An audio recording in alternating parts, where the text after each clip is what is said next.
Hi, good day. I'm Professor Marianne Stenbeck, McGill University in Montreal, Canada. I'm very happy to be able to present to you today a series of presentations by Inuit and non-Inuit, exploring how Inuit traditional knowledge is important today for the Inuit as well as for others, as it addresses concerns in human rights, the environment, and culture. Traditional knowledge is important for understanding the Arctic, which is rapidly assuming an increasingly important geopolitical role in today's world. Traditional knowledge is important for policy making, human rights, research, and mutual understanding, which hopefully will lead to reconciliation.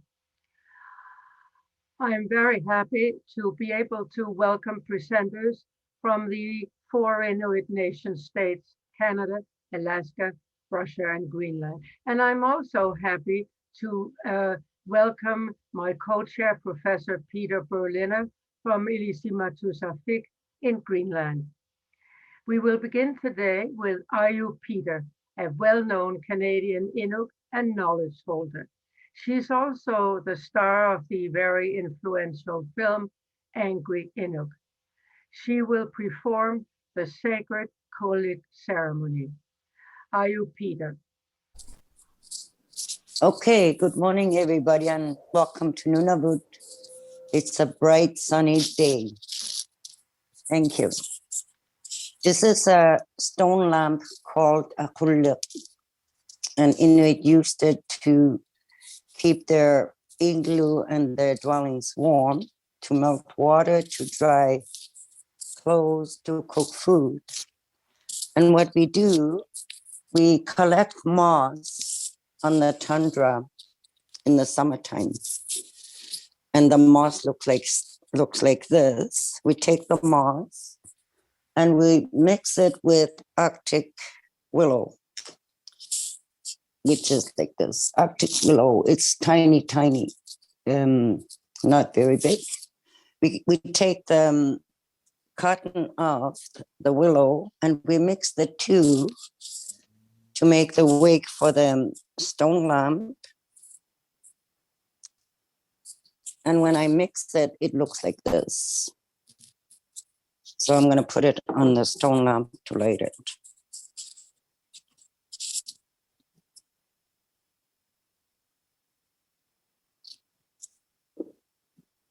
This lamp was made by an elder who was from Rankin Inlet. He has since passed away, but his name is Mariano Aubelaciuk. He's the one who made this lamp.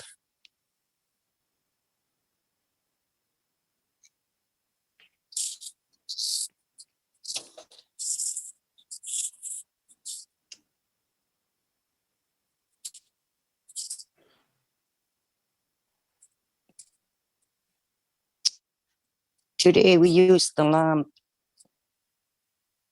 not every day in our homes anymore, but we use it when we open meetings, when there's special occasions, to show respect to our heritage and to the knowledge of our people.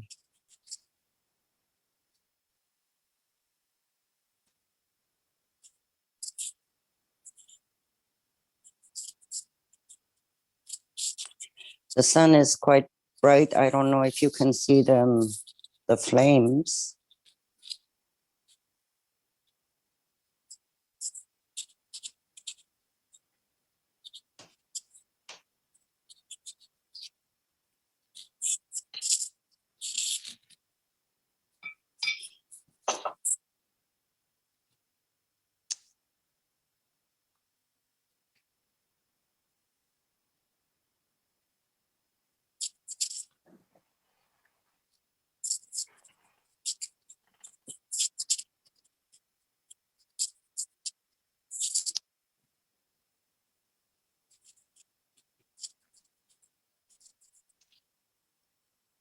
In the past 15 years, we have started to take back our traditional tattoos, those that I have on my face, and also the ones I have on my hands right here. They're supposed to look like the flame, depict the flame of the stone lamp. And the little flames that you see here are to look like little mountains in the distance.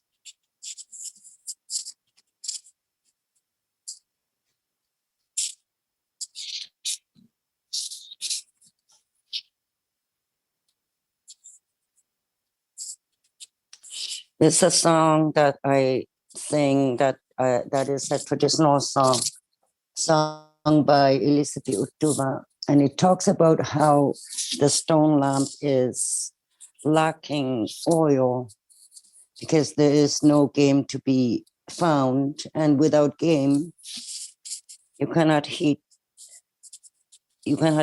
your dwelling, you cannot tend to the lamp, and it goes like this. Inna jusangani li samani samanya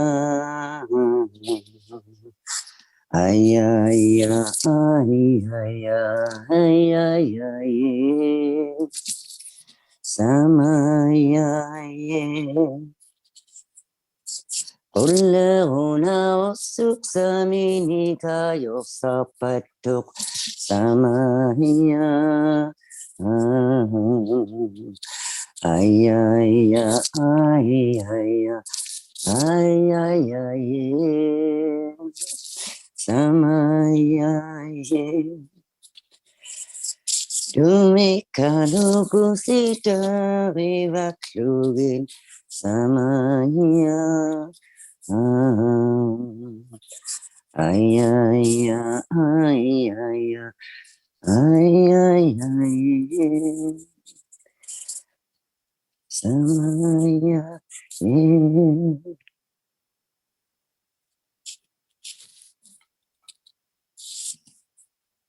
Malo. Nakumik.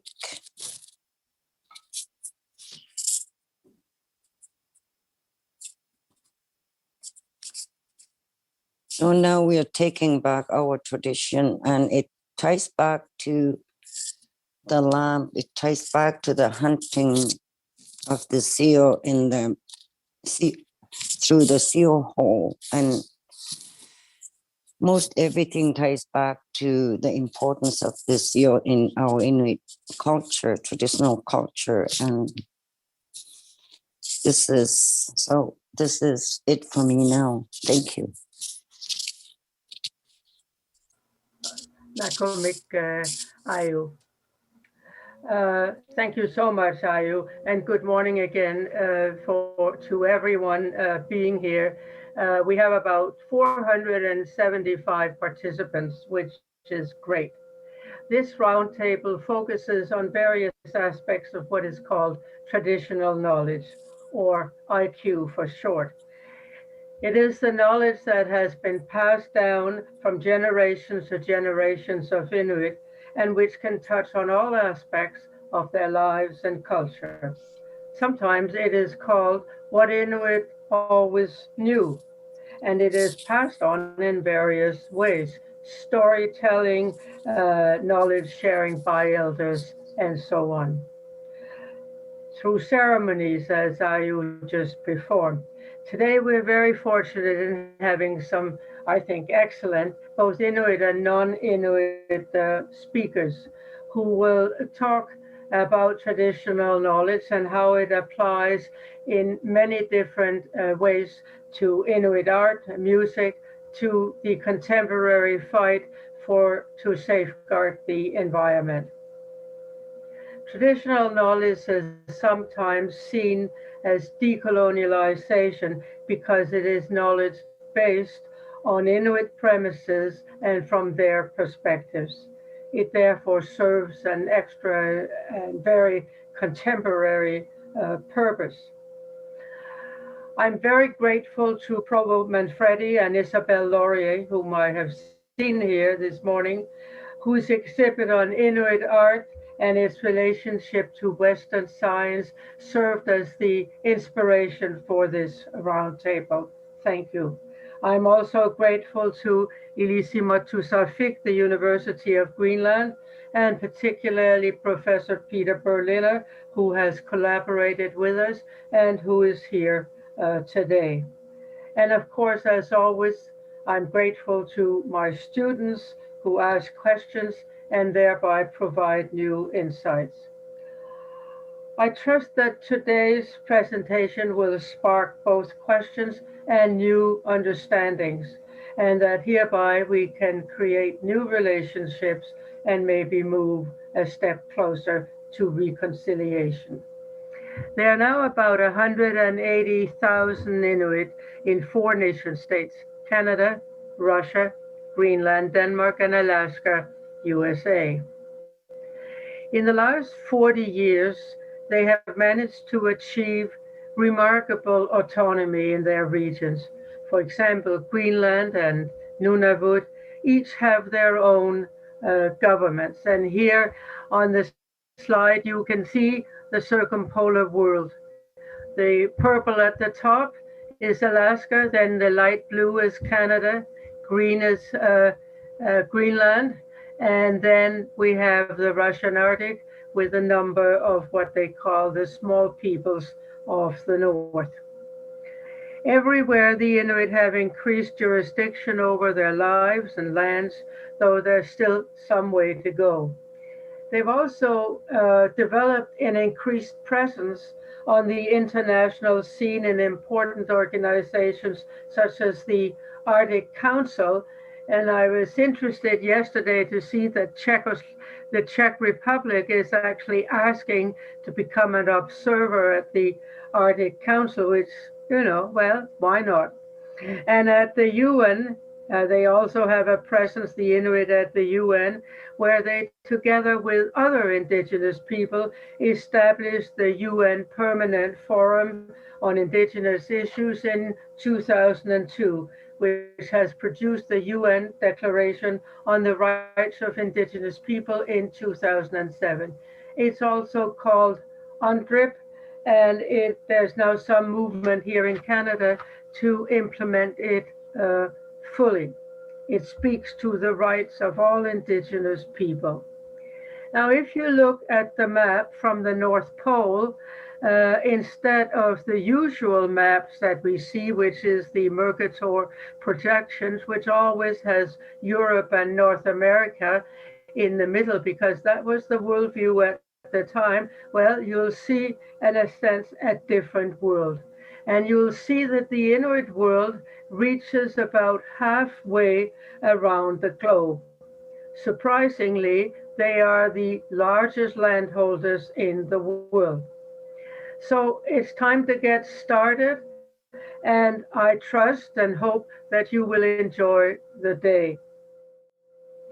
I'm now pleased to introduce Rector Gitte Adler-Reimer, who leads the University of Greenland, one of the foremost universities in the Arctic. Canada only got an Arctic university last year, but the University of Greenland has been there for many years now. Rector Reimer, it's a pleasure. Thank you. Hi from Nuuk, Greenland. First, I would like to thank the organizers for this big virtual roundtable meeting and for inviting me to give a short introductory remark on traditional knowledge in contemporary world. As rector at Inuit the University of Greenland, I will start by saying that I am more than happy to see that the program for the day focuses on traditional knowledge and the children and youth of the Arctic. Children and youth in the Arctic, and especially in Greenland, face many challenges in their lives today. It is essential that society and academia in general, and Inuit in particular, is part of the solution to these challenges. The other subject that is in focus for this roundtable meeting is traditional knowledge. The term has been used in several years in Arctic, although the word is not always used in research. I believe that several research projects in Greenland are based on traditional knowledge. One example I will mention is the research project Population Dynamics in Greenland. Since 2013, I have, with my colleague, Dr. Elisabeth Ring from Montana State University, been working with a community in Greenland on PDG. The method we have used, community-based participatory research, CBPR, is a methodology that has been proven successful in actively engaging community members in Greenland in research. Because the method makes possible co-leadership and shared learning between community members and researchers. CBPR can enhance the research experience for community members, the accuracy of the research results, and the relevancy of the research findings for community. CBPR also enhances the integration and understanding of traditional knowledge in research. Another example I would like to mention is the theme of the research, the meaning of ice, with, among others, my very close friend and colleague, Line Kielsen Holm, who lost her life to cancer in January, has in several years been working on co-creation of knowledge, where researchers and local users of land and natural resources are a part of research groups on an equal footing. The method is groundbreaking in its field. I also know that Peter Berliner and Jette Reigart, the two presenters today, both have been working closely with communities in their research on children and youth in Greenland. However, I would recommend continuing to discuss traditional knowledge in Arctic communities and research because it has great significance for the Arctic communities. Finally, I would like to thank McGill University Professor Marianne Stenbæk for our good collaboration. And I also want to thank all the participants in this very important roundtable meeting. Qujanaq.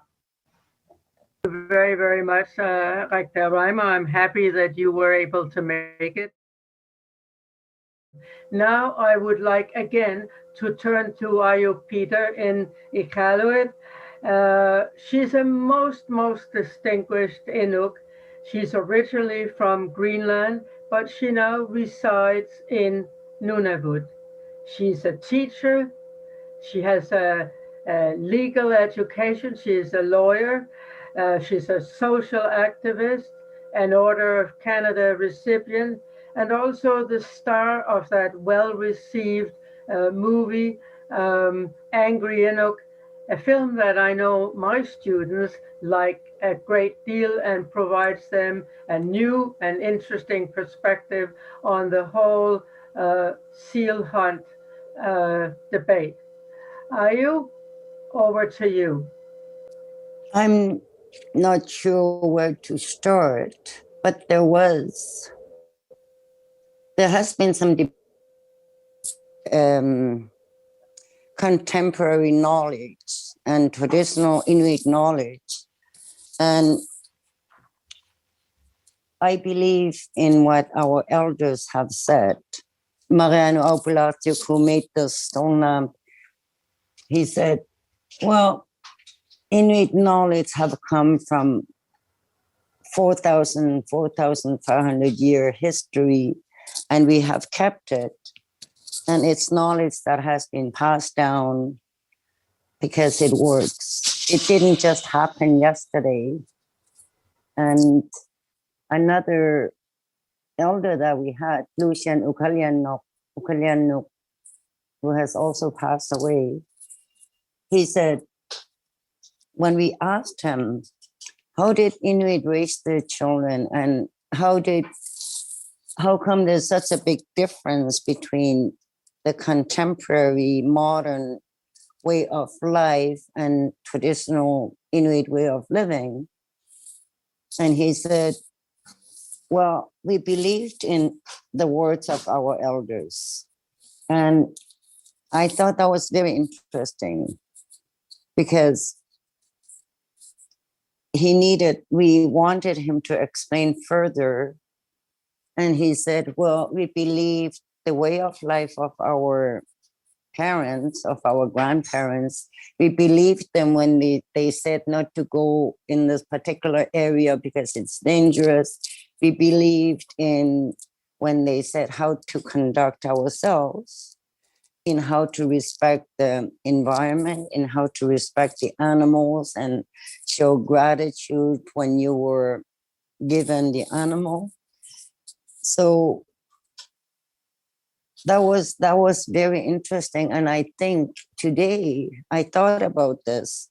Our youth and our children are bombarded with so much information that is not traditional to Inuit way of life. And there's so many influences from all over the world that it has become quite different. It has become quite a different way of life. It would be nice that if we could reintegrate our traditional knowledge, because we still have an environment that is very cold and you have to know how to survive. You have to still respect the environment. You still have to respect the knowledge and respect the elders. Yeah. Thank you very much, Ayu, and thank you for doing the ceremony.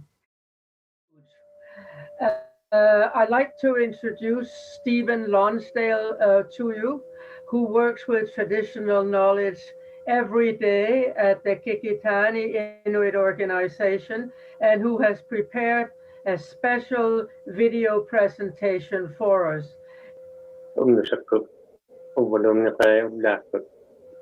Stephen Lonsdale William Kikitani Inuit Qaujimajatuqangit Qanayuq Inuit Qaujimajatuqangit Mistano out of the Yuma Akoni Kardatamani Lumiyuma Seven Kaya Karoni Kiwai Qanay Lumiyuma Tamani Muto Yuma Qadni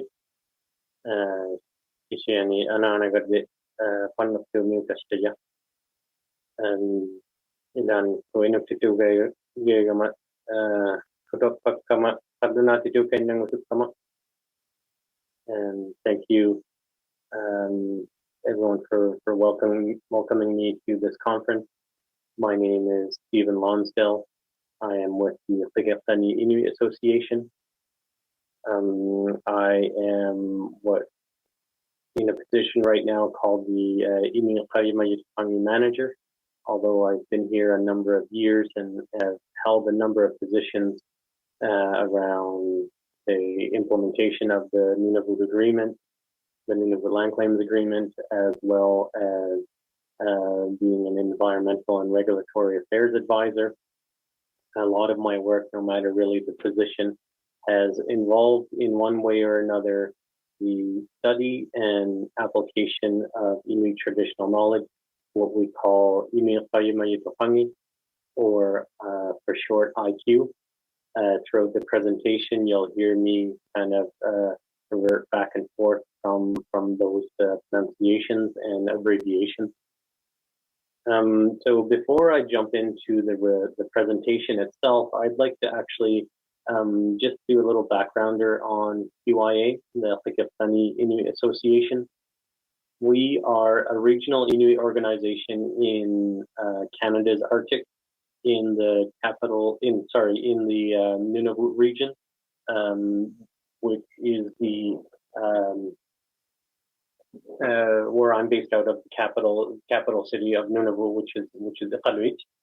And so under QIA, our mandate is born out of the Nunavut land claims agreement, and we do have a mandate to protect and promote Inuit rights and Inuit values.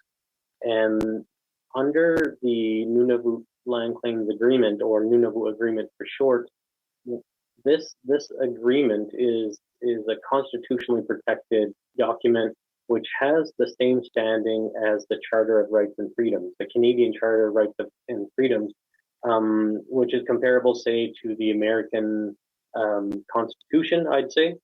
And so it has a very high level of recognition, really. And so the majority of our work stems from that.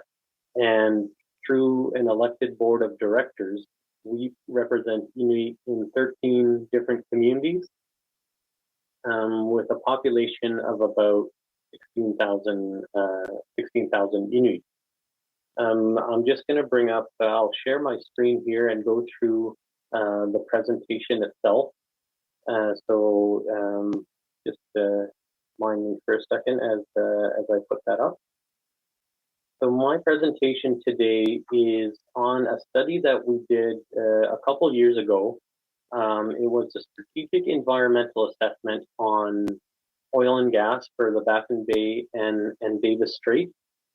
And it's rather hard to fit in a 2 years work into a 20-minute presentation. So for the sake of time, I'm really going to focus on explaining what Inuit Qaujimajatuqangit is and the lessons learned in the study, specifically on the points of the Inuit worldview.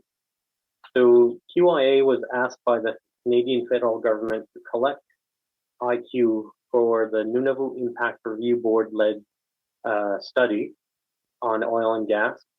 And so with the Nunavut Impact Review Board, they are an institution of public government within Nunavut that are really they are the governing body for environmental assessment. So they were leading the project, and we did our own parallel study based on traditional knowledge, based on IQ, that would feed into the larger report that would be submitted by NERB for ministerial consideration.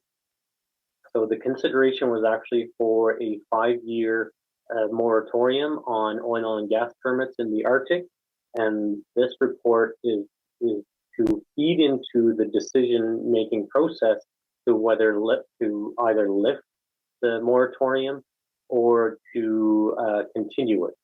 And so for such a high-level assessment, traditional knowledge has not been, it has not really been considered at such a high level. So this was rather important for the elevation, for the recognition of IQ to be used at a federal government level. And so, it is important to note that the QIA's portion anyway, is not a scientific study. It's not a scientific paper. This is an IQ study rooted in Inuit ideology and presented with the Inuit worldview. So throughout the process itself, we knew that we had to involve elders because they are our knowledge holders and they know IQ. They live IQ. They are the personification of Inuit Qaujimajatuqangit. So they are the ones that we turn to for help. And so for the strategic environmental assessment, or SEA, the data collection was in staged approaches that first used local elder committees at the community level within 6 communities, as well as it moved into a more regional level with a larger IQ committee, and to which all kind of meetings and sessions and things like that, to which I would chair those meetings. So at the community and regional level, we did hold mapping sessions to record wildlife concentrations, migration routes of various animals, areas of ecological importance. specific species behaviors. We even created calendars based on the Inuit season for each community, because seasons even differ from community to community. Although we all live in the Arctic, the seasons are vastly different from, say, Iqaluit, where I'm from, to the high Arctic in Grise Fiord or Pond Inlet. So we did make these Inuit calendars, Inuit seasonal calendars. And so a lot of the basis for the study was on those calendars. So a typical assessment might kind of study the impact of, say, noise levels on whales and get into the fine details of decibel levels and mitigation measures for that. And so it's very, very specific. So within our study anyway, with these Inuit seasonal calendars, we discussed the calendar and our relationship to that calendar, pretty much saying how will various oil and gas activities affect these seasonal activities. And so it got into, you know, a very holistic approach of being able to discuss how various outside activities may impact my relationship with the environment, my relationship with the animals.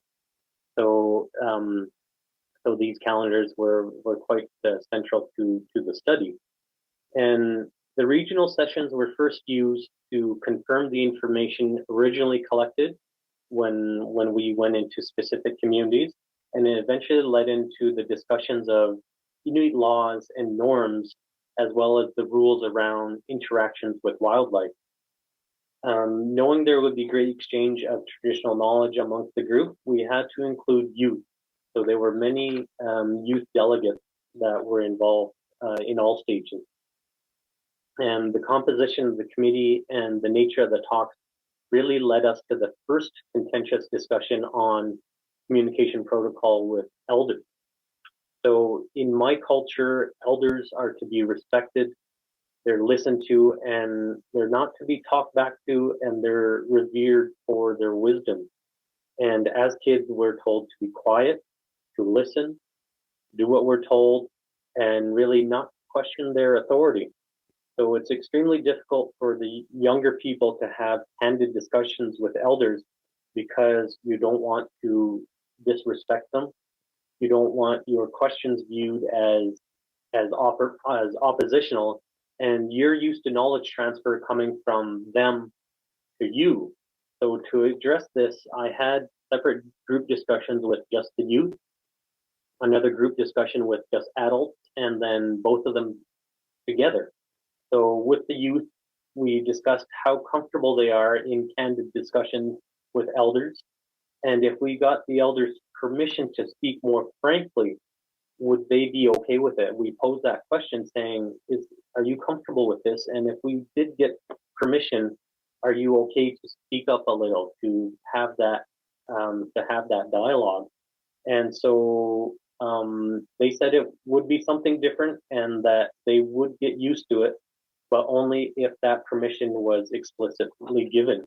So I then spoke with the elders and basically asked them, is it okay to ask you direct questions, to have dialogue that included things like a continued line of questioning, to asking for detailed clarification, and things that might come across as oppositional but are more inquisitive.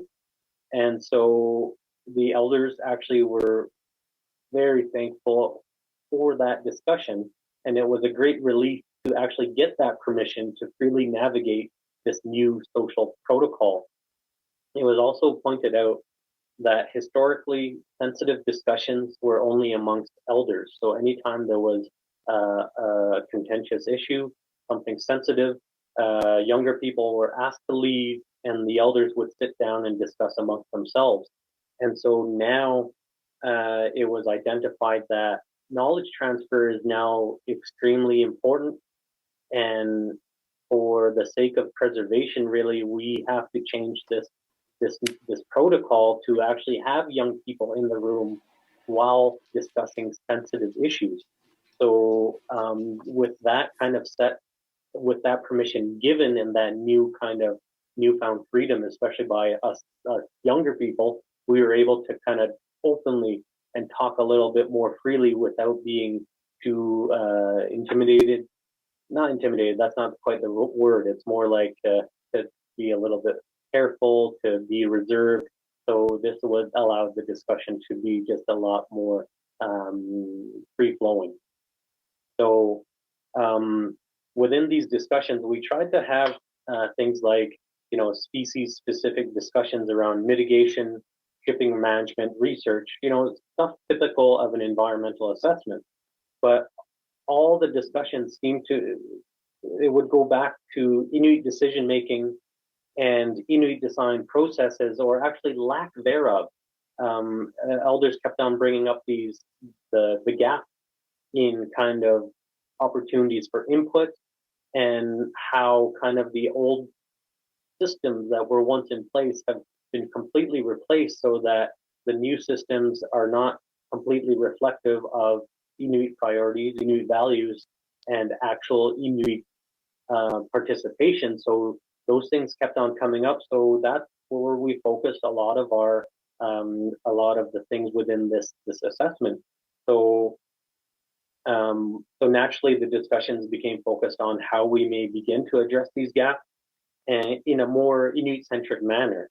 And by gap, we didn't only mean gaps in both IQ and Western science, but gaps in Inuit decision-making rooted in Inuit worldview.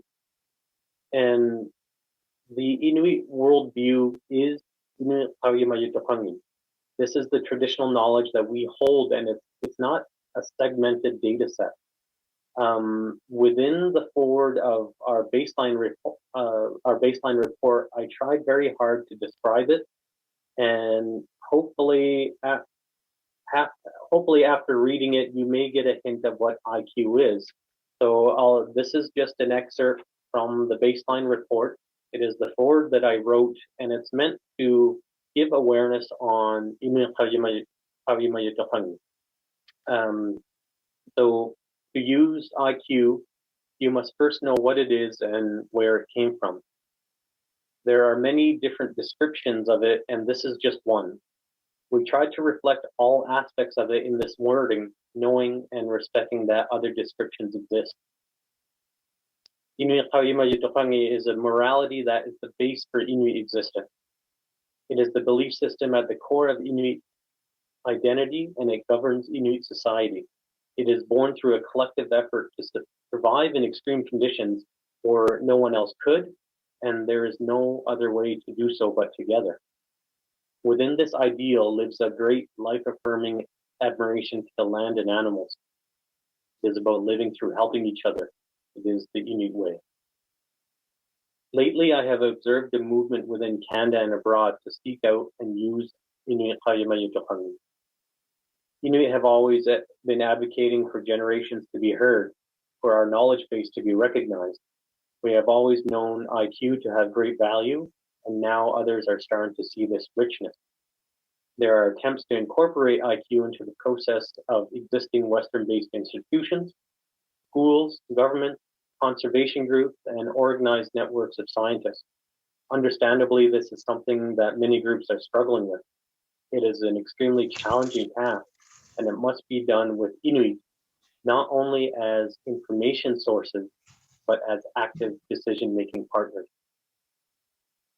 IQ cannot be separated from Inuit. This is something that we are all well aware of throughout the entire process. We made sure to keep the information gathered as close to the original knowledge holders as possible, so that it was not misinterpreted or used in a manner that it was not intended. It is theirs to share, and we must use it under their terms. IQ is a holistic belief that is deeply personal. The knowledge that people possess have come from generations of families, and it is passed through daily interactions with aunts, uncles, parents, grandparents, and other family members. With that understanding, it simply cannot be segmented to fit a process. Mainstream efforts seem to be focused on molding IQ or taking parts of it to fit, when perhaps the effort should be to mold the process itself. To make one view compatible with another is what we're trying to do, which is coincidentally the definition of reconciliation. It is our attempt to join IQ and science to make informed decisions that reflect people's priorities and values. So that was the forward from just one of the reports, and I'll speak to a little bit more about the other reports after. But there are three of them, and actually, you know what? For the sake of time, perhaps I will just focus on the latter, the impacts and recommendations report, because it does encompass all reports into the one. And so, just to speak on that a little bit, it's the methodology to that report is like, at the risk of oversimplifying the process, I'll explain it as such. Our elders have accumulated knowledge both observed firsthand and also passed on by others. The accumulated knowledge is a million combinations of present-day knowledge mixed with multi-generational knowledge, which also at one point was present-day knowledge mixed with multi-generational knowledge. All that to say that it is almost like it is a living thing that is constantly being added onto. There is historical information within IQ, but there is also present day knowledge. So when we speak of observations of things like climate change, it's in reference to, through the lens of Inuit Qaujimajatuqangit. And so we asked our elders, knowing what you know about your land, about your animals, and having lived in tune and in rhythm with the entire Arctic, how do you think the oil and gas industry will impact the North?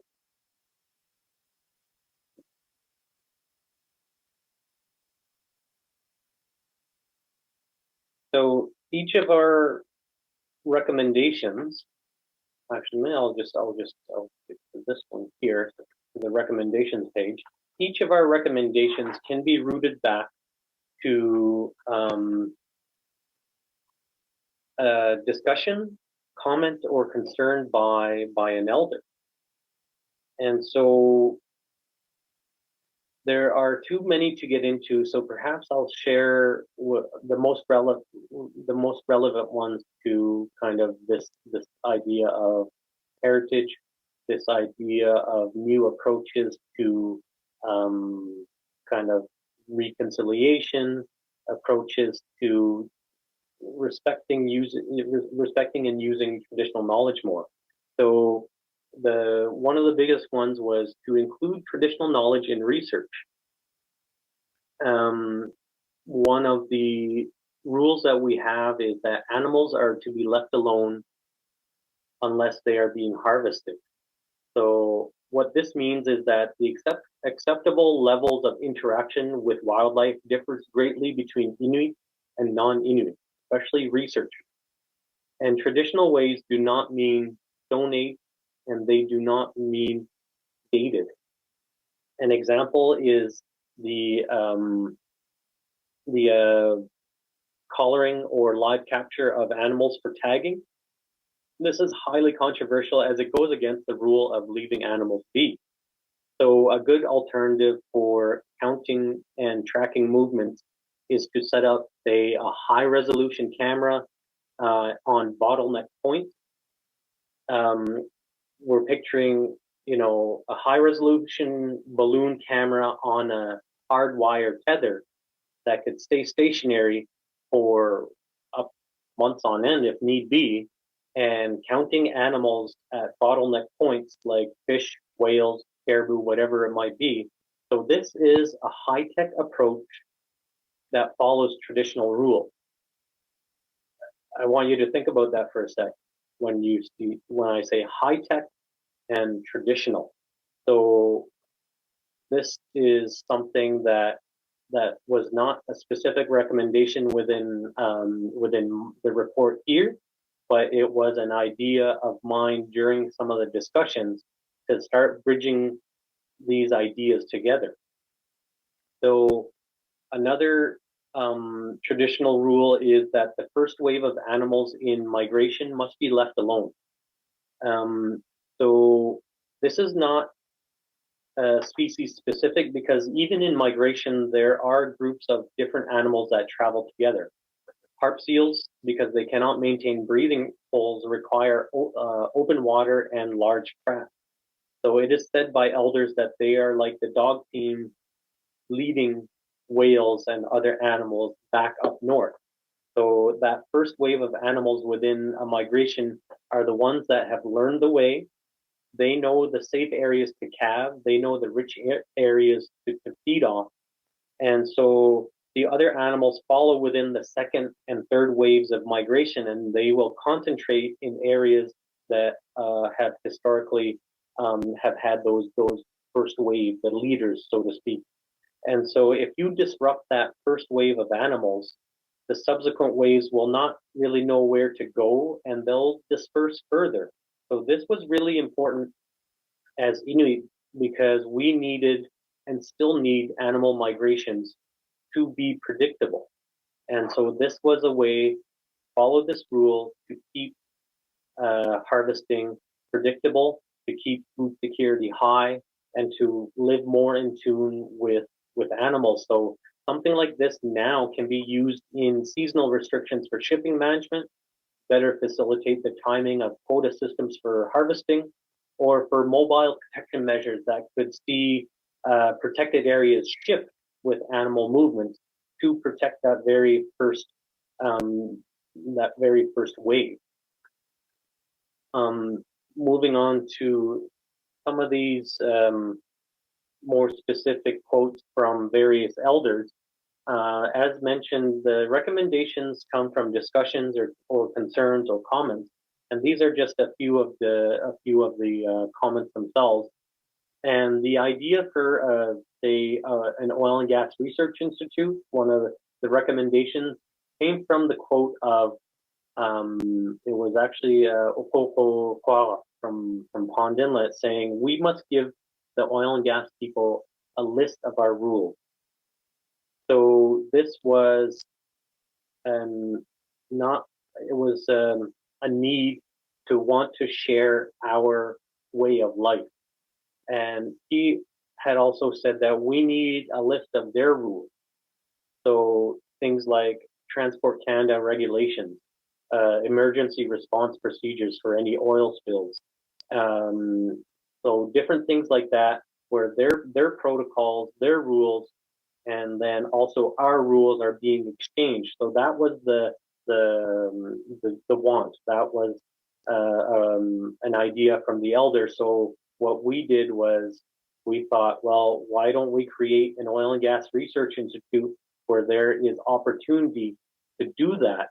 And we actually want to take it a step further to say, well, why don't we try to turn these things into our own Nunavut-based regulations and protocols, so that they're more in tune with Inuit, with the Inuit worldview. And so it's nice for, when people follow traditional rules, but that's just it. It's a nice thing to do. So what we must focus on is to actually start putting these into legislation so that people have to follow it. And you really then will have like homegrown systems, homegrown framework for different things. And so another actually recommendation was that the committee that created all these recommendations, they wanted the committee to continue. We just began to scratch the surface. And so we wanted to continue, they wanted to continue the work. And so we did actually, out of that recommendation, secure 2 more years of funding. But because of all the last year's pandemic, we've really had to slow down with a lot of this work. and dealing with such a high risk group, we are really approaching very carefully and trying to work, come up with different approaches, but hopefully, in the next year, we're able to actually get meeting face to face again, to get all these elders under one roof and discuss further about how we can further these causes of Inuit traditional rules, and begin to start making Inuit regulations and Inuit kind of, what would you call it? Even things like Inuit identified thresholds and various things like that that are just non-existent right now in any sort of environmental assessment or environmental protection legislation. So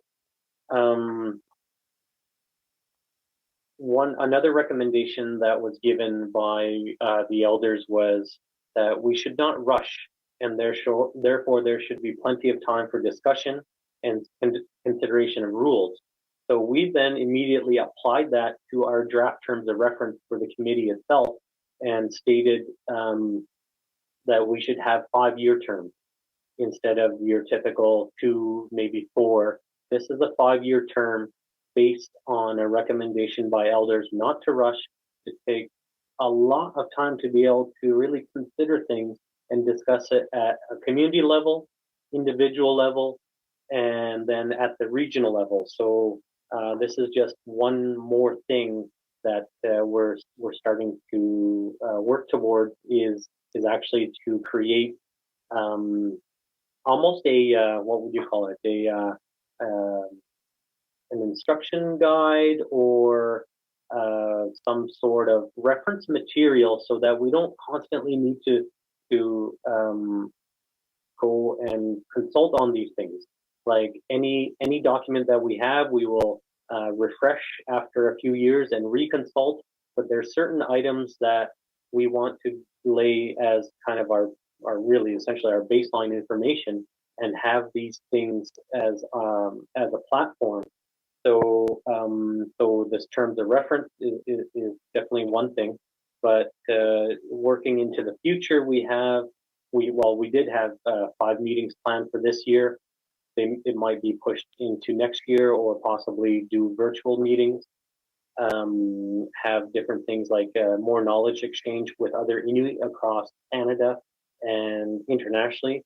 And hopefully at the end of these 2 years, we'll have this how-to manual on approaching. And it's not going to be an exhaustive list. It's more about laying the groundwork to continue this work. So although right now the $1 million question is, how do you use traditional knowledge? That's not quite there. And this conference, helps to move that along. These discussions help it to move along. But really, this is something that I say is, how do you do it? What are the rules and procedures around it? The short answer is that it's not spelled out yet, but we do have work going towards it. And what we do know is that it has to be based on Inuit value, and it has to be based on the Inuit worldview. So it must be Inuit who lead the way. It must be Inuit who design the proper knowledge sharing framework. So, I'd say within our project anyway, check back within a couple of years, and we'll have these things a little bit more spelled out, a little bit with a lot more reference material, which is something that's extremely lacking from an oral culture. So the majority of our work right now is just to create these reports, to record an oral traditional knowledge into platforms that are more shareable internationally. And so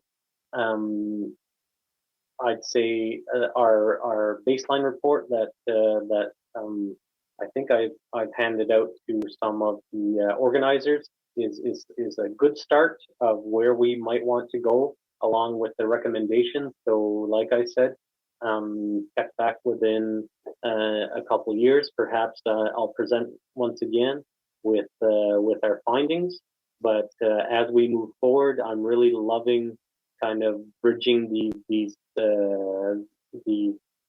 really very separate systems into something a lot more compatible, a lot more conducive really to the way Indigenous people think and how we do things. So I just want to probably end it out there and say thank you very much for listening, and we'll connect soon. Nakomni, takula, pangatia. Thank you, Steve. There really is, I think, just about the best explanation of Inuit traditional knowledge I have ever heard. I think you're doing just amazing work. And I think the kind of work you're doing is going to be incredibly, it is incredibly important in all the environmental hearings and concerns that are taking place, not just in Nunavut, about a place like the Mary River iron mine, but also really across the country, about pipelines, about oil and gas exploration, mineral explorations, and so on. I think it is very, very important work that you're doing that will have the Inuit point of view, the Inuit values, and I really think this is a major, major step towards the goal of decolonialization. Also, I absolutely love your idea of an institute of research about traditional knowledge. It's a very great pleasure for me to welcome Agaluk Linge from Greenland. Visionary, poet, politician, filmmaker, and he held several ministerial positions in the Home Rule government in Greenland. He was the former international chair of the Inuit Circumpolar Council. He was instrumental in the establishment of the UN Permanent Forum on Indigenous Issues and was involved in the writing of the UN Declaration on the Rights of Indigenous Peoples. Agaluk Linge is an Inuit statesman and diplomat. I'm very honored to be able to also call him my friend, Agaluk Linge.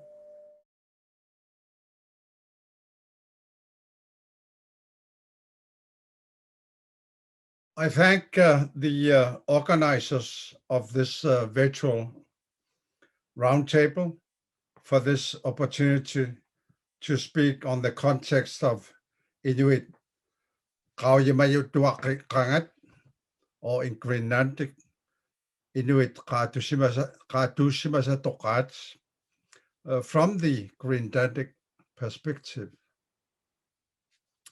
For the last 2 years, I have participated in a monthly radio show about the Greenland's history together with my cousin, Hans Anton Linge, who is a teacher and author of several history books used in Greenlandic schools. My contribution is mostly my knowledge of our own sources of written legends and printed material in the Greenlandic Inuit language as far back as 1859. Besides that, we have information from the Icelandic sagas and the Vatican documents and writings in Danish as far back as from 1654. Our mission is to tell our history from our own perspective. The sources that we have is the written documentation of oral history going back hundreds of years. Among the information that we can get from these are stories of friendship and wars between our ancestors Inuit and the Norse that we met while we came further south from the Greenlandic Greenland West Coast as the so-called Thule culture moved north of Greenland and to the west and south. From our own storytellers like Aaron Frontganger, just west of Nuuk, and Samik from Qaqortoq, South Greenland, we have the stories of the battles with the Norse, that the last taking place in the year of 1379, where Inuit won over the few remaining Kalunat. After that, Inuit took complete control over Greenland. Ever since that time, Inuit were afraid of the Europeans coming to our shores. The first European expeditions arriving between 1586 and 606 did not get a friendly welcome because our ancestors thought that they came to revenge the death of the Norse. But during the arrival later by Dutch and Scottish whalers, a friendly but unequal trade started. The only visitors that, to our surprise, of the Inuit wanted to stay was the Norwegian-Danish mission 300 years ago in 1721. Hans Egede was on the search of the descendants of the Norse, hoping to reintroduce Christianity, this time with the backing of the Lutheran Church. When he did not find the Norse, a small correction had to be made in his description of his project. It then became his lot to convert the savages to a devout life. While we mark the 300 years anniversary of the colonization, it is time to reflect about how our ancestors gradually converted into Christianity. Yes, in fact, we converted gradually over more than 100 years, and East Greenland only converted to Christianity 100 years ago.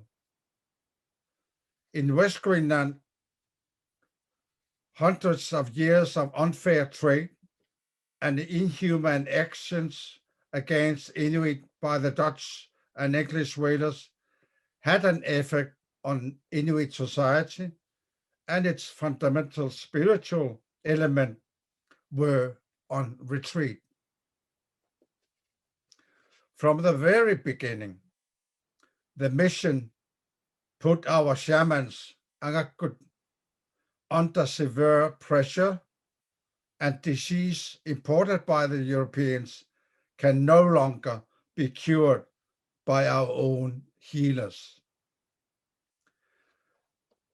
The Hans Egede's magic lends him a degree of credibility, and the fight is on between the priest and the Angakko. In 1733, a Moravian mission was established here in Nuuk to help Hans Egede. Unfortunately, they arrived with a ship that brought smallpox to the area, and the pandemic soon killed all the first Inuit Christians, and the population of southwest Greenland was decimated by the pandemic. It was the first of several pandemics that had devastating consequences to our people. Another smallpox pandemic in 1782 my hometown of Asiat was completely wiped out. In 1844, West Greenland's population had shrunk to only 7,877 people. Only around the beginning of 1900, we came over 10,000. And only after the Second World War, our population began growing again. For our ancestors, the heaven was not where the good and pious people went after death. Rather, the paradise of our forefathers was further down at the bottom of the sea. We believed in Sashuma Anna, the mother of the sea. Inuit who met the European Christian found it ridiculous that the white man taught them about moral values when they could see that the poor convicts that they brought with them to assist showed their disgusting way of life. In the existing Danish laws, crime was seen as an indignity towards God. Public flogging was order of the day. Suspicion alone of witchcraft was punished by being burned on the fire. Inuit were convinced that their way of life was superior to the Europeans. The first serious moral confrontation took place in 1737 when the first Inuit translators of the Bible, mainly Annasak and Bungoyo, who assisted Hans Egede's son, Paul Egede, with the task questions the stories of Genesis. They found the description of Cain, I quote, one of God's first intelligent creations, was so evil, just like Jacob's deceit of his father and brother. The polygamy of the patriarchs, and particularly Simeon's and Levi's unrivaled malice, was so disgusting that they asked Paul Egede to edit this part away. I will call it an example of the first censorship of news in Greenland.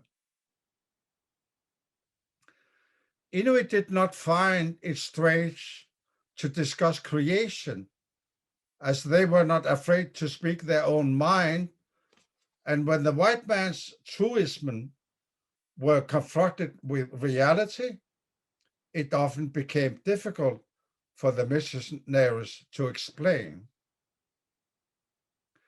As when they talked about the Danish king owning Greenland and being master of her inhabitants, when the king, in fact, did not live in the country itself. That was strange. Or the Danes asked Inuit only to trade with them when the Dutch paid much better, contradicting themselves when they otherwise preached equality for all, and that we are not to think poorly of our closest ones or our neighbor.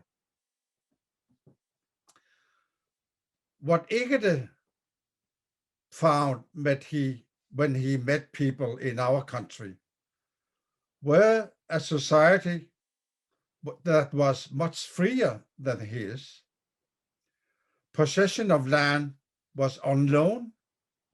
Much emphasis was placed on the freedom of individual, but also on the responsibilities of the individual within the community. There were strict rules to live for by a child from cradle to grave. It would seem that there was a very disciplined leadership of the individual settlements and regions. However, society was not organized under compulsion, rather through a common understanding of the necessity of the collective unit. Organized crime, murder, war, and punishment did not exist. But this did not mean that cruelty did not occur. The humans were marked by generosity and openness, and everybody was welcome. This is a short and simplified description of Greenland society of the time we met Qajlunak. Our forefathers' understanding of the connections of the world was amazing in its accuracy compared to natural sciences. Perhaps it is a very fitting name that our forefathers were so-called nature people. They used the stars for navigation and had names for individual stars and constellations. The Pleiades are named Qiruttusat, dogs barking on a polar bear. They used the star to tell time at night. Soqarnup Utariafia, the sun's circular turning point, was the shortest day of the year. Inuit also knew how the universe looked like. In a conversation between an Inuit shaman and the missionary, the shaman Angakok tells his people that he travels to the moon and back in his seances, and the priest asks, so if you travel to space, how does the earth look like from above? And the Angakok says, the earth has a shape like an egg. Remember, this was at times when many people still believed that the earth was flat. The problem with translation of Genesis was small compared to the question of intellectually to change the worldviews to this of Christianity. The mission had to squeeze through the spiritual life to try to beat the philosophical carpet of ice that separated them from the surrounding society. Only after Angakok had given up his connections to helping spirits the dawn net would it be possible to make progress and for a crowd of converts to gather around the colonial centers.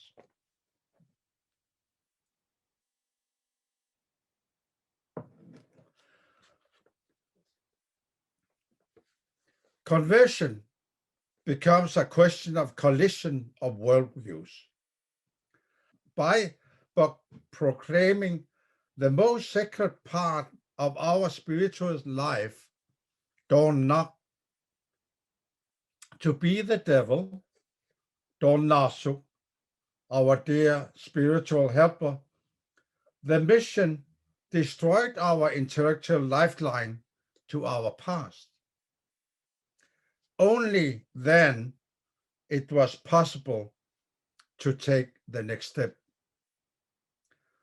The taboos and other maxims were replaced by a way of life marked by fear of God. And it is exactly the fear of what is beyond that became the supporting element. As it became possible to replace the independence of the small societies with the total power of trade, dependency was created.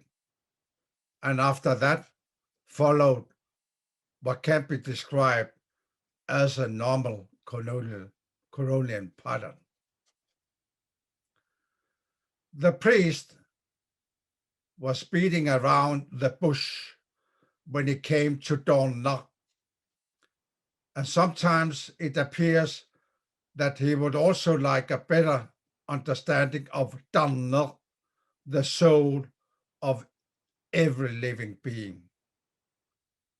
There they got stuck and really did not understand that animal too has a soul, and that the soul existed at all in the Inuit worldview that they find is strange today, after 300 years, that Damnok lives on, the soul of all beings. I think we are getting close to the myth or the truth by saying that you can take away Damnok from us, but not Damnok. The mission for short here must say that Inuit in general are different from Christians in that we think we are entitled to believe in the immaterial existence of the soul. But the most important element of Christianity is its material existence in the shape of a written Bible and Jesus, in whose country such cruel people lived that they actually killed him. In the conversation with Egede, it vexes Angakok to hear about the killing of this good person. It vexes Inuit that they have not heard about Jesus before. Otherwise, they could have invited him to stay in this country where he could have lived in peace together with us. The reason why Inuit switched to a new worldview in reality did not have anything to do with conversion, but more to do with learning and understanding. Inuit grasp the new ideas and shape their universe accordingly. The different material changes in our culture necessitated a restructuring of the values so that most elements in their original belief were merely carried out in a different shape, or maybe that Christianity no longer constituted a danger to our social order. Not all was fundamentally changed by the colonial power. It did not change the freedom of the hunter and did not have sufficient power to squash this perfect freedom.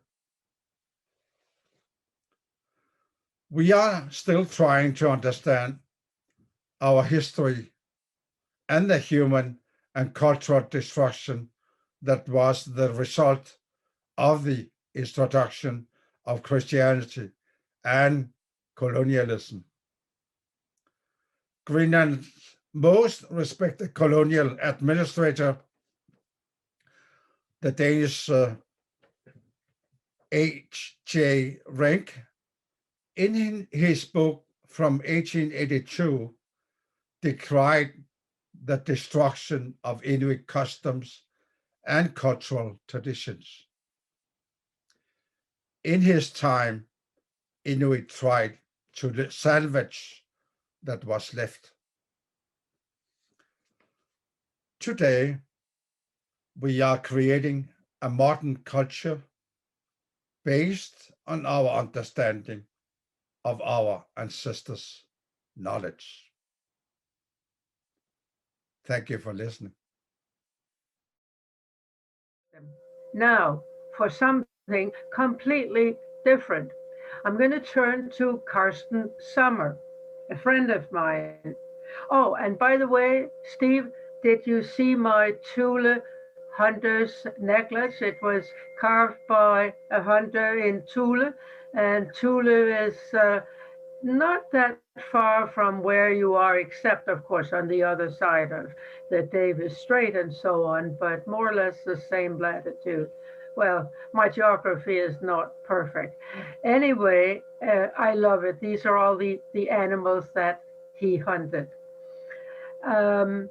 Karsten Sommer is a very special person.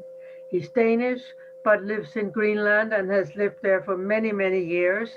He has been deeply involved in the whole revival of drum music, of Greenlandic music. As most of you will know, traditional drum music was suppressed mainly by the missionaries who thought it was heathen or something like that, and by other people, because of course the drum music spoke of Inuit values, it spoke of Inuit goals in life and so on, and that did not always sit well with some of the colonializers. Anyway, Karsten has gone back. He has found in many, many archives, he's found bits of music, traditional drum music. He has also produced a set of CDs on traditional Inuit drum music, and you'll see an ad later on where you might be able to purchase this. Anyway, Karsten Sommer, I will turn it over to you, and we will enjoy the music. Thank you. Hello, my name is Karsten Sommer. I'm a Danish guy who worked and lived in Greenland since the 70s, both as music producer and also as journalist. I've worked at the Greenlandic record company ULO since 1973, where we have put out all kinds of Inuit music, from rock, hip hop to traditional music, more than 180 productions all in all. I have a special hand. I'm born with it. It might show. Don't let you get distracted by that. What is traditional Inuit music in Greenland? The basic answer is Rilat, the drum songs. As long as there has been living people here in this vast country, the drum song has been a part of the Inuit culture. In the town of Qaujimajatuqangit on the northern part of the west coast, there has even been found 4,000 years old wooden leftovers of drums, which, due to excellent conditions for preserving material, is the only place where we have found that old wooden leftovers of Inuit drums. But in Alaska and Canada, there has also been found thousands of years of old drums. But the drums come from that part. They started in Siberia, then walking with different Inuit tribes to Alaska, Canada, finally coming to Greenland, to the north, to the west, and to the east part of Greenland. Here you can hear Usakak singing in 1906, a part of a shaman seance.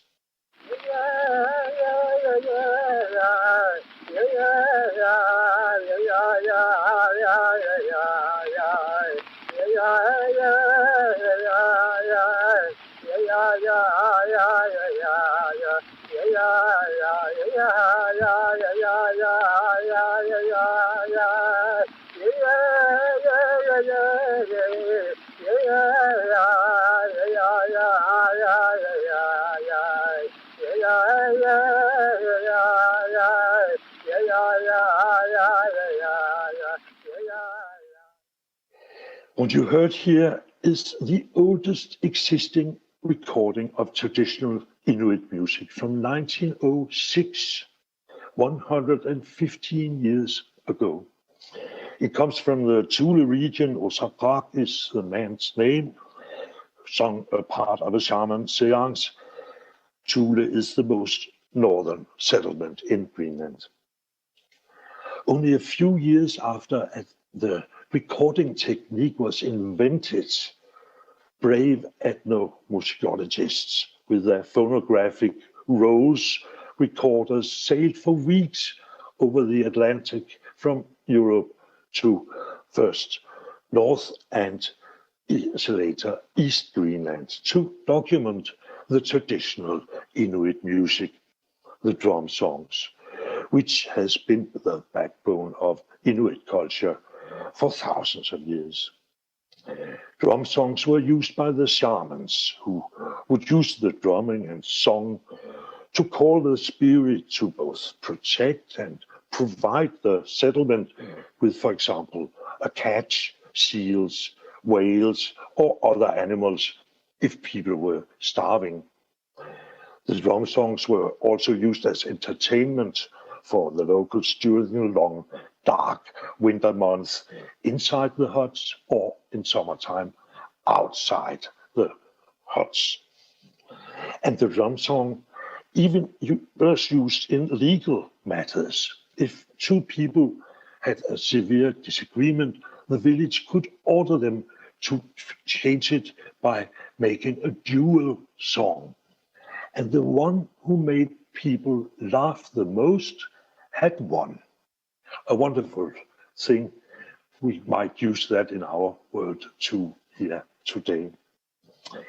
Here you can hear Bualorsuak singing with locals in 1937. So many don't sing the songs correct, but we do, he says.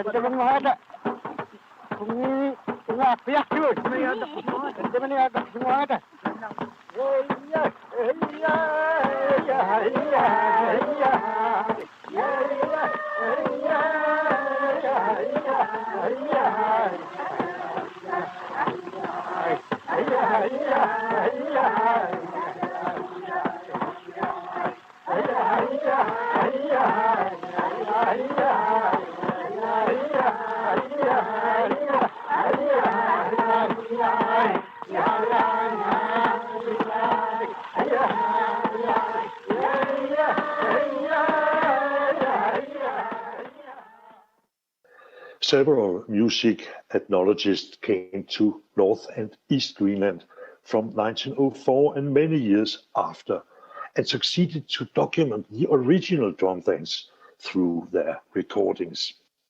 In Thule and East Greenland, the drum songs at that time, in the very start of the 1900s, still existed in its original form.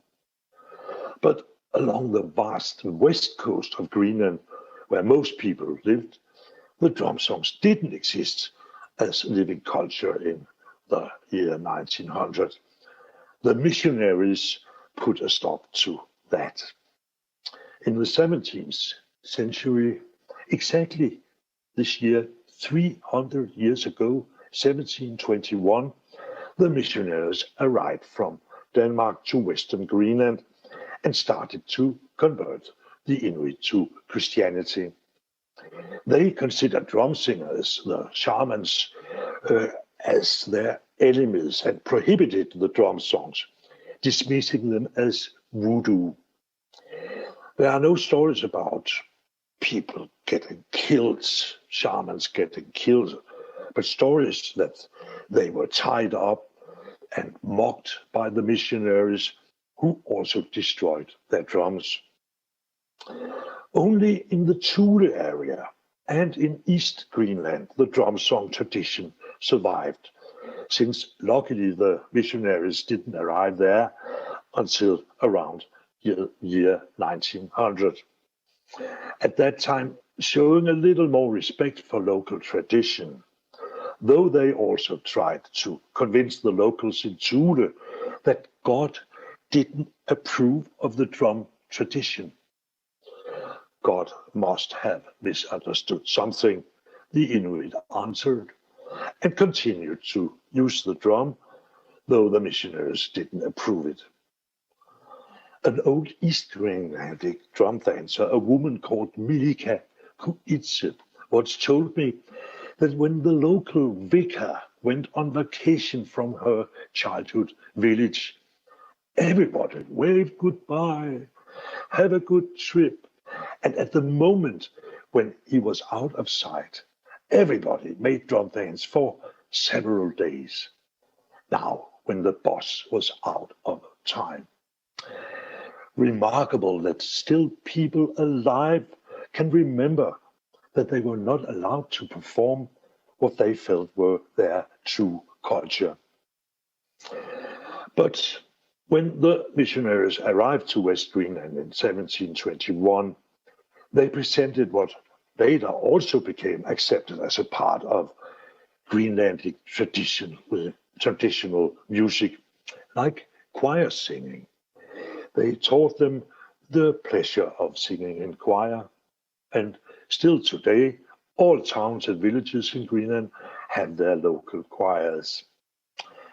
Later, the whalers came from Europe, went ashore after a good catch of whale, met the locals, had a party, and played their local polka and introduced violins and accordion. And then it started sounding like this in the small huts.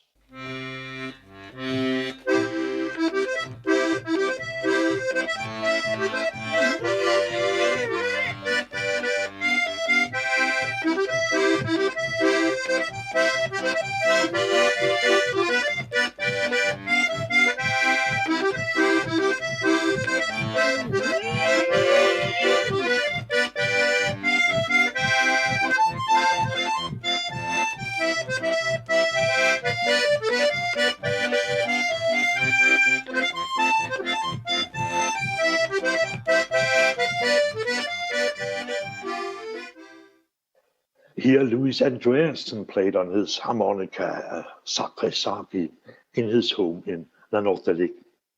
And if you ask someone here in Greenland, is that traditional Inuit music? Of course it is, they will answer. But the drum songs are the real thing, the heartbeat of the Inuit, a unique rhythm and with a spiritual dimension.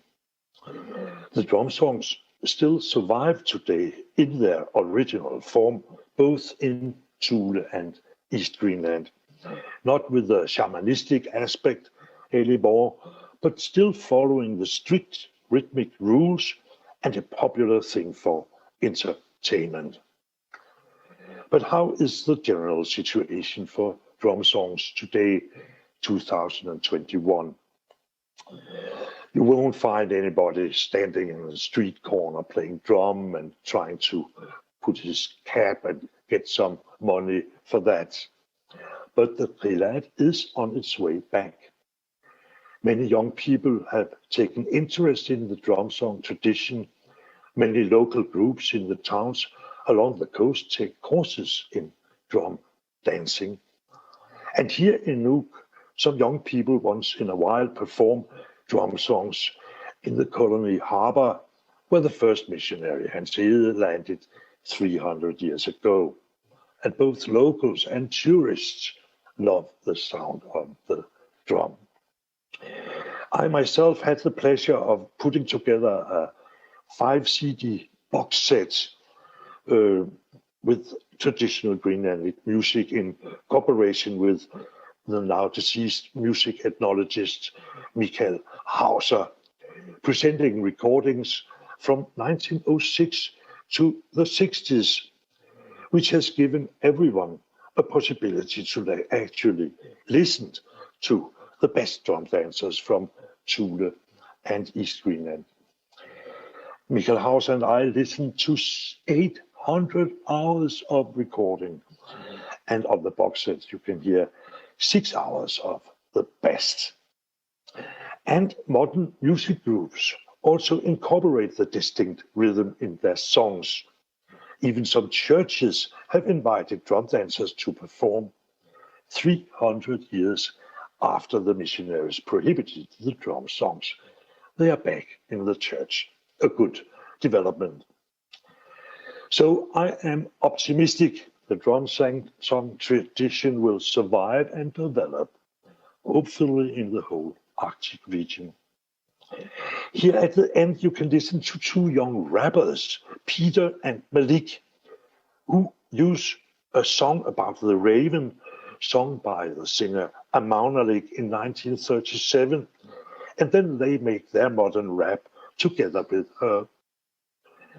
Amaunalik praised the raven in 1937, and Peter and Malik raps in 2021. Just as the ravens still exist, we still exist too. We are not going away. Better grow used to us.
That was Dulugat with Peter and Malik, and that ends my story about the role of traditional Inuit music in Greenland. Thanks for listening to me.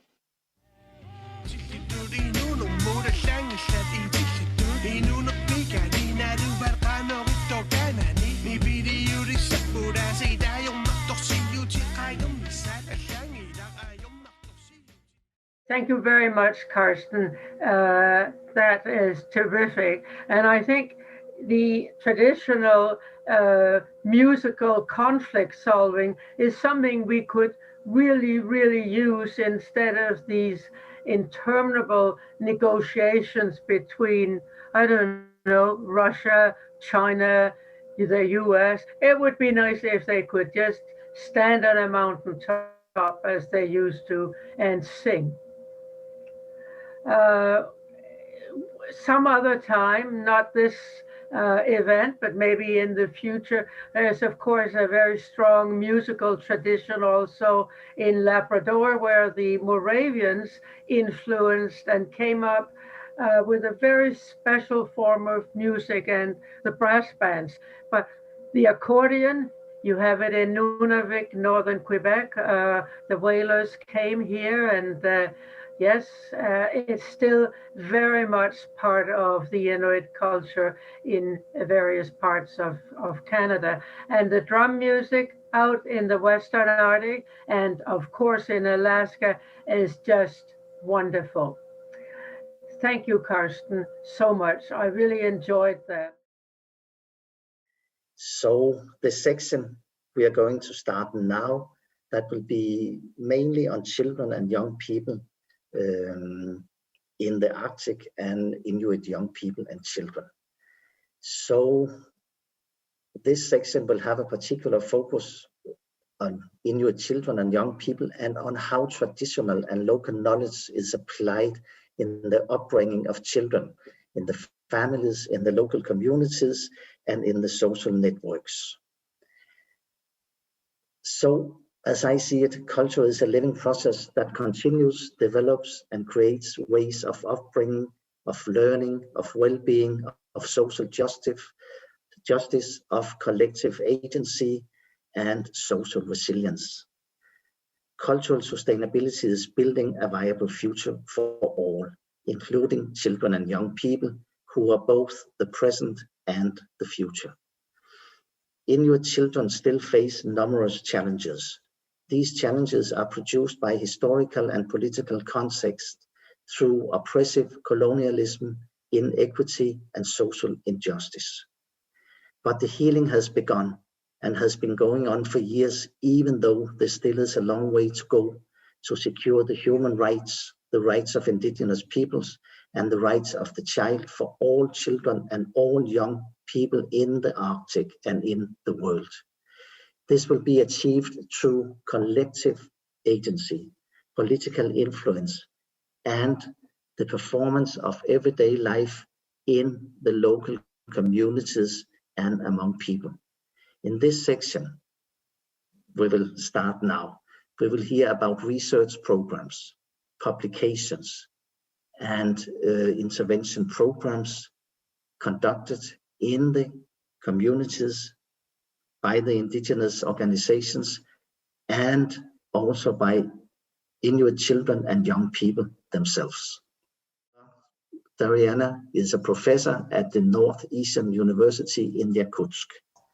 I know Dariana from our cooperation in planning and writing a U-Arctic thematic network application, a network that was in fact initiated by you, Dariana. So welcome, the floor is yours. Thank you very much for the organizers of this roundtable and for Marianne Steinbeck. It's a very good idea to gather us all together because I'm in Yakutsk now. In Yakutia, it's a far east, northeast region of Russia. And our time is midnight now. And it's very interesting that we have time, a different time, and we are together now. So I have a presentation, and before I present you my theme, which name is Children of the Arctic, Local Knowledge and Sustainable Development. I would like to thank you, my colleagues of the project, which we started in 2019. So it was a good idea to look to search about the children of the Arctic around the world. Not only in Russia, and we have a project in Yakutia. Here I can show you that we have a lot of journals about the children of the Arctic, but it's in Russian. It's Yakutian journal, and here is the name of this journal is Children is the Future of the Arctic. So the idea of the project. And now let me share with you my presentation about the project and about the subject of Children of the Arctic. So my presentation is about international scientific project, our project with Marianne Steinbeck and Peter Bergener and Jette Rital. She's here, I hope, too. The name of the project is Children of the Arctic, Local Knowledge and Sustainable Development. My name is Dariana Maximova. I have a PhD in political science so it was very interesting to listen your presentations for me because I am a I have a degree, PhD dissertation about the Canadian Arctic, and about one of my subjects is Indigenous people of Canada. So it's very interesting to me too. And now I'm working as Deputy Executive Director of the Northern Forum. Northern Forum is the international organization which was located before in Alaska and now in Russia, in Yakutia. Here you can see our website, northernforum.org. And also in this project, in the Children of the Arctic project, scientific project, I am as an associate professor of the Northeastern Federal University, which is situated in Yakutia in Yakutsk. The aim of the project is to assess and study in collaboration with experts from Greenland, Denmark, Yakutia, Russia, and Quebec province, Canada, of successful sustainable development practices for children in the Arctic, taking into account the adaptation of traditional knowledge and indigenous peoples to modern conditions, of course. So here you can see project objectives,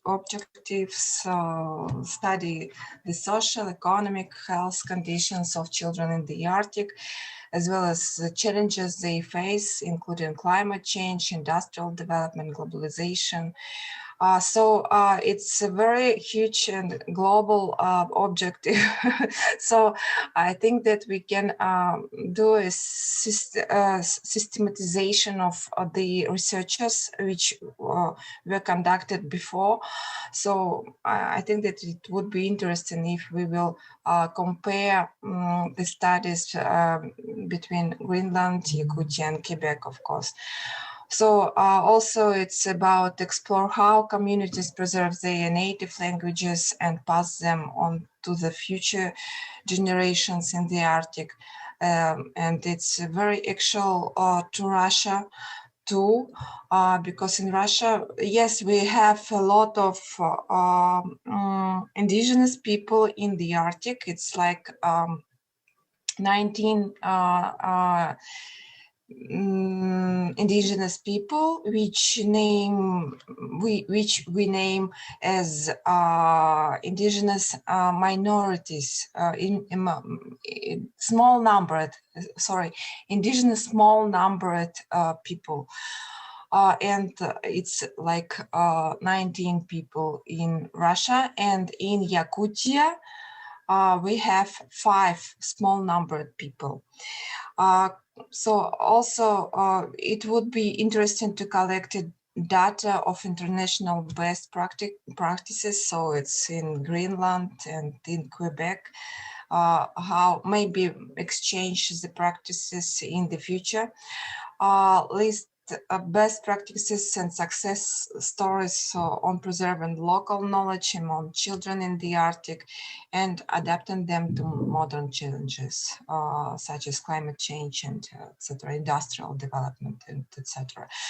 In Yakutia, when I listen the presentation of Stephen, he said that he said a lot about industrial development. So it's very interesting to the Yakutian small numbered people, Yakutian indigenous people. We have a lot of discussions about this subject.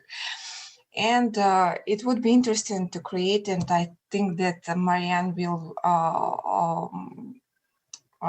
and my colleagues, Marianne and Peter and Jette, will maybe tell us today how we can continue our project after the end of the grant, which we have from the Danish government, and at the end of the grant is in this year. So I think that this project we can continue to do in the future too. So the project when we started and when we did the application for a grant, it was like the project which will be implemented within the framework of the project Children of the Arctic, Preschool and School Education of which is the project of the Arctic Council. Which is the global project, of course. And the research project, our project, aims to promote the sustainable development of indigenous peoples, their social and economic development, maintain a connection with their local knowledge and their traditional way of life. With globalization and environmental change, indigenous peoples can make important contributions to addressing these global challenges, of course.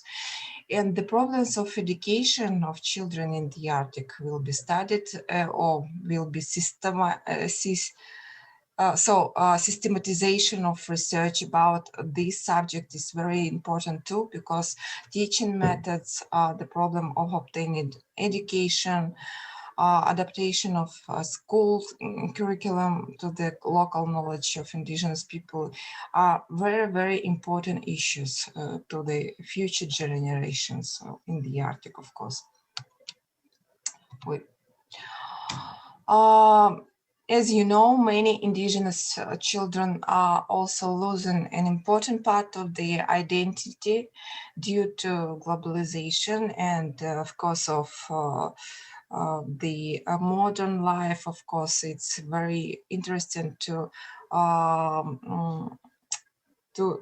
look at this point, of course, too, because identity issues in the Arctic and in the children's communities, it will be very interesting if we can do it. So therefore, we consider it important to take into account the rights of indigenous people as a holistic concept that includes the mental, physical, spiritual, cultural, and environmental aspects of their well-being. We wanted to explore what solutions and methodologies have been tested in the Arctic, especially in geographically isolated, self-sufficient communities, to enhance the well-being and development of children while maintaining their connection to traditional lifestyle or local lifestyles, of course, and native languages. So here you can see in a slide the aim of the project and initial stage of the project. So the initial stage, the second one about the to collect and analyze information about the social conditions of children. It's the main objective. When I do this project in Yakutia, I think that a lot of researchers in Yakutia conducted before my initiative. So it would be interesting to collect the information about the children of the Arctic social conditions, which are in the focus of different researchers and different government officials. So it's very interesting to gather all information in Yakutia to me, and I hope that my colleagues will do the same in Greenland and in Quebec. It would be very interesting to compare in the end or in the continue of our project, how we can compare and if we can if we can maybe find some differences or versus maybe maybe we have a lot of issues which are usual for all children in the Arctic. So it would be interesting to analyze it. And plant project results. When I think about it, in my opinion, of course, and in our project, in application, some of these results we wrote. So the project will also create maybe a thematic network at UArctic. Thank you for Peter Berliner. I think that it was a very interesting idea. And I think that it would be very interesting if we will do lectures by experts, including local indigenous experts from Greenland, Russia, and Canada in the future, of course. Creation of multimedia materials, cartoons, computer games. It's very expensive, I know, but maybe we can find some financial in future, and it would be interesting to do it, because as for me, I'm not indigenous, so I'm indigenous, but I'm not indigenous small numbered people. I'm Yakut, but for me it's a problem too, because Yakut people, it's indigenous people of Yakutia, and we have native language, of course, our native language, Yakutian language. And for example, my child, my son, he speaks in Russian more than in Yakutian language, and I think that for the indigenous people, indigenous small numbered people in Yakutia, it is a problem too. So for me, to have cartoons or computer games in Yakutian language, it would be very interesting to use it in a home with my child, of course. So I think that it is very important project if we can do in the future multimedia materials. Book publishing, of course, it's where we can do scientific project. Of course, one of the results is book publishing. Creation within the framework of the Northern Forum of the project Children of the Arctic. I am a representative of the Northern Forum, and now later I will present about the Northern Forum, what is it. And the last one, it's an international cooperation in the framework of global project Children of the Arctic, which is in the Arctic Council.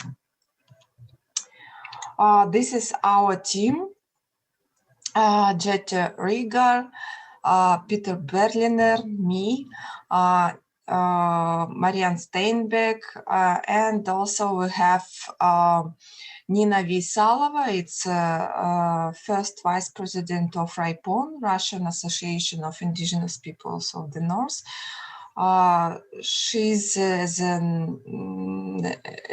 a stakeholder of the Global Arctic of the Children project, so, and she supports us, and I think that she thinks that we will present our results of the scientific project in the Arctic Council when we will end the research.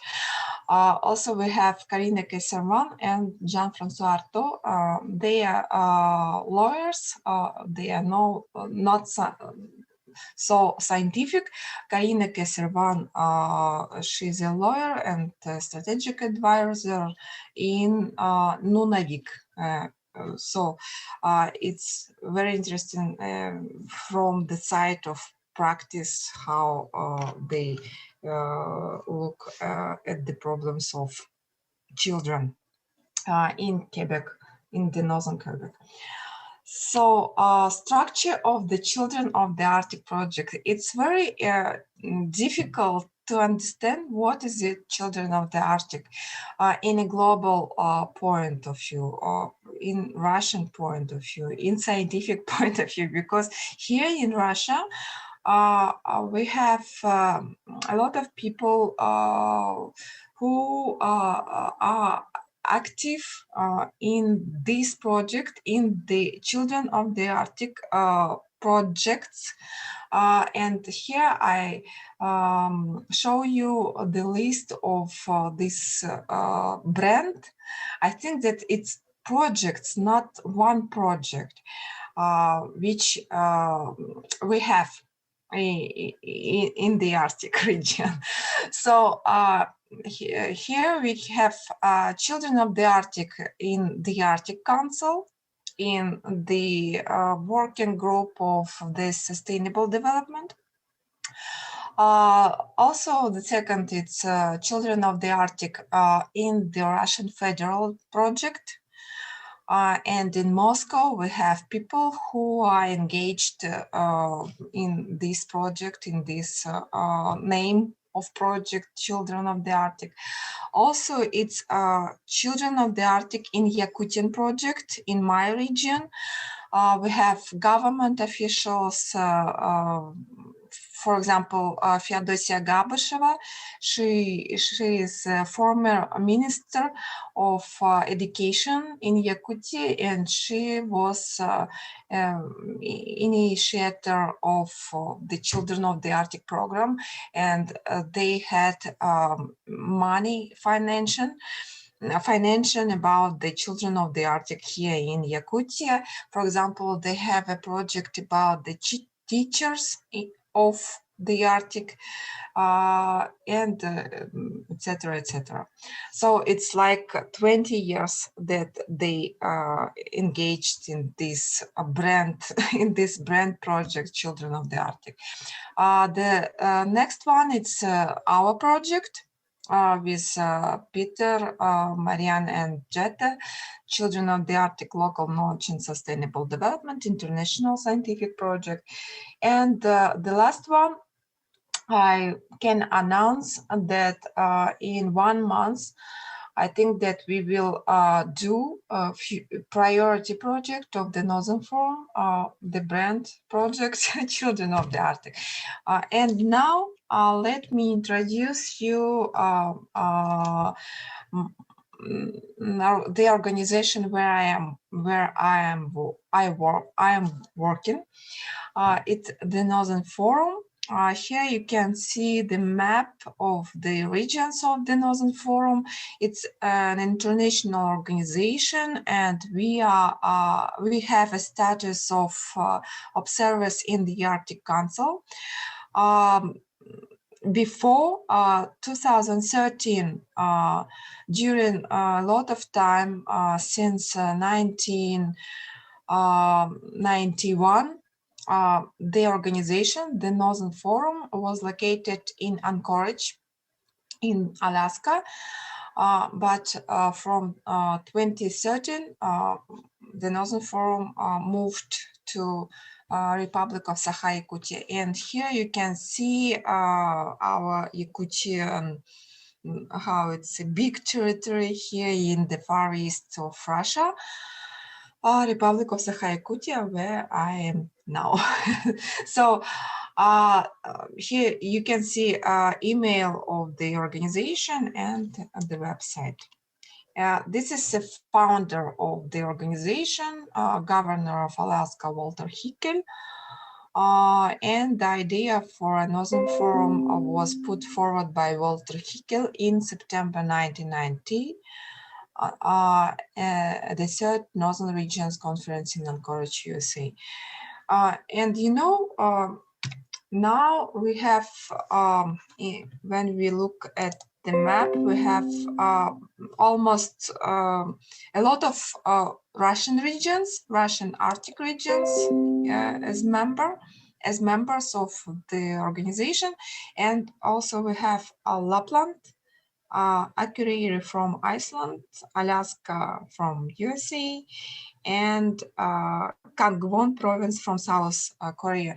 And it's interesting that we have no Canadian regions. There was a history of membership, of Canadian membership in 2000s and 2010s. It was with Yukon, Northwest Territories, Nunavut, Alberta, and Quebec were members of the Northern Forum during different periods of time. So, and the last one, it was Quebec province, which left the organization, the Northern Forum, in 2013.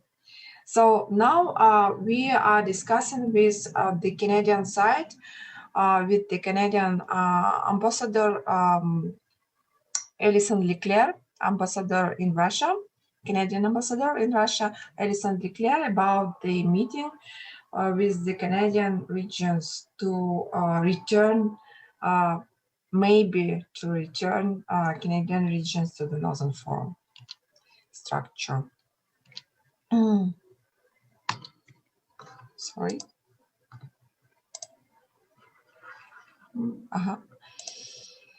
Here is the certificate of incorporation. Here you can see it was in 1991 when we established and the Northern Forum was organized by these regions. Mission and objectives of the Northern Forum is to improve quality of life of the population, and that is why I am telling about the Northern Forum, not just that I am working at the Northern Forum. I think that the project, the Children of the Arctic subject, could be useful for the regions, members of the Northern Forum in the future. So I see that in the future we can expand our geography, not only maybe Yakutia, but in other regions, Russian regions, maybe Lapland, Finland, maybe Alaska, etc., about the Children of the Arctic. Maybe we could involve people in the future. So here you can see our member regions. We have 13 regions. So it's foreign for us, foreign for Russian people, foreign regions. It's Akureyri, Alaska, Gangwon province, and Lapland from Finland, and another 9 region is Russian regions, which would like who are very interested, which are very interested in international cooperation. So they look that the Northern Forum could make contacts, international contacts. So it's my presentation about the Children of the Arctic and the Northern Forum where I am working now. Thank you, Peter. And now we will continue with the next presentation by Jette Rygaard and Susan Vanek. I just want to tell that you, Jette, you are a professor emerita at Inuit the University of Greenland, and you, Susan Vanek, you are a PhD fellow at the State University of New York. I know both of you from your great and fine research on children and vulnerable groups in Greenland, and I look really forward to listening to your presentation. So please, the floor is yours. Hello, my name is Jette Rygaard, and thank you to Marianne and the organizers to make this wonderful roundtable as a wonderful break in this Corona isolation. I have been employed in 27 years in Greenland as a professor and researcher in media and literature, and I have a PhD on children, young people, and the media in Greenland. I have been a part of this sustainable, these children in the Arctic for some years, and also on the Rockwell Kent project together with Susan Vanek, who I am presenting with today. I left Greenland 1 year ago and I miss it terribly. And my name is Susan Vanek. I completed my master's degree at University of Alaska Fairbanks. And as Peter said, I'm currently a PhD candidate at Binghamton University. That's part of the State University of New York system. I've worked in Greenland probably over the last 10 years. I've been part of the Kent project with Jette, and my PhD research is in Greenland. And today we're going to briefly talk to you about encouraging self-representation among children and its relationship to traditional knowledge in the contemporary world. As you all know, it's very important for Greenlandic children to express themselves about their lives, their friends, their family, their dreams, and their future, and not the least to be creative. Some of the children we have worked with live in relatively small communities, as you will see later, and it is not always that inspirations come quickly to them from the outside. One of the ways they can express themselves as young people in the Arctic is also by taking photographs, and they love it. All of them have a mobile phone. Many share their photos and thoughts on the social media, that is, when they have internet access, which is not always. Children and young people in our project have shared their pictures with us, and they will appear in a beautiful picture book that they will all get in a little while. Many of the pictures have already been displayed at various exhibitions, and more are coming when the world is normal again. Okay, so if traditional knowledge is connected to a whole way of being, a way of knowing and interacting with the world that is laced throughout everyday life, it's connecting the past to the present and carrying both into the future. Traditional knowledge is not static or confined, it's active and dynamic, incorporating not only knowledge and respect of the land and animals, but also respecting each other, relationships and caring, openness, inclusivity, community and family, working together in consensus, action and creativity, resourcefulness and innovation. Self-expression carries this dynamic way of life and knowing forward in the world. Self-expression is a vehicle for traditional knowledge. With the massive changes occurring throughout the Arctic, the children in the region today will have vastly different lives than the generations before them. But they also have access to new technologies and means of expressing themselves, their culture, and carrying their traditional knowledge into the future. Encouraging children to express themselves through these technologies provides them not only with a means of coping with their changing world, but also gives them another means of carrying their traditional knowledge forward with them through new media, art, and photography. Now, we would like to provide some examples of this from a recent NSF project.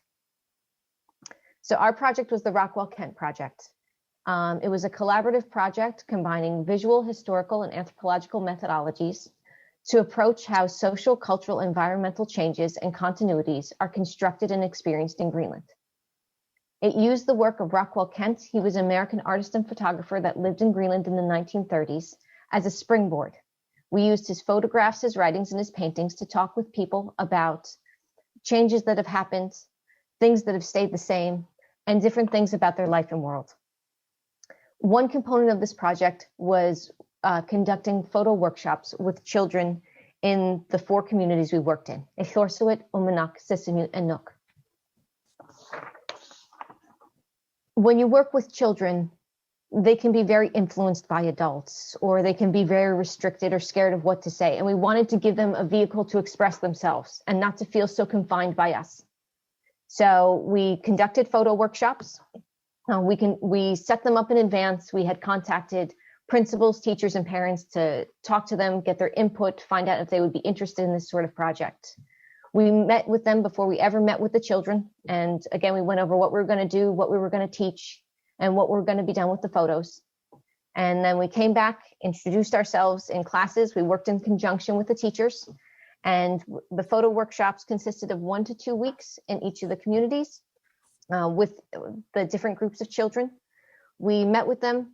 We gave them basic history of photography and photography in the Arctic, taught them about different photographic techniques, and then we sent them out with cameras and asked them to tell us about their life, their hopes, and their dreams through photography. So I'm going to tell you a little about the photographs here.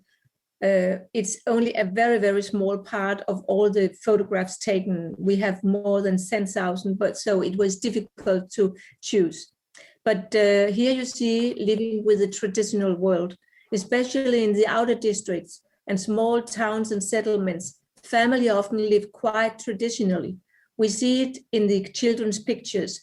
We see how they go with their families on catch or on fishing. They have, in the dog district, often their own dogs, and many of the young people's pictures show this life with the much loved and photographed dogs and puppies, sleds, fish hang to dry, etc. Their pictures reveal much about the way of living around Greenland. Next slide, please. Yes. When children and adolescents took pictures, there were often many recognizable landmarks in their pictures. They were very proud of their country and their cities and were happy to show it off. They shot the beautiful nature in Diskuk Bay, the great icebergs, in Umanak, the hard mountains, as you see to the left, creatively showcased by someone who took a picture of someone who took a picture of the mountain.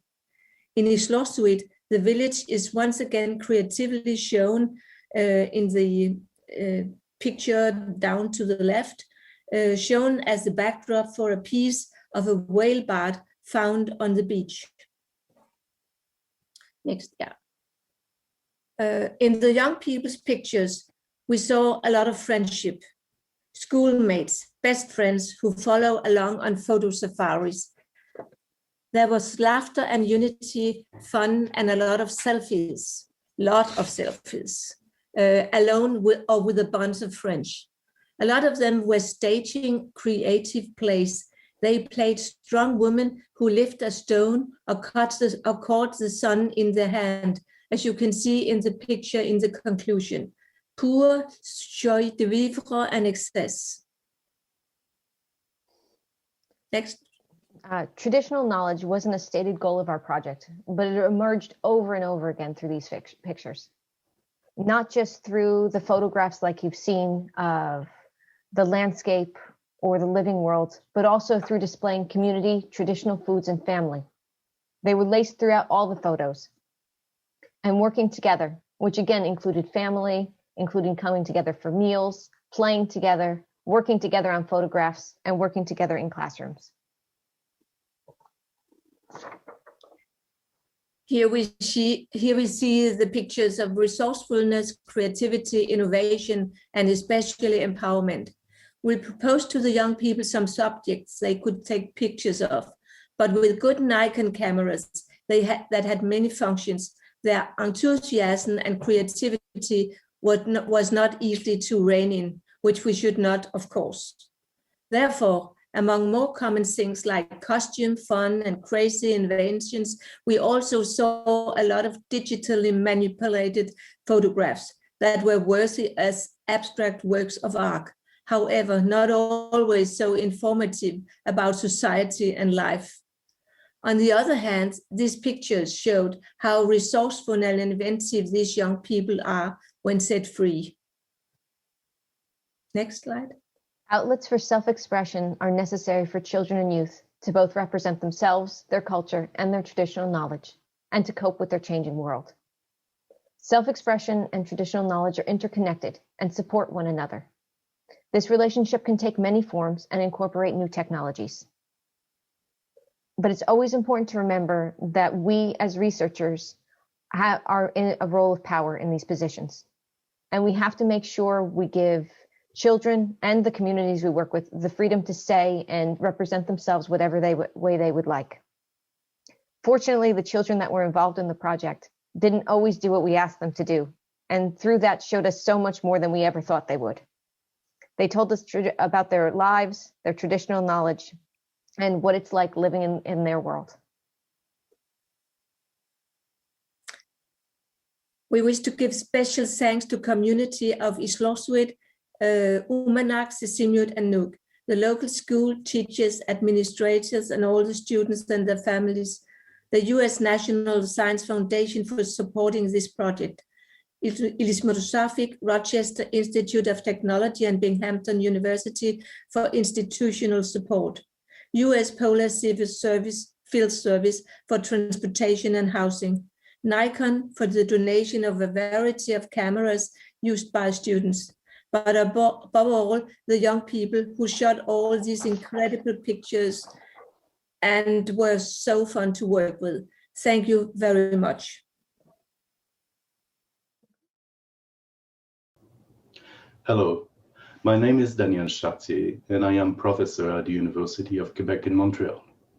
I direct the International Laboratory for Research on Images of the North, Winter, and the Arctic, which allows, among other initiatives, the translation and dissemination of Inuit works, and which has initiated a project to showcase Inuit literature from all over the circumpolar space.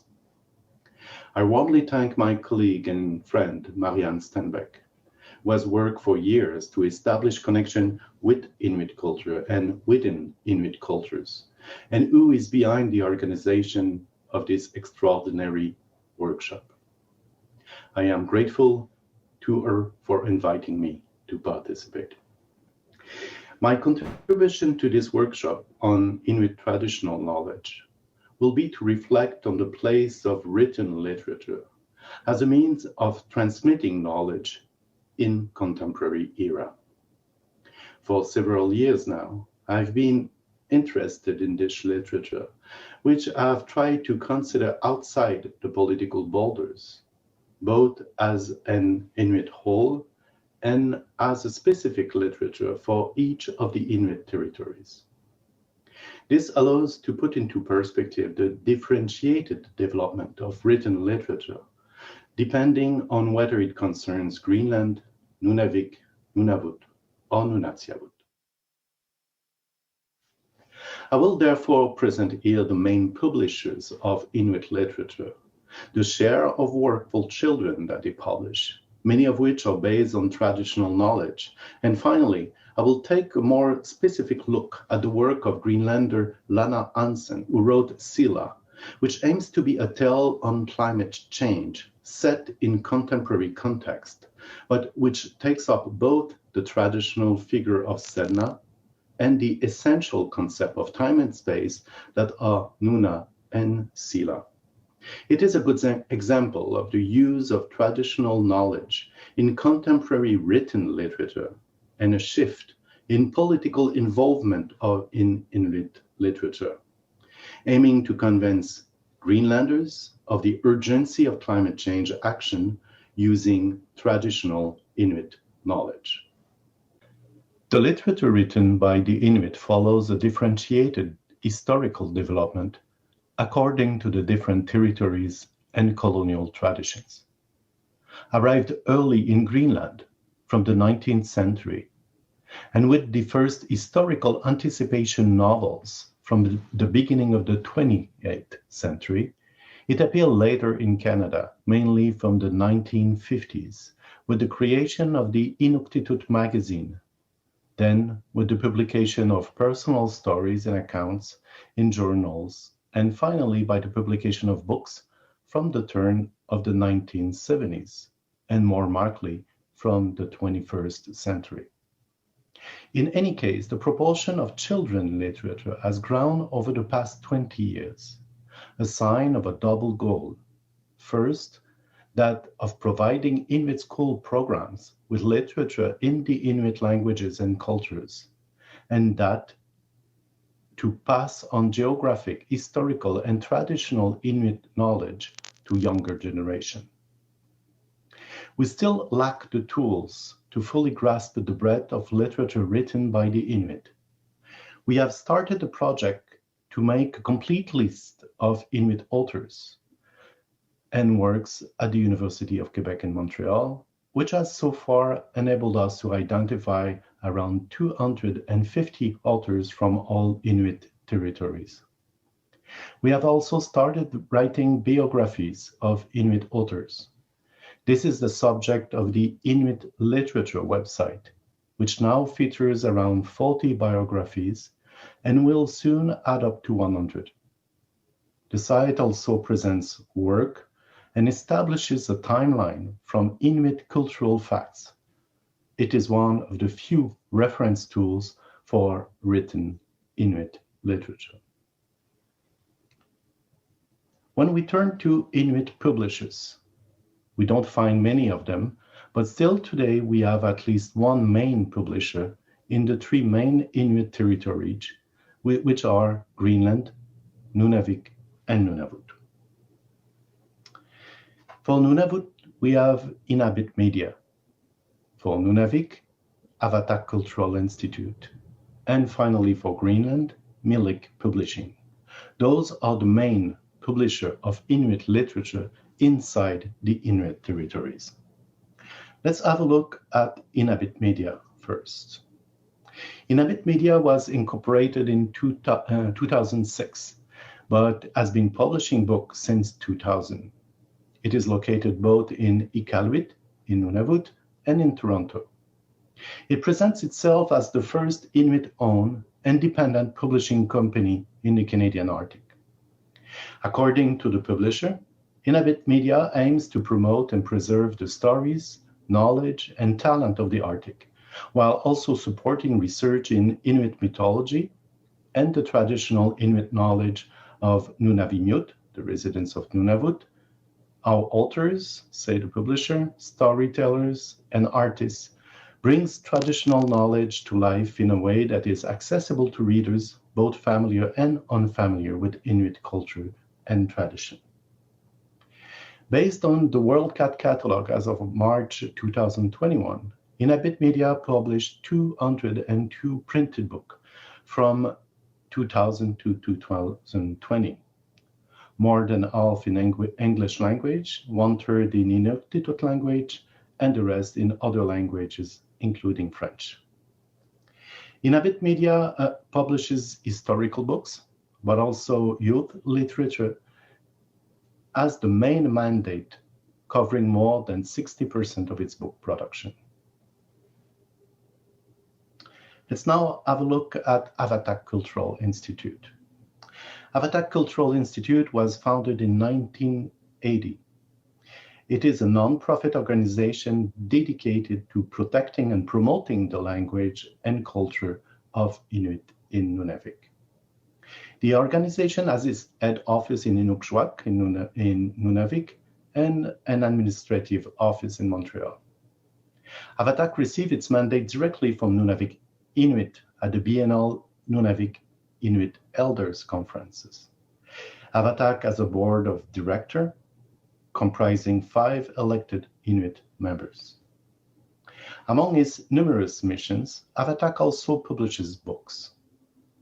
Based on the WorldCat catalog, Avatak Cultural Institute published 105 printed books from 1981 to 2020, most of them bilingual in English and Inuktitut, and trilingual in French, Inuktitut, and English, and some of them in Inuktitut only. Avatak publishes books by itself or by association with other publishers. Most of their books are presented on the Nunavik Publications website. It includes traditional knowledge books, historical, archaeological, and anthropological books, but also novels, biographies, and children books about historical and geographical facts, but also based on traditional knowledge. Let's now have a look at Milik Publishing. Milik was founded in 2003 in Nuuk, Greenland. It publishes children books, fiction, as well as books about art, culture, and social condition in Greenland. According to the publisher, Milik publishes books for children, young people, and adults, and is wide-ranging, ranging from books on Greenland culture and history to large photo books, comics, songbooks, therapy books, and poetry collections. The most important thing is that the book make a difference, set something in motion, and that they have a nice design and a good quality. Based on the WorldCat catalog, Milik published 214 printed books from 2005 to 2020, half of them published in Greenlandic, 1/3 in Danish, and the rest in English and other languages. The publisher also greatly support young authors, helping them to write a short story, making them known, and sometimes allowing them to publish a book by their own. Milik initiated worldwide success of novelist Nivia Cornelissen with her novel Homo Sapien, now the most translated Inuit book, published in 2014, followed in cooperation by Blomsterdalen in 2020. Finally, Milik is largely involved in children literature, many of them based on traditional knowledge, figures, and tales. As we can see for Inuit publishers, youth literature is an important part of their production and mandate. They all publish in Inuktitut, but also in their own colonial language, be it Danish, English, or French. And finally, traditional knowledge transmission is at the core of the young people book production for the Inuit. One of the books published by Milik, a contemporary tale on climate change entitled Sila and written by Greenlandic author Lana Hansen, involves the use of traditional Inuit knowledge to send a political message, both to Greenlanders and to the people of the rest of the world, about the urgency of action against climate change.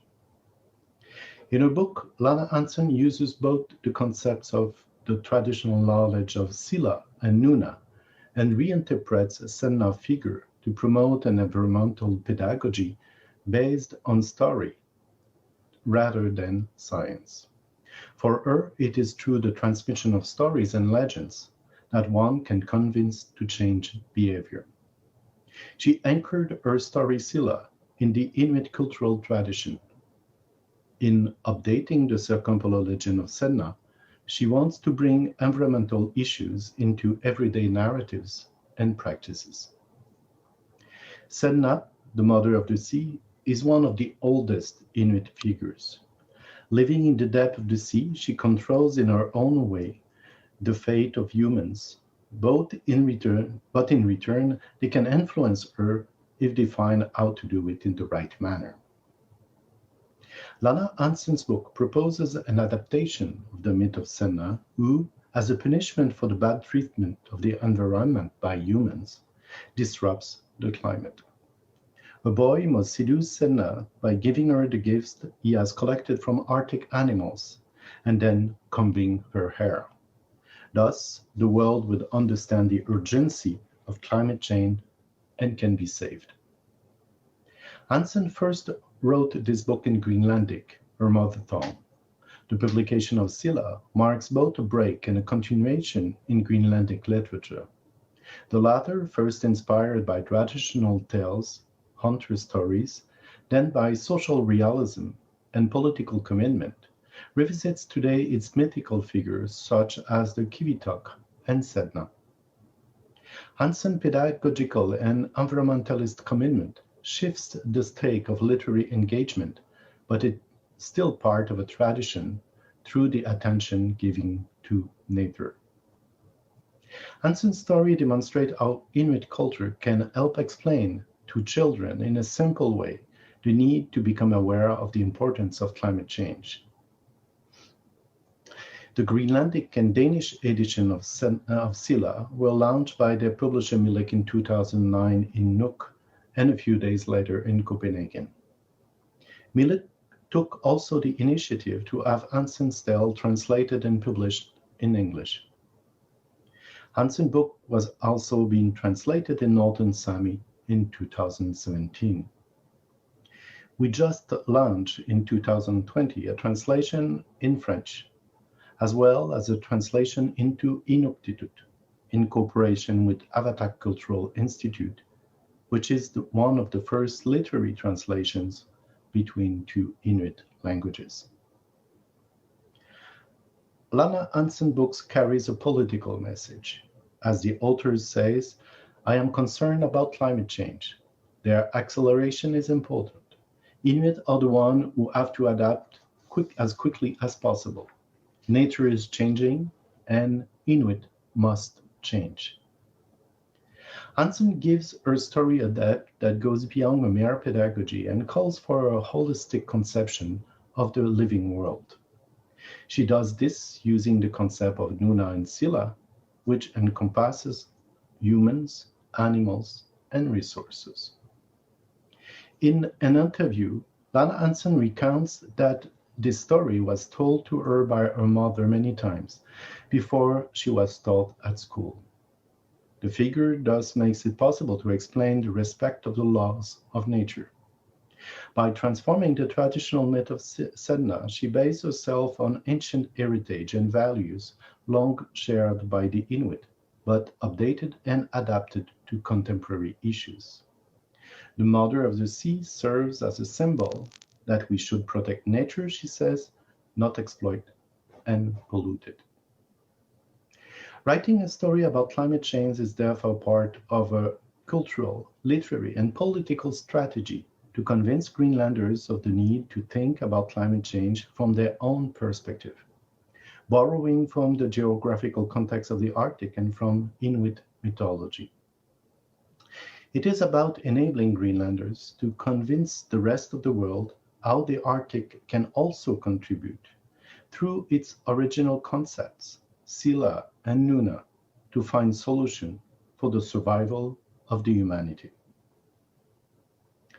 In conclusion, we can see that Inuit book productions is now in large part controlled by the Inuit themselves. That children book production is at the core of the mandate of most Inuit publishers, which includes in these stories elements of Inuit traditional knowledge. In the case of Lana Hansen book, the political involvement on climate change is based on the use and reinterpretation of major traditional Inuit figures and concepts, which is a clear and positive sign of a new mode of transmission of this knowledge towards the younger generation. Thank you.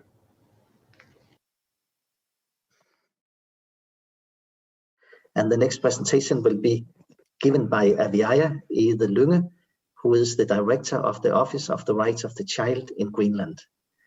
And I want to say that I have known and appreciated the incessant enthusiasm and activism which you, Aviaya, have shown in your work to secure the rights of the child for all children in Greenland and in Inuit and indigenous peoples globally. You have shown that there are Inuit ways and indigenous ways of promoting the rights of the child, and that these ways show good results and outcomes. Furthermore, you are an activist for the promotion of the rights of indigenous women. Recently, you stated that the Office of the Rights of the Child in Greenland is an Inuit institution. And I think that is very key to understanding the impact of MIO, as it is called, throughout the society and communities in all parts of Greenland. Then I will also add now that in continuation of your presentation, I will join in with a few observations on the social resources and capacities of Inuit children and young people. So, Aviaya, it is a pleasure to give the floor to you, please. Well, I would like to say thank you very much for this opportunity to be with all of you today. And it's a particularly great honor to have this close cooperation with Peter. And I'm also looking forward to be more part of this U-Arctic work with children.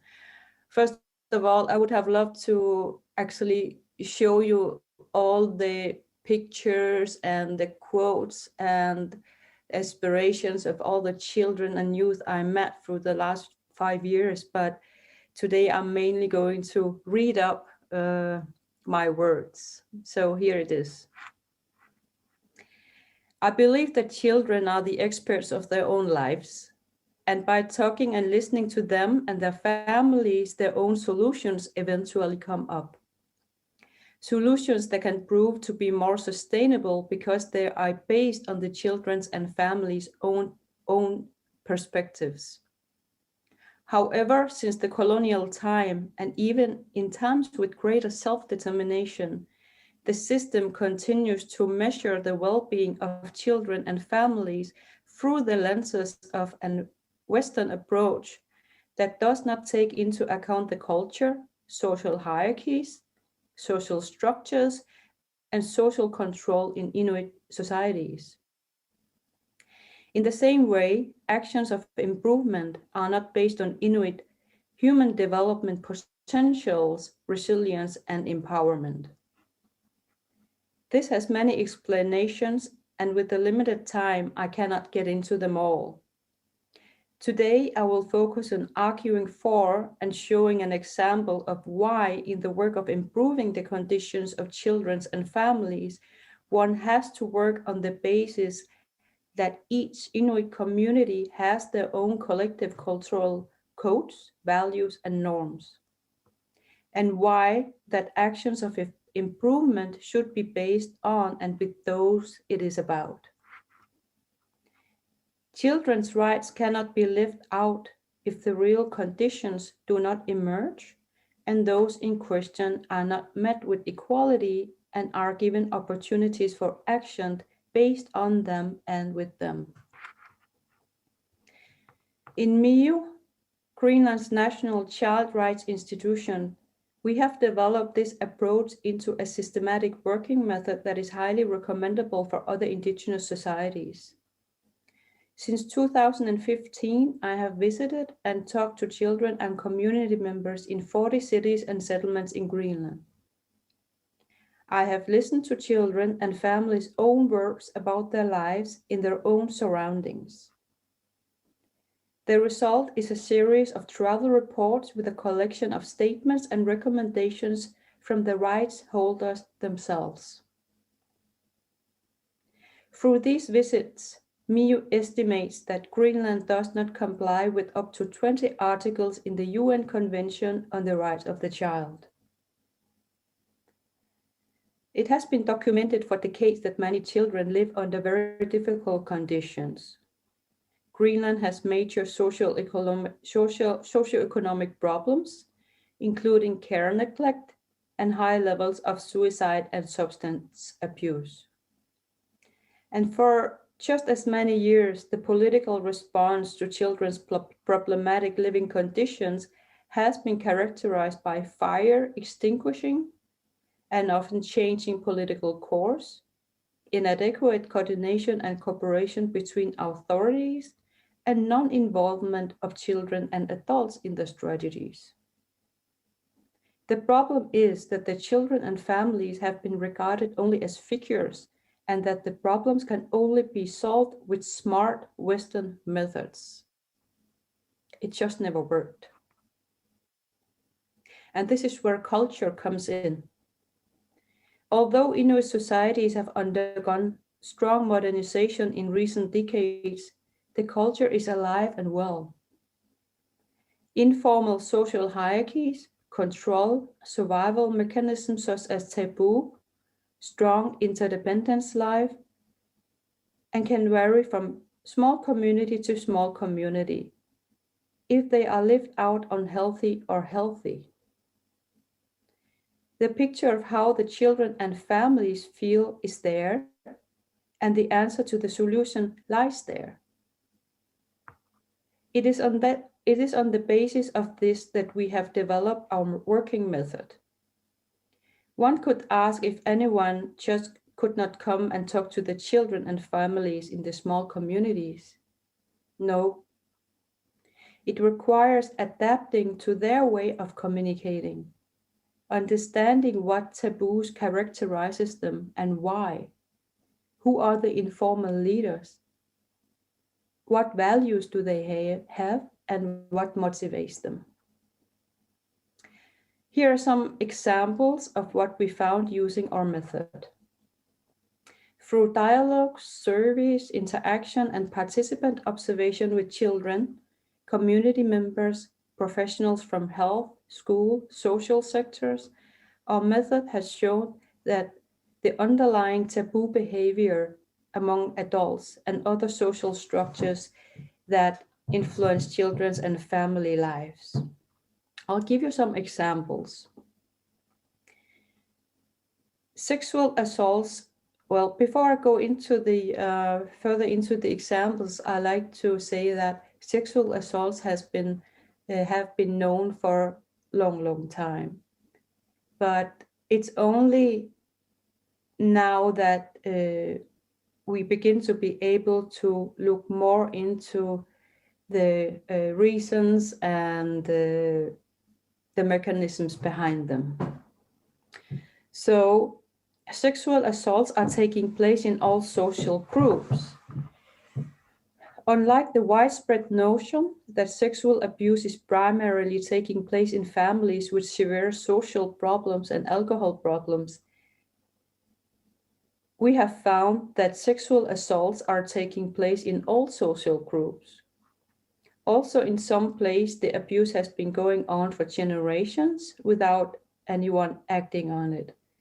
There are even words that are being used as horrible as "you will get used to it."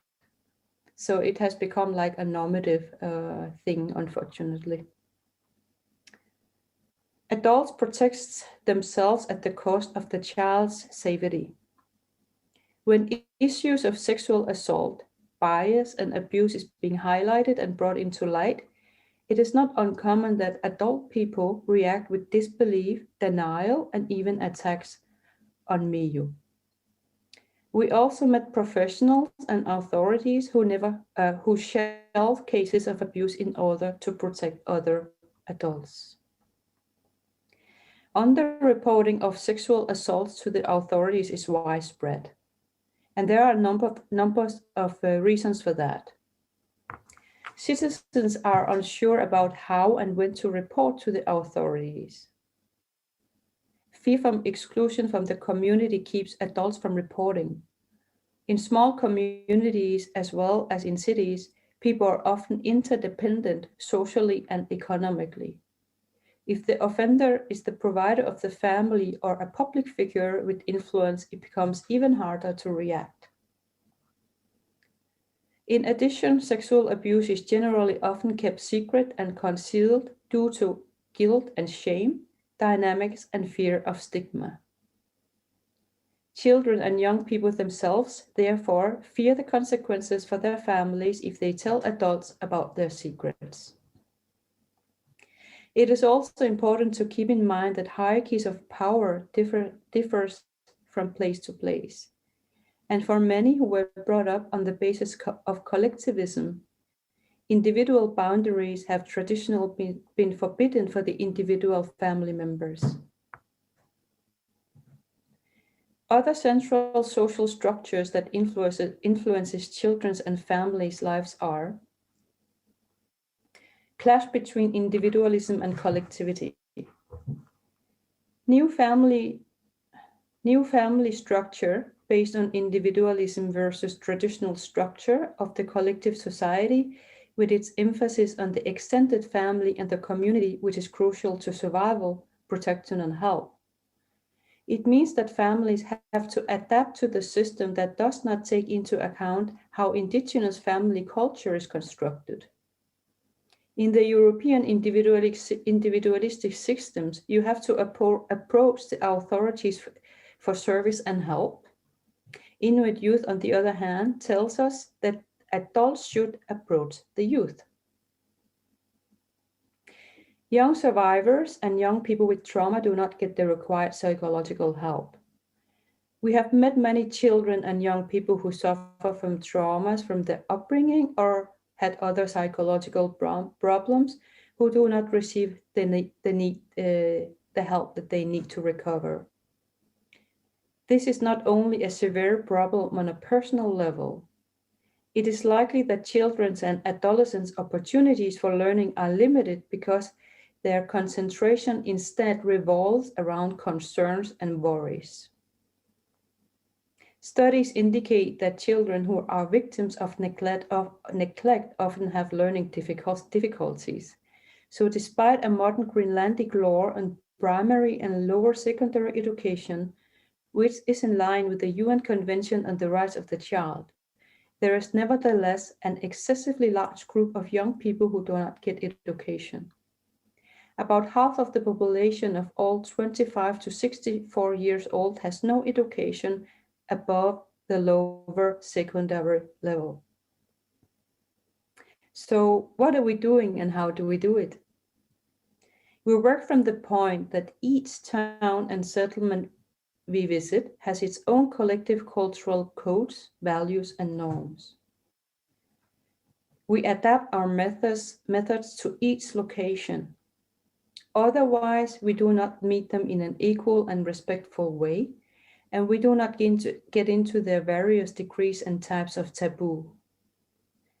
It is a method that has proven to be able to create a marked and necessary awareness of condition of children and young people in Greenland. Serious taboos about the condition of children, young people, and families have come to light and brought up and articulated in a way that creates action in both the population and politicians. Although Greenland still has major challenges to solve, historically there has not been as much focus on the conditions of children and families before. And now it's just nothing that politicians talk about. Now it is also among the population in the small communities. The next step is to get the population even more involved and for Greenland to start raising children's conditions adapted to the cultures of small communities together with those it's about and based on an equal approach. The strength of the method is that we can find problems that needs to be solved, but at the same time get the population involved in the solutions. It took us 5 years to find this way of working. We have met people who have not experienced really being involved before. We have seen the hardest examples of children and family who have difficulty, met anger because taboos are broken, experienced political attacks because of balance of power being disturbed. But all of this is now reversed. The small communities themselves are starting to break taboos, and politicians have never had so much focus on children's conditions. I believe that this is the real path to greater self-determination. Local cultures are rich in resilience, and culture of community caring is there.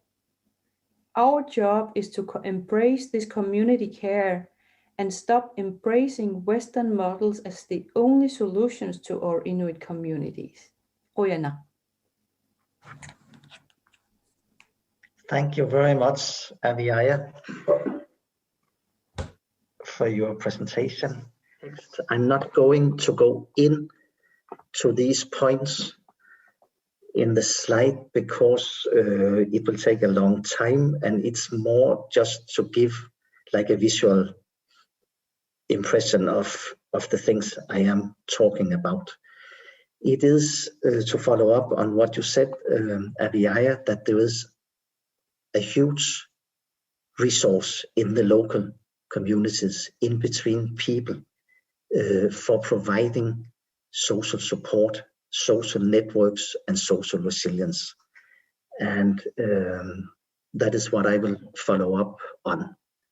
So again, thank you, Aviaya, for your presentation on ways of promoting the rights of the child through Inuit and indigenous ways. When we want to make social transformations, we must address the challenges in the communities we are working together with. One way of doing that is by enhancing and strengthening the social and cultural resources of the community. That means that we look for the exceptions from the challenges, for the moments where social support is performed and social resilience is built.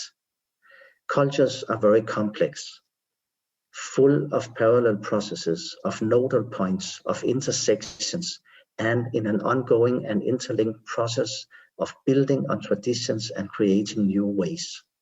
In these patterns, this wholeness, we can punctuate ways of socially supportive behavior and speech acts performed by young people. I will start by a short story.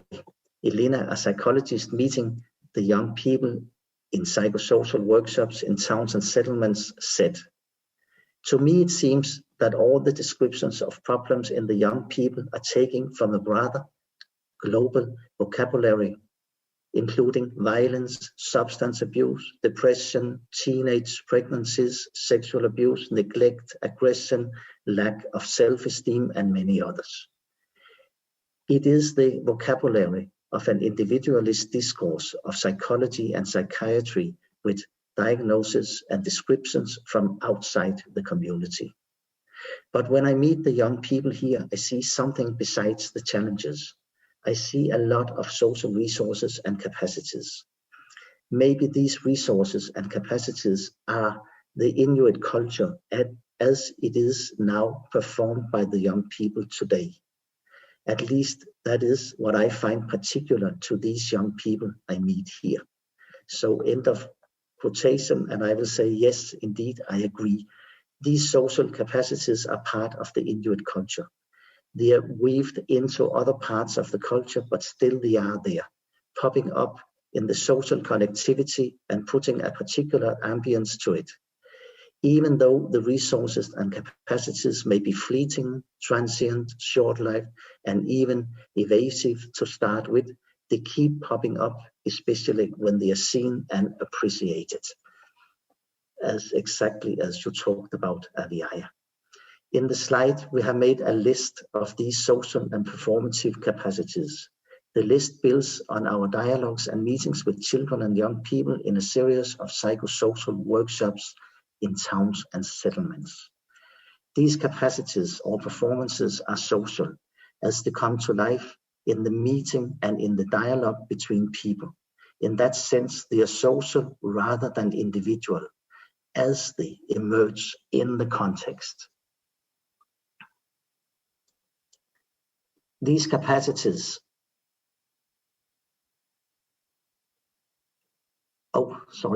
there have been and still are many studies and theories focusing on problems in Inuit children and young people, but these theories seem to blame the victim, rather than understanding that social behavior is field dependent, is a response to the historical and political context with their discourses, institutions, oppression, and lack of human rights.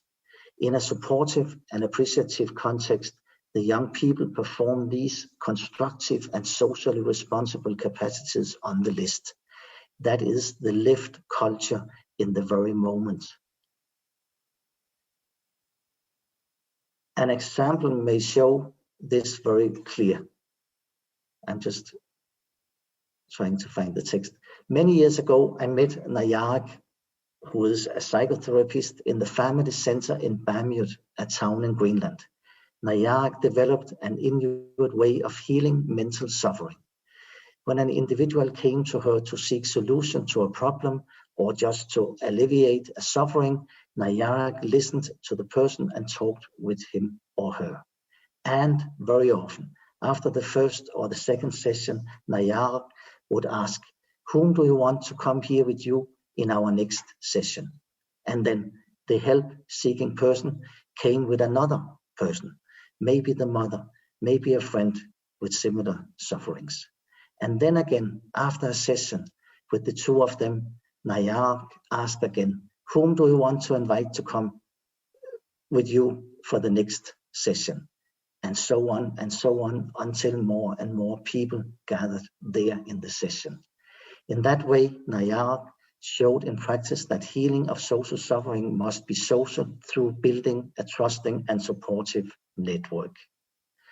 I will end by giving a third example which is exactly about you, Aviaya, because once you told me that when Mio visits towns and settlements, children and young people come to meet you. And most often, the children and young people come together in groups. In this way, they support each other by building socially supportive networks to maintain and sustain a collectively secure, so collective secure their rights. To conclude, I think that these examples show how young people perform Inuit collective ways of understanding social support and social healing today.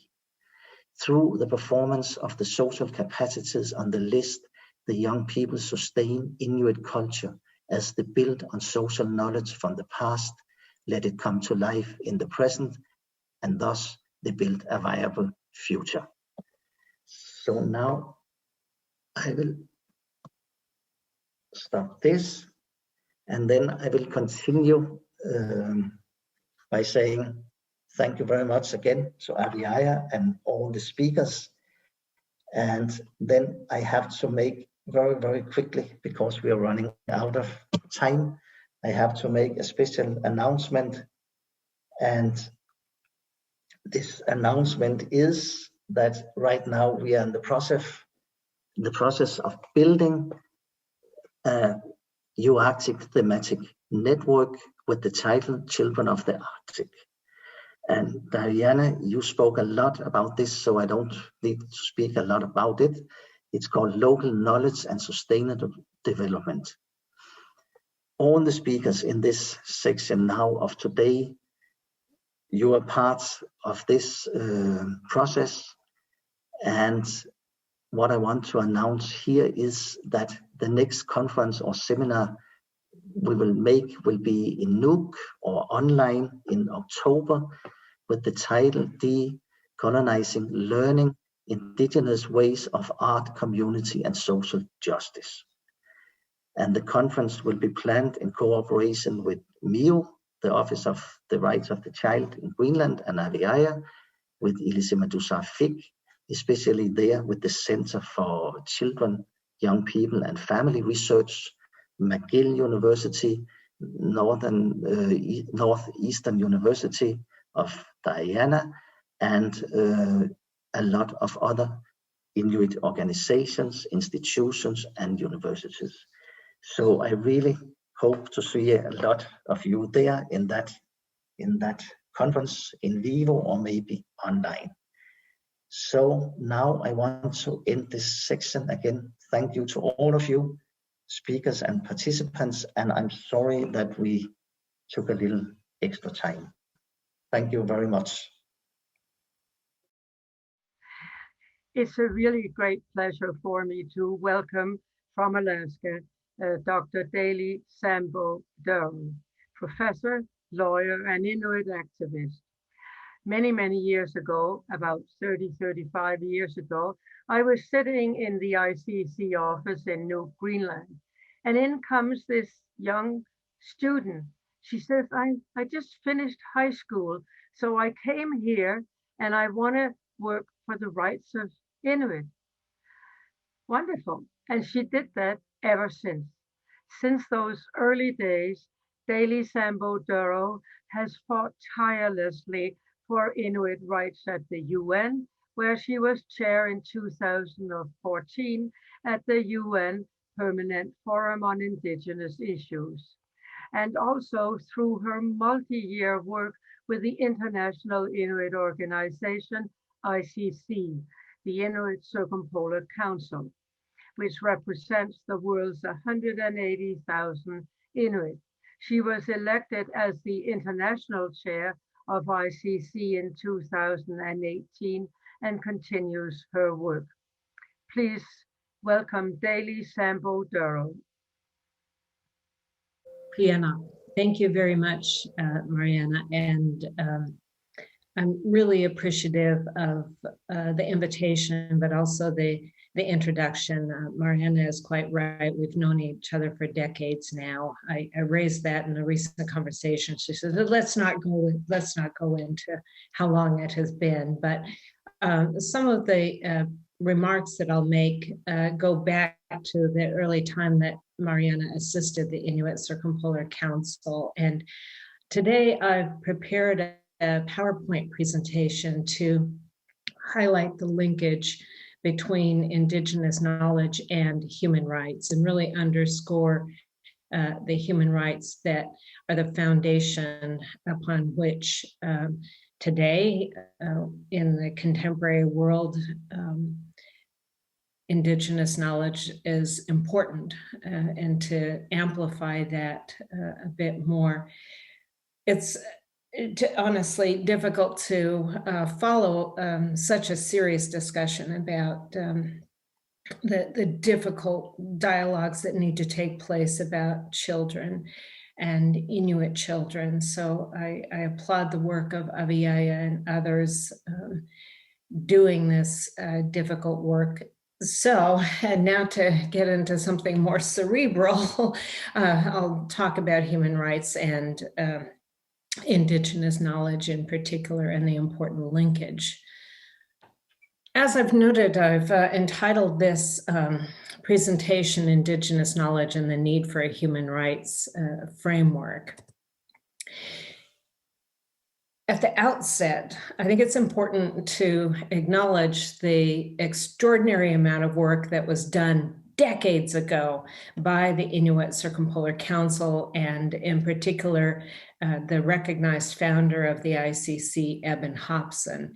If you look back at some of the important speeches that Hobson provided, you will see that we were consistently speaking about these particular issues well before they became vogue. And everyone knows that the Arctic is now a part of the geopolitical and geostrategic dialogue taking place across the globe, and that states far from us are now engaged and interested in Arctic issues, of course, primarily for commodities, but I think that for me, it's important to recognize the long-standing work of the organization in areas that no one really ever thought about.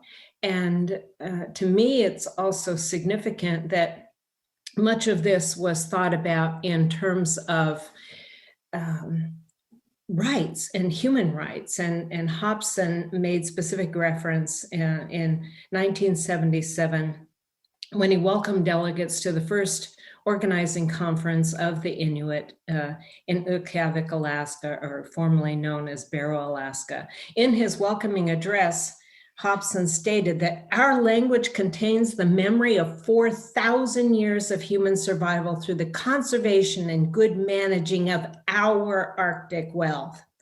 Our language contains the intricate knowledge of the ice that we have seen no others demonstrate. Without our central involvement, there can be no safe and responsible Arctic resource development. Significantly, we're still saying the same thing. And Hobson's words speak volumes about the host of issues that he was tangling with in the midst of impending offshore oil and gas development. But his reference to the intricate knowledge of the ice that we have seen no others demonstrate continues to be a matter of fact and science today. In the earliest days, and this is the reference I made earlier about the assistance of Mariana Stenbeck and others to prepare the principle and elements for a comprehensive Arctic policy. Today, the 8 Arctic states, states across the globe are adopting Arctic policies and have a strategic plan for their activities in the Arctic. This work began in the early 80s, and I think it is, again, significant that these sentiments and the substance of the early comprehensive Arctic policy principles and elements have rung true and influenced so many other developments. the preamble of the original policy underscored that we want to contribute our knowledge in order to improve conditions for humanity, for common security of all peoples and states, and for world peace. In addition, the linkage to environmental issues was made very clear that our activities should not only meet local needs, but also encourage self-reliance, and that they be culturally appropriate in terms of any of the activities or development that's taking place in the Arctic region. In the context of a discussion in those elements and principles related to renewable resource management, there was a very unequivocal statement that Inuit are an integral part of Arctic ecosystems, that we have this profound relationship between us and all living species to the natural world, and that it has economic, social, cultural, and spiritual dimensions. To me, this is huge, but it also underscores, like the nature of human rights, the interrelated dimensions of our way of life, our way of being, as well as Indigenous knowledge, that intricate knowledge that Hobson spoke of. In addition, under the section concerning renewable resource management, there was an effort to highlight our way of life in terms of the traditions, customs, and rules relating to harvesting and resource management. And significantly, the knowledge of our people, their experience, and the input from the harvesters and hunting, fishing, and trapping organizations should enhance the prospects for effective resource management.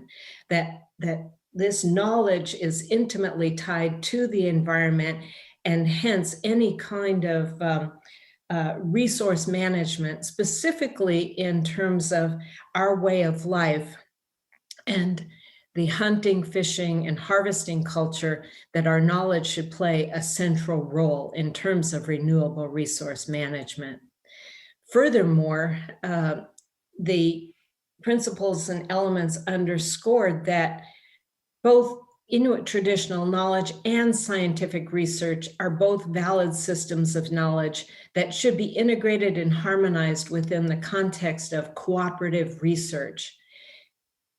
Recognizing that developments were taking place all around us, often without our direct involvement and input, causing environmental degradation, that our knowledge and our contributions should be included so that managers have access to the best possible information relating to terrestrial and marine ecosystems on which to base their decisions.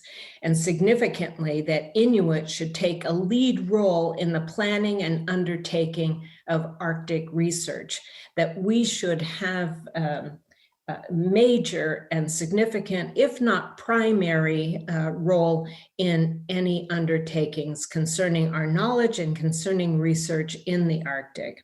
And again, though these principles and elements are now possibly regarded by others as outdated, we have been consistent about these particular provisions and the substance that they reflect.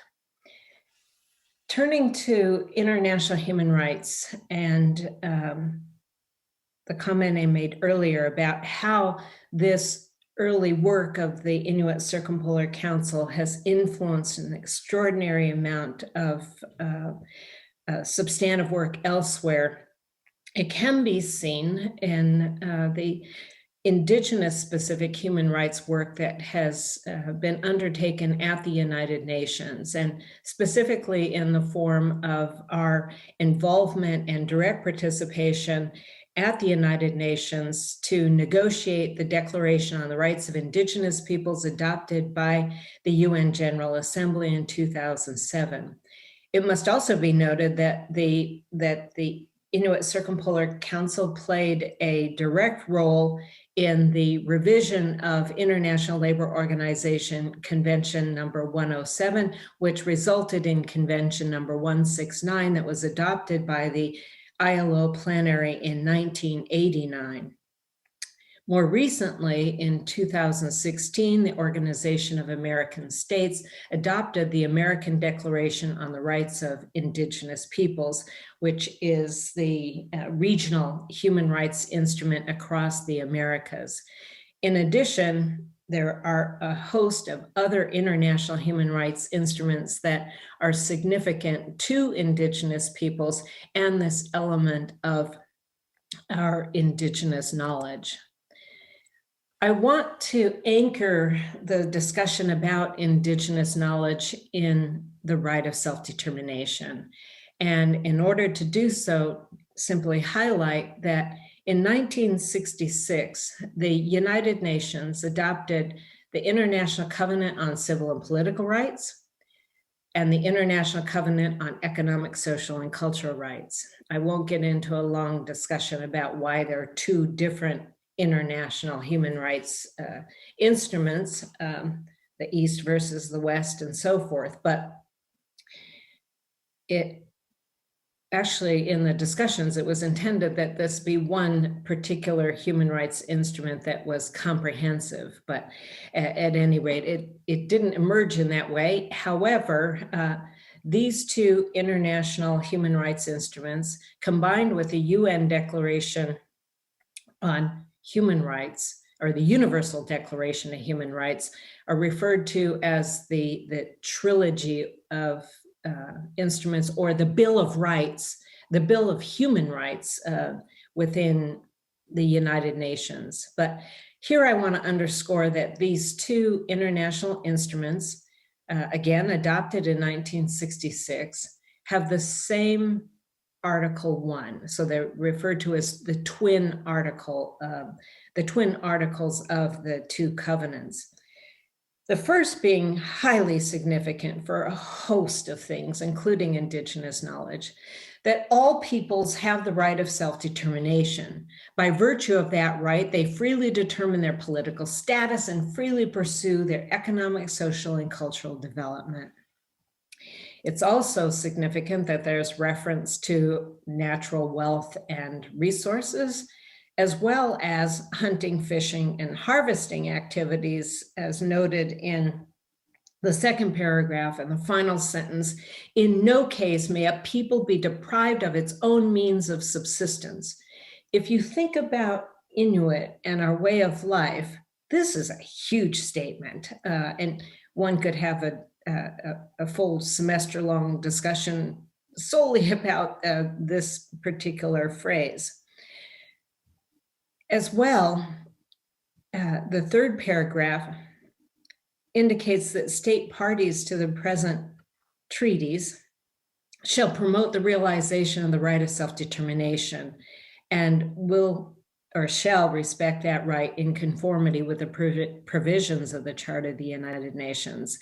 We know that that doesn't always happen, and certainly in the case of Indigenous peoples who are under constant pressure about their basic right to life, that it doesn't happen. But it's highly significant that these two international human rights treaties underscore these important points. It's also important to recognize that the Convention on the Elimination of All Forms of Racial Discrimination strives to create the conditions for the full and equal enjoyment of human rights and fundamental freedoms for all people, including racial groups or individuals belonging to distinct groups. And of course, Indigenous peoples are recognized as having a distinct status, a distinct role, and distinct rights based upon their legal status as Indigenous peoples who are different, have the right to be different, and respected as such. the Declaration on the Rights of Indigenous Peoples is where we see the extraordinary contributions of Inuit and the original Arctic policy of the Inuit Circumpolar Council revealed. The fact that there is language there that is specific to our region and our concerns, I can't say enough about the role that was played in this particular work. Turning to Indigenous knowledge specifically, the preamble of the Declaration on the Rights of Indigenous Peoples indicates that recognizing that respect for Indigenous knowledge, cultures, and traditional practices contributes to sustainable and equitable development and proper management of the environment. If you think about the contemporary issues facing the world community, it seems that the rest of the world is now realizing that Indigenous peoples have the answers to many of the challenges that we face, including climate change, safeguarding biodiversity, and so forth. The right of self-determination is affirmed in the UN Declaration on the Rights of Indigenous Peoples. It's recognized as the prerequisite for the exercise and enjoyment of all other human rights. And if you recall Article 1, Paragraph 1 of the International Covenants, this language in Article 3 that appears and is affirmed in the UN Declaration on the Rights of Indigenous Peoples mirrors that language. Indigenous peoples have the right to self-determination. By virtue of that right, they freely determine their political status and freely pursue their economic, social, and cultural development. One would think that that covers everything. Nevertheless, there are 45 other articles in the UN Declaration that are all interrelated and help to ensure that this international instrument is comprehensive in nature. Significantly, Article 25 refers to the distinctive spiritual relationship that Indigenous peoples have to their lands, territories, waters, coastal seas, and other resources, and the responsibility to uphold those rights for future generations. I want to say at one stage in the negotiation of the UN Declaration, this particular article made specific reference to sea ice. But because sea ice is not universal and is not present in every ecosystem for Indigenous peoples across the globe, the term was dropped from this original provision. Article 31 is the article that elaborates more specifically on the matter of Indigenous knowledge, as well as intellectual property.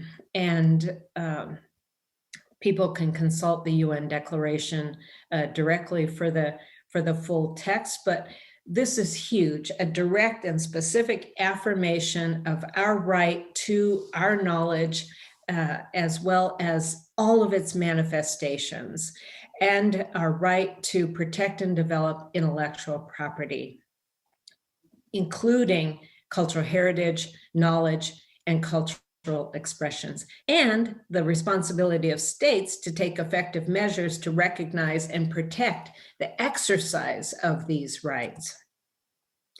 I want to point out that the American Declaration on the Rights of Indigenous Peoples makes reference in a number of different provisions about Indigenous knowledge. There are articles that relate to knowledge being linked to cultural identity, also referencing the importance of Indigenous knowledge to education from primary to junior high school, higher education, and throughout. The significant provision related to the protection of cultural heritage and intellectual property and how it's tied to Indigenous knowledge. Like Article 31 in the UN Declaration, the American Declaration makes specific reference through Article 14 about our right to preserve, use, develop, revitalize, and transmit to future generations our own histories, languages, oral traditions, philosophies, systems of knowledge, writing, literature, and so forth.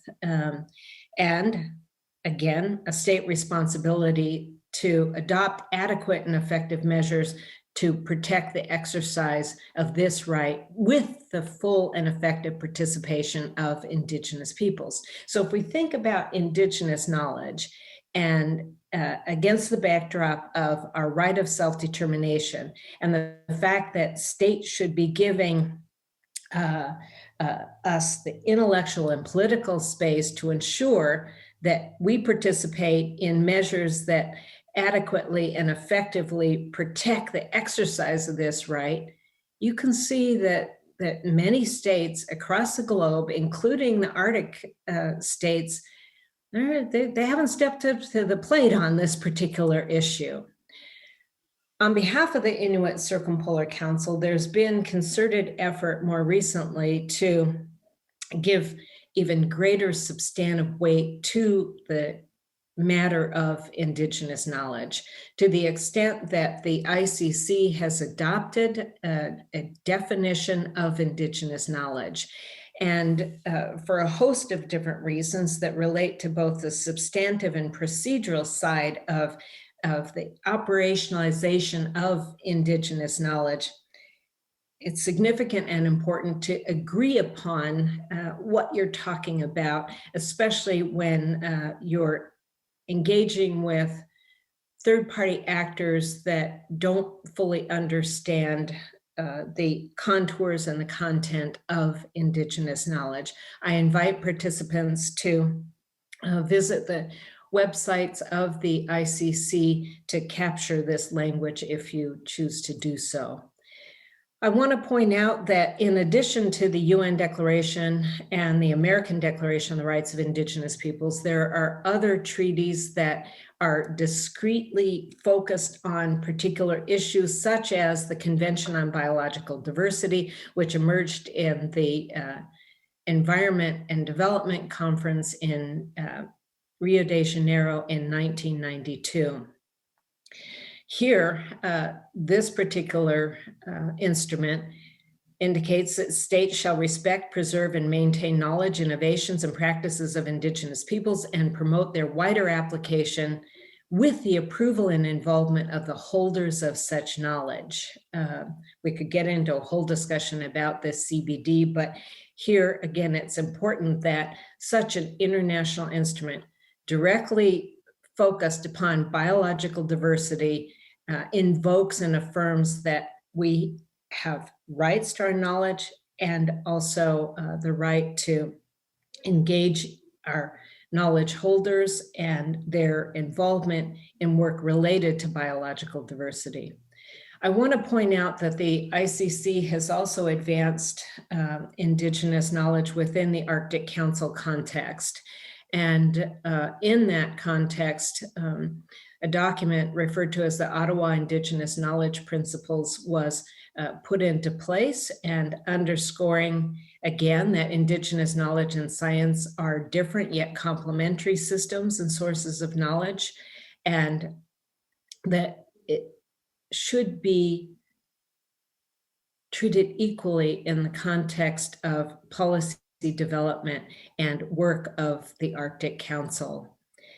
In terms of the contemporary issues and the efforts to put in place elements for the co-production of knowledge, it is very, very clear that much more work needs to be done to ensure that we effectively exercise and enjoy the rights that I've just enunciated in all of these various different instruments, and to hold the feet to the fire of those that are engaged in Arctic research and Arctic issues to, again, equitably recognize and respect Indigenous knowledge in order to achieve any effective measure of co-production of knowledge. And of course, in our view, it requires culturally appropriate methodologies as well as technology. In the end of the day, we're talking about the need for respect, for recognition, and relationships. And really at the core of much of the work that has been done on behalf of the ICC thus far, many refer to the need for trust in terms of relationships between people at the local level, within our communities, the trust, and also the realization that there is respect for and recognition of the important elements of Indigenous knowledge well before any opportunity for co-production of knowledge. And I talk about the substantive elements of Indigenous knowledge largely because it has not even been fully embraced by the world community. And it's important to recognize that substantively, Indigenous knowledge is founded in our right of self-determination. We're owners of this knowledge. These are pre-existing substantive rights, and Indigenous knowledge cannot be segregated away from this substantive right, this whole right. It can't be dealt with solely as a procedural right that's dictated by the most powerful. And oftentimes in scientific research, it is the most powerful are the ones with the most money. So I think to me, it's important that we also talk about the substantive elements of Indigenous knowledge and recognizing the important collective dimension of it, that it's sourced and pre-existing in terms of our cultural identity, as well as the power of our communities and our people to express themselves in the context of the right of self-determination in relation to their knowledge and their intellectual property. And of course, the procedural elements of Indigenous knowledge suggest that rules and guidelines or protocols for engagement of knowledge holders and Indigenous knowledge has to be developed. Indeed, the ICC is pursuing a project specific to the development of protocols for the ethical and equitable engagement of Indigenous knowledge and Indigenous knowledge holders. I want to conclude by indicating that this is taking hold, that traction is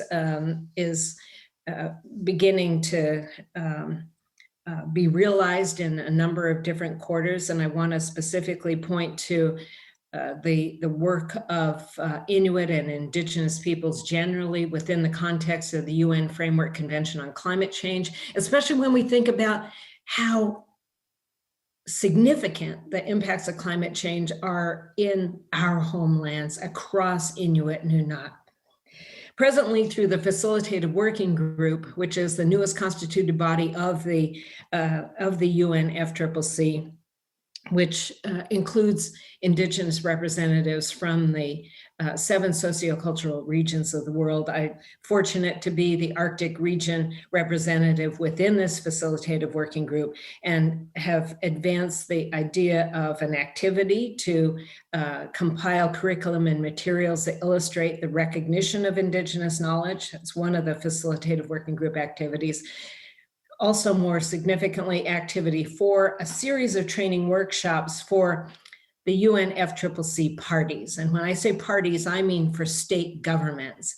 When we talk about Indigenous knowledge, we have to recognize that we're the experts, we have the capacity, and state parties do not. And so the whole objective of the training workshops has been to build the capacity of state party members about Indigenous knowledge and the ethical and equitable, fair and just engagement in relation to issues concerning climate change. And so this series of training workshops will, the 4th and final workshop will take place on March 25th next week. And again, the effort being to increase the capacity of states. Too often we hear especially from the philanthropic community and elsewhere, that our capacity needs to be developed. But in the context of Indigenous knowledge, it's fairly straightforward that we're the experts in this particular realm. I just want to conclude by indicating that other international developments have taken place where reference to Indigenous knowledge is important and significant. I've already talked about the CBD, the World Intellectual Property Organization, UNESCO's activities, a host of different things. Specific to the Arctic, I think that it's remarkable that the Central Arctic Ocean Fisheries Agreement invokes the UN Declaration on the Rights of Indigenous Peoples, and that there's an ongoing program concerning research in the Arctic. And again, highly important that Indigenous knowledge is underscored in the context of that legally binding agreement that is specific to the Central Arctic Ocean. So those are my remarks, and I hope that I've shared something useful for the participants, and again, grateful to have been invited. So, thank you very much. Thank you, Daly. I could just listen to you all day. You have so much knowledge that it just blows one's away. So thank you very, very much for coming to share it with us. It's a pleasure to welcome today Professor Lars Kullerud, President of UArctic, the University of the Arctic. UArctic started very small in 2001 with just a few members, but today, under Lars Kullerud's leadership, it has expanded to include over 220 university, colleges, and research institutions, all engaged in Arctic research. This is proof, I think, of the Arctic's increasing importance in research, education, and generally in world affairs. Welcome, Lars Kullerud. I'm very happy that you could join us today. Thank you. Yes, first of all, I was listening into the previous session, and it is a fantastic meeting you have put together with a lot of participants and extremely relevant content. And a few of us, I think, were present in the Arctic Council Senior Arctic Officials meeting earlier this week, and there was some kind of an interesting discussion there about youth and the Arctic. And it is very clear that maybe this meeting has a way better grip on that topic than the governments do. So it's good that the knowledge and competence exists with this group, at least. I will bring this a bit out from the concrete education and training and youth perspective, and look at a little more geopolitical setting of why UArctic exists and why we all work, and some of the challenges we have had, some of the development that actually has happened during my lifetime in working on the Arctic, and maybe some ways on the way forward. So I'll move from there, and maybe we should start from a little kind of perspective on cooperation in the Arctic. There are very many organizations, very many 3 and 4 letters acronyms in Arctic cooperation, and very often the present day Arctic cooperation is attributed back to this man and a speech in 1987. However, such a speech doesn't come out of the blue, an empty air. And there were organizations established before that, and also initiatives before that. And I think that's very important to remember. We had the International Polar Years existed back in 1880s. The Sami and the Inuits had organized themselves in their own organizations also way before this time. So there was a lot of things happening. Even in the academic and university world, a lot has happened even before 1987. But there's clearly been a boom in cooperation in and about the Arctic ever since this time, most pronouncedly known as the Arctic Council, but also things like UArctic and IAS and many other organizations. So why is this? Maybe one way to look at the world is that we're moving towards 8 billion people in the world. In spite of the pandemic, it will not change that dramatically. Most of the people in the world do not live in the Arctic. Still, even if you define the Arctic to be very southern from a Nordic perspective, where I live, if you put the line even south of Denmark, you would still have a very small northern population in Europe of 40 million people. And in the same latitude in Russia or in North America would be a very, very small population. In the proper Arctic, as defined by the Arctic Council, it is only 4 million people. And still that region holds enormous portion of the natural resource needs, both renewable, like fresh water and fish, or fresh air and land that the world need, or non-renewable resources that also the rest of the world need. So the challenge for the North is not that it doesn't have its resources for its own existence. The challenge for the Arctic is that sooner or later, the overpopulated South go to the Arctic and grab its resources. And that is the world we are actually living in or facing. And we need to find ways to deal with that. That's why, for example, the presentation by Daly in just before the break is essential, because it's very much about taking control over the knowledge, taking control over the perspectives, and also the power on how and which resources are used when and for what purpose. It's very important to Arctic development. Mining, as in one example, is something everybody in the South want. When we make electric cars because we want to save the climate, we need even more nickel from the smelter here from Siberia. And there are many kind of visions of what the Arctic could be. And we have also had a lot of import of southern architecture and solutions to Arctic communities. Even if some people actually, as by this Swedish architect Eskin in 1958, he dreamed up how an Arctic town in the future could be, and it is not so different from how people think about what a future Iqaluit or northern town in Nordic country could be. So we're still kind of there.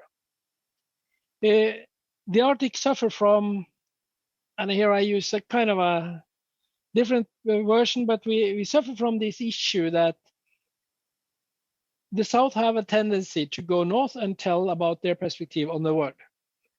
And even if it's not about the Lenin, it is about something else. And we tend to tell the people how the thinking is, how the world is. And of course, it's a valid perspective, the Southern ones too. But it is not necessarily the only valid perspective as expressed by this fantastic painting.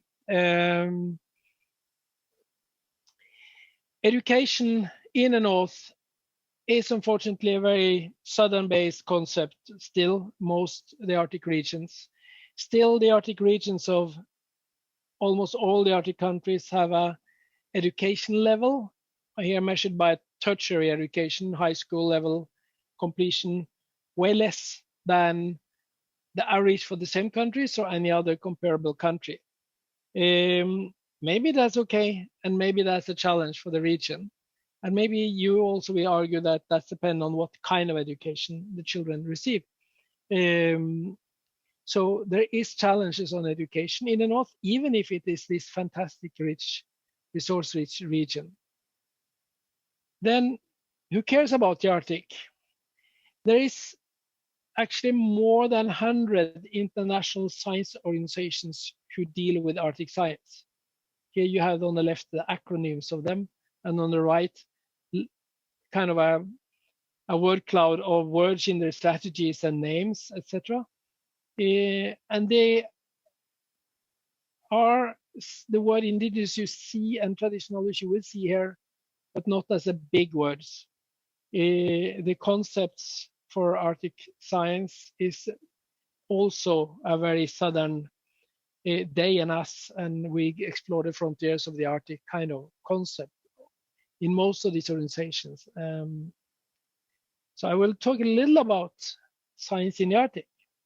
So where do Arctic science happen? If you measure by country, it is US, Russia, and Canada, which are the bigger ones.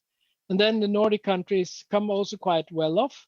Then UK and China, France, and Japan are the big kind of non-Arctic countries in terms of measured in scientific publications on Arctic, whatever science. And it is, as you can see, also the blue was 10 years ago, the red was a few years ago. So it's enormous growth in Arctic science, measured in publications. If you look at the funding, it is the same picture. And this is a bit complex to read it. You can immediately misunderstand it, but approximately 1% of all money from all public research funders, like Research Council of Canada and similar in other countries, is spent on Arctic science. That's actually quite a lot if you measure by population. It is not a lot if you measure by area. However, natural scientists, earth scientists, environmental scientists, and I'm one of them historically, spend a large portion of the research money available in that disciplines on the Arctic. It's dramatically high. That means climate scientists find it natural to study climate issues in the Arctic. It means that earth scientists find it logical and helpful to study their processes in the Arctic.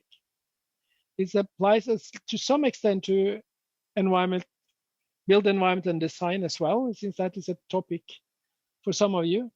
When it comes to humanities, social science, political science, as done by universities, not necessarily by northerners, it is around the 1% average.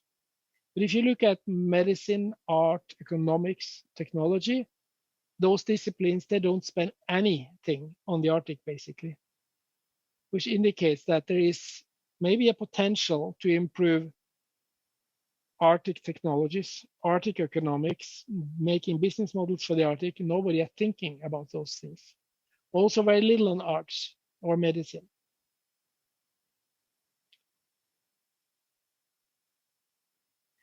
What do the world think about when we talk about the Arctic? Most of the world, the Arctic equal climate change.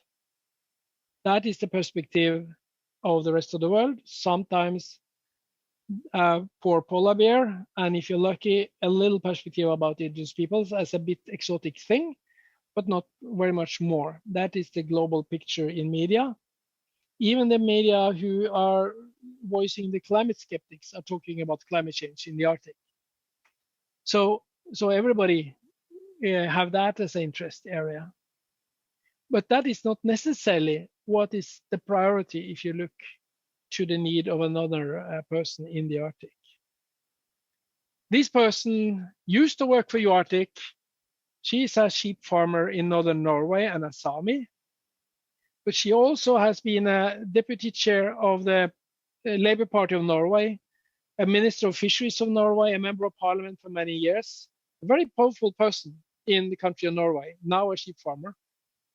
And she's still young. And she once asked me this question: when will my uncle benefit from she was a minister then, investments in Arctic research and education? And it's a very fair question. When do a local person in a northern community actually interact with science in a way that the science is from his perspective, asked from the question of his needs, and actually solving his problems, or today, Helga's problems, who's sitting there with her sheep. Well, the role of UArctic into this picture. UArctic is, as you pointed out, we're actually 20 years this year in the fall.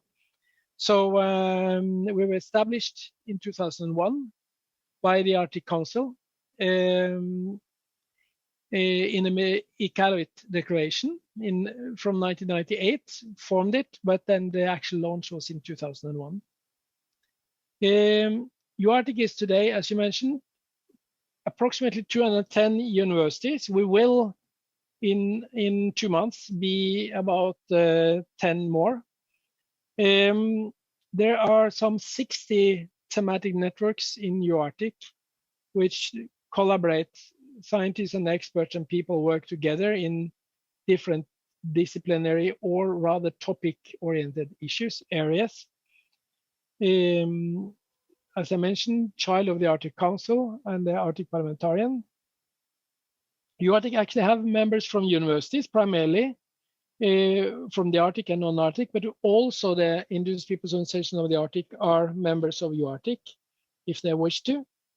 We have government funding to UArctic in Canada, underway, and will be very useful for Inuit cooperation. It is some technicalities, but Global Affairs will fund an ACT program which give both student mobility and faculty mobility funding for northern scholars in Canada, primarily from the 3 territories, and it will fund also projects like thematic networks cooperation, etc., by scholars from these regions. We have similar funding in Denmark, which include Greenland, not at least, and Norway and Finland and Sweden, and there is some regional funding in Russia. In the US, there is no structured funding except from the thing that universities themselves bring to the table. We have a permanent secretariat and are legally homed in Finland. And the leadership of UArctic, I sit in somewhere in Norway. Other leaderships are, as I mentioned, in Finland, in Russia, and in Canada, and in Alaska. And we have a vice president indigenous, who is Becky Mensch from Nunavut Arctic College. So we have indigenous leadership in the structure of UArctic built-in by design. One example of that kind of perspective was the Congress of UArctic in 2018, where we, in a way, turn a bit upside down the normal model of dialogue between university leaders and indigenous peoples. Instead of putting up a panel of rectors and a few indigenous peoples, we made a panel of indigenous representatives from all of the Arctic regions, who then had a panel to tell, and the audience had to shut up, consisting of rectors and university leaders, who then were listening to their panel and were learning from that instead. So that was our main message as a plenary session. And I think that is a very useful exercise to turn little backwards structures of decision making in events like that. From that, I would say that it was mentioned earlier today that the new thematic network on children in the Arctic will formally be created by the members of UArctic, and there are all reasons to assume everybody will vote that in. So I say welcome already in the meeting of UArctic in May this year. No, sorry, it's this May. I'm mixing up dates here. We have quite a few networks which are related to these kind of topics, which are listed here, which also could be relevant for you to know. So that is my main message. Then I thought maybe Dali has left, but I have a message to her, basically, which I thought I could share with you all now, which is in a way breaking news. And that we all know that, and it's been referred to, something called the Science Agreement of the Arctic. And interesting of this is that this is a formal agreement between 8 nation states. but it actually talk about the importance of indigenous peoples and respecting the indigenous peoples, even if it is a cooperation between our 8 Arctic countries only. So in that sense, it is a very different from how it was when I started working on Arctic issues way back in time, when like the concept of traditional knowledge or indigenous knowledge were kind of perceived as something odd or irrelevant or stupid, or it wasn't understood or whatever. Today, it is a part of everything. During the International Polar Year we had in 2007, 2008, some people tried to bring it into the arena. There was some element on human, at least dimension of Arctic science, but it wasn't really there. It was more like an afterthought brought in, and UArctic were brought in with a perspective from the science community that maybe UArctic could create a program when we take the knowledge produced by scientists and then go out and teach the people of the Arctic the knowledge of the scientists. That was the perspective as late as in 2007.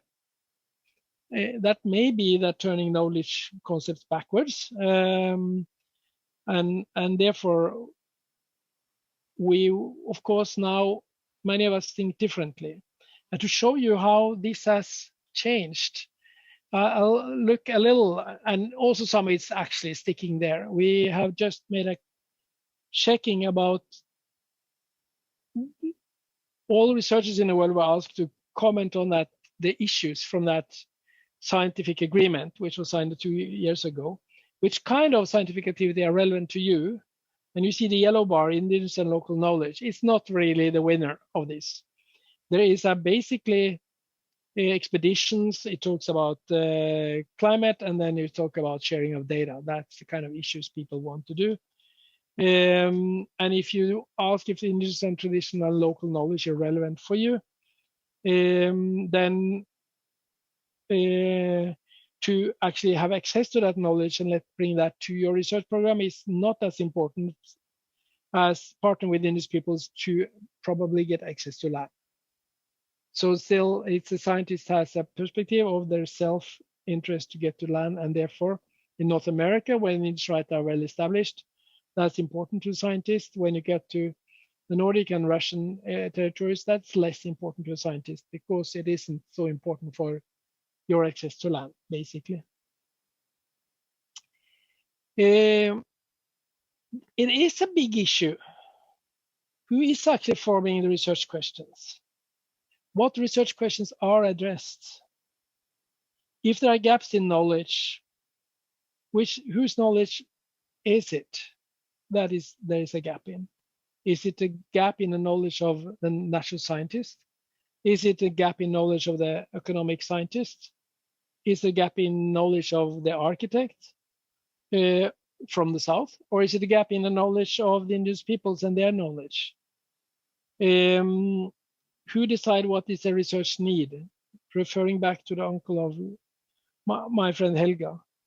And if you do research in the Arctic, is it for the Arctic, for the peoples of the Arctic? Is it by the Arctic and by the peoples of the Arctic?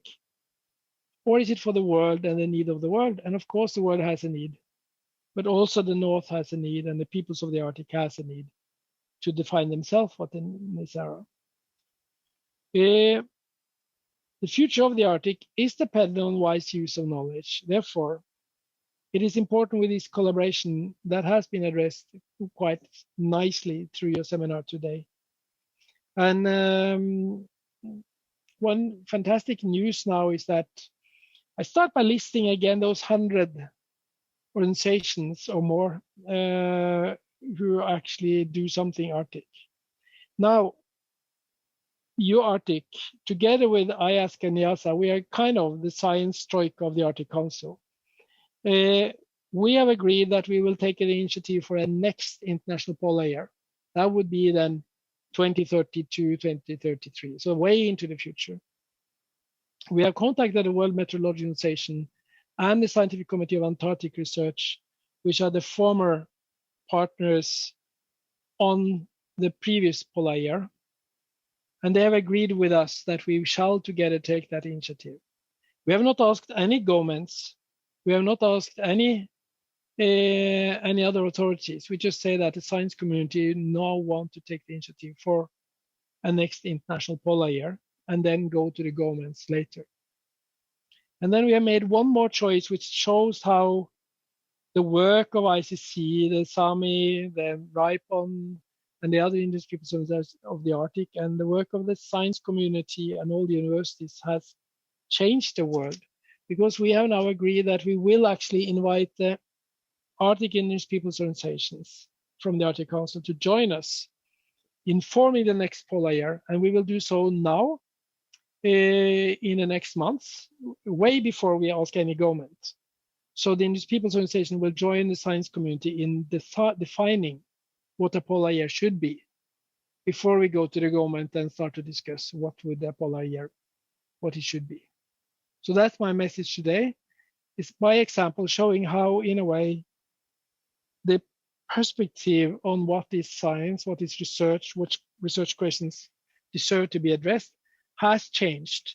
It would never been possible to have such an ask happening in the previous polar year 15 years ago. So the world is changing, and that is very much thanks to very strong Northern Indigenous Peoples organizations. Thank you. I would like to introduce the inspiration for this roundtable on Inuit traditional knowledge. Provost and Vice Principal of McGill University, Christopher Manfredi, and architect Isabelle Laurier. Provost Manfredi is instrumental in advancing Indigenous knowledge and studies at McGill University, which has led him to work very closely with Isabelle Laurier on a unique endeavor to showcase Inuit contemporary art and its relationship to Western science, and to make this into a very special traveling exhibit. Isabelle Laurier is a multi-talented Montreal architect who worked very closely with contemporary Inuit artists to achieve this unique permanent installation and exhibit.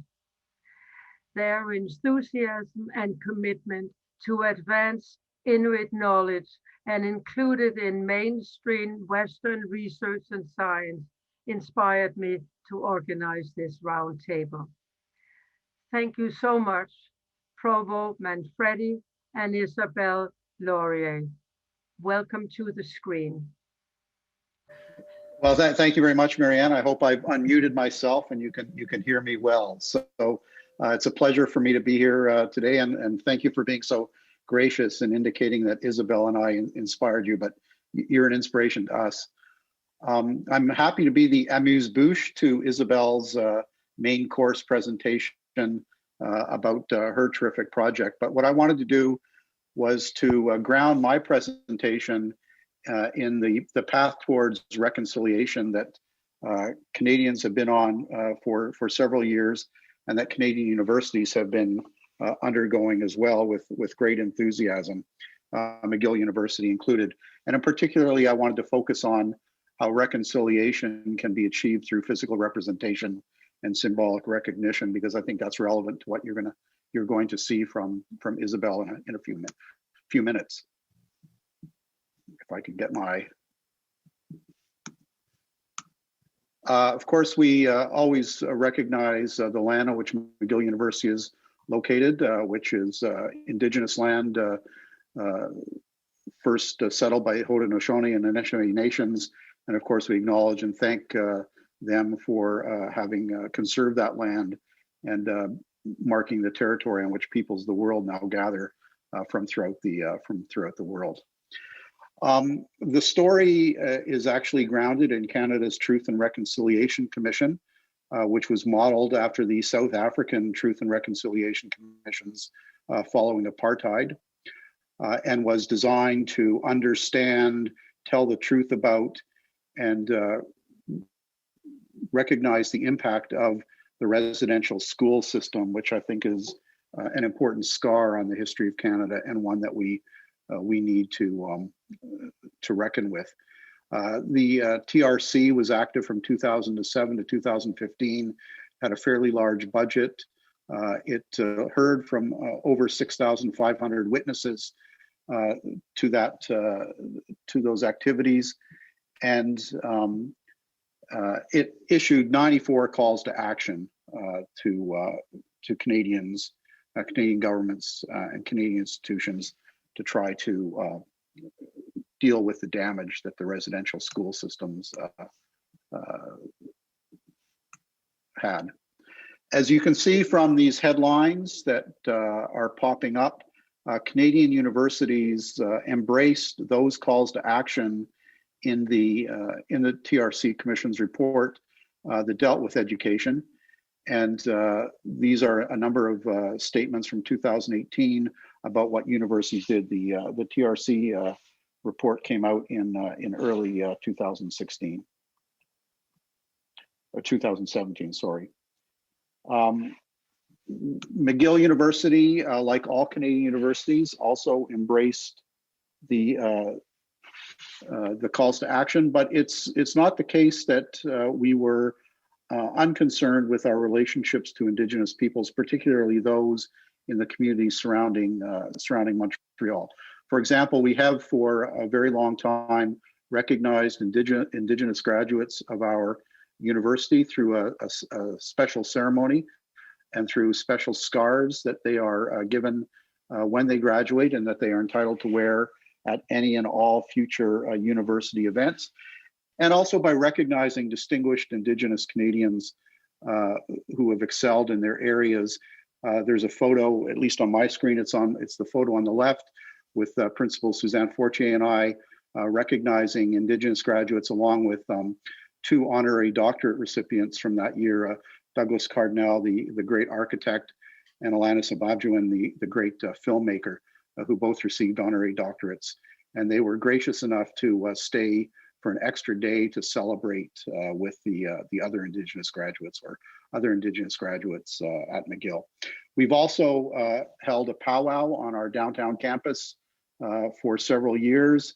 And so these are just two ways in which we have been engaged with Indigenous communities for a very long time. But obviously, the activities around the TRC Commission's reports encouraged us to get even more engaged.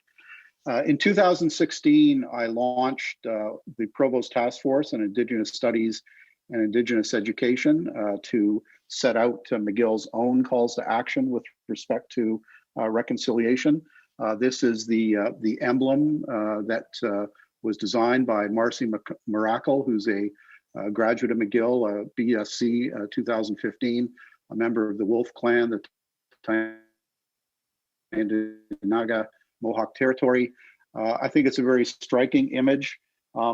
It's modern, so the modern nature of the design combined with the traditional imagery is intentional by Marcy to recognize that Indigenous culture has not been left behind in history, but is constantly evolving and growing in the contemporary world. And I won't go into the details of each component, but each component of the emblem it speaks to ongoing efforts to redress the historical legacies of injustice and explore and restore relationships with Indigenous peoples. That task force set 5 priorities for McGill's reconciliation efforts. You can see them all on the screen now. The one I want to talk about today is the one around physical representation and symbolic recognition. Of course, we are engaged in increasing the number of students, Indigenous students at the university. We're engaged in a strategic hiring initiative for Indigenous faculty, which has so far been very successful. And of course, we're looking at our academic programs and curriculum, including making our Indigenous studies program more robust. And we've been very fortunate in receiving a fairly large grant from the Mellon Foundation to support our work in Indigenous studies, particularly around Indigenous languages is very important for us. But I want to spend the rest of my time today speaking about that last priority, which is about physical representation and symbolic recognition. I have within my office an Indigenous Initiatives unit. It is tasked with following through on our various commitments in the Provost Task Force.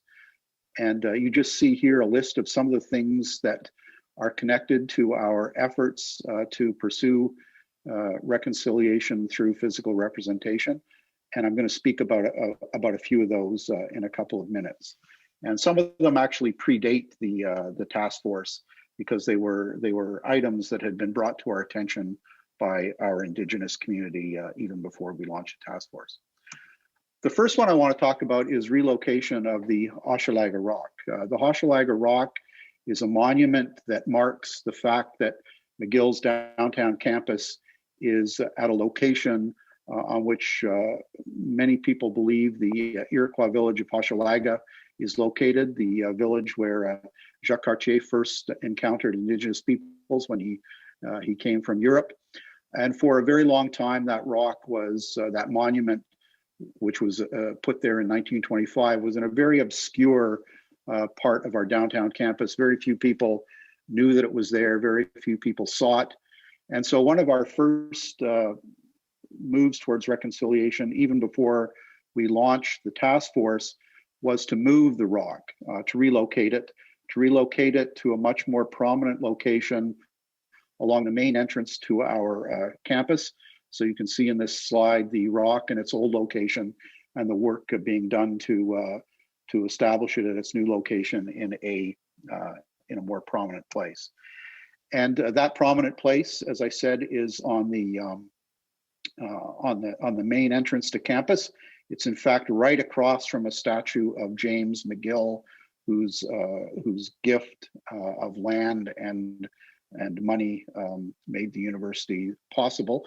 And it's from that location where I launched the Provost Task Force. So we dedicated the new location of the Hochelaga Rock and launched the Provost Task Force at the same time.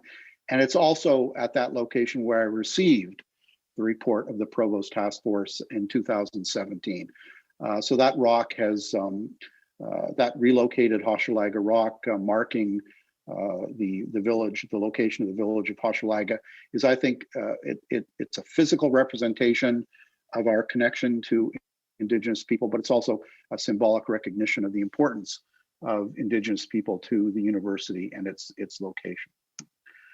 A second thing that we did recently in 2018, June 2018, we raised the Hiawatha Wampum Belt flag over our main building, the Arts Building. Normally, there's only two flags that have ever flown above that building. One is the McGill University flag, which you see in this slide, but also when the Governor General of Canada is on campus, the Governor General's flag flies over the in that location. Those are the only two flags that have ever flown there. And in June 2018, on what you can see was a beautiful summer day, we raised the Hiawatha Wampum Belt flag, again, as recognition of the location that McGill University has. And it was accompanied by a ceremony that is Mama Bear, an elder who often presides at McGill ceremonies, including our convocation ceremonies. And you have a photo there of the Wampum Belt flag flying above our main building, as well as a nice quote from Mike Loft, who's a retired faculty member from our School of Social Work and a member of the Mohawk community in Kanawaki. And Mike is someone from whom I've learned a lot about indigeneity and about the local Indigenous community.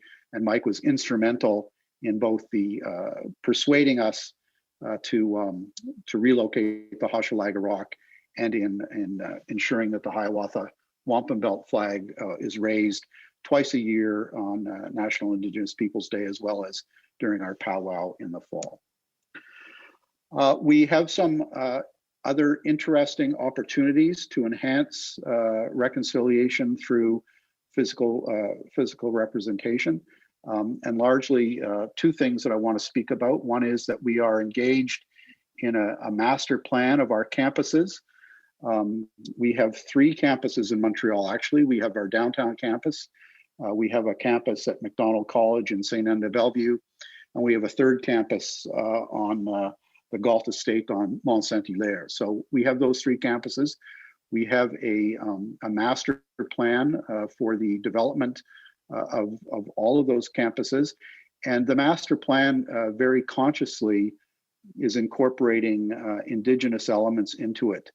And some of those Indigenous elements, such as elevating the status and the importance of Hochelaga Rock, we've already achieved, but a lot of it is around landscaping and other kinds of the use of art, naming of buildings, giving greater visibility to our First Peoples House, and so on, and providing spaces for ceremonial activities and so on. So this is very much a conscious and important element of McGill's master plan, and so we're seeking reconciliation through the development of the master plan. The other opportunity we have is that we are in the process of developing a plan for the redevelopment of an old hospital site that's right behind our main downtown campus.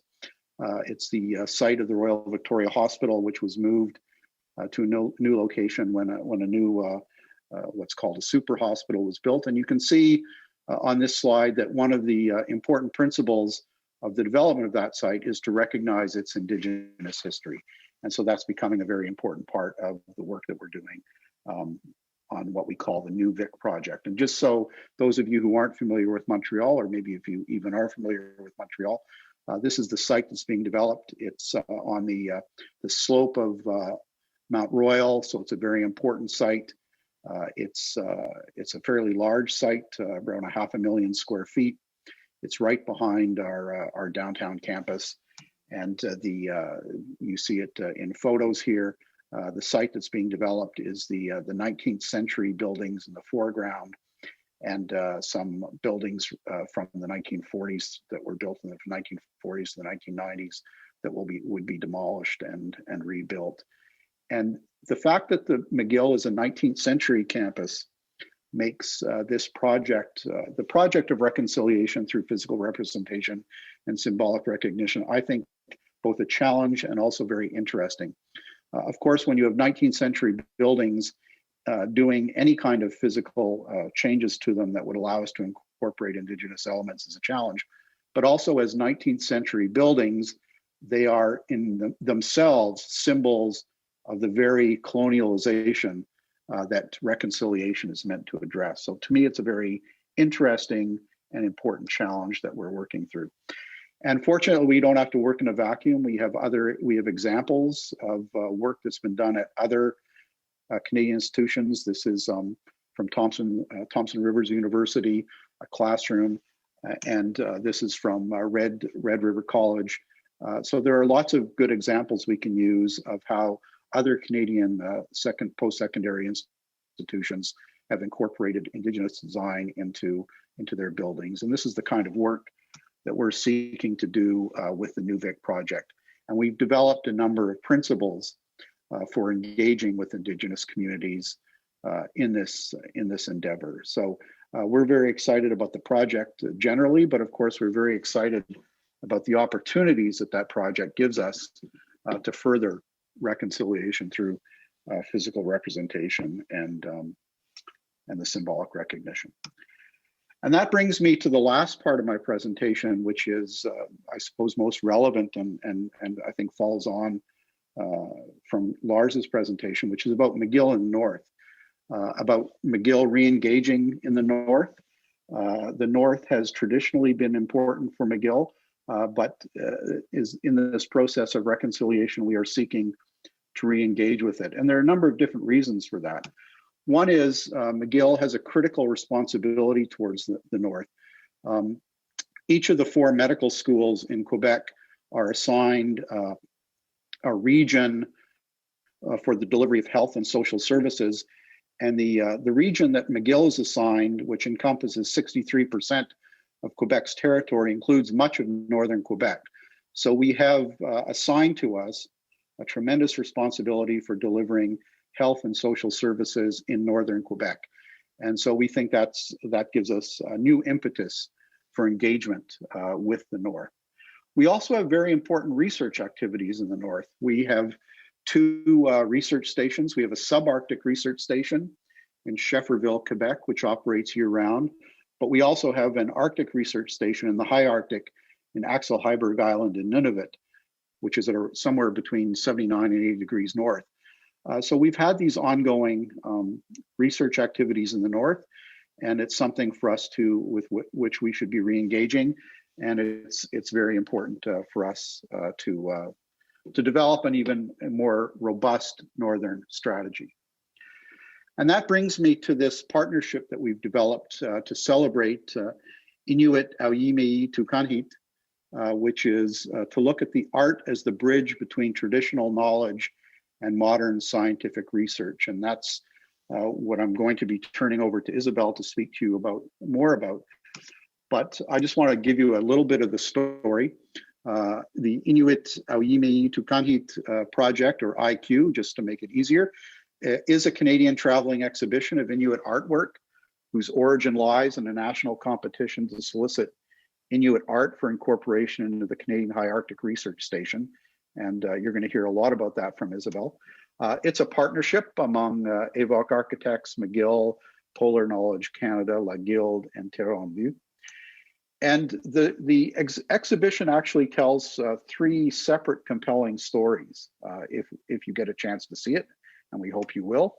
It obviously tells the story about the design and construction of a world-class scientific research facility, and I think this is quite relevant to the presentation we just had speaking about the importance of research in the North.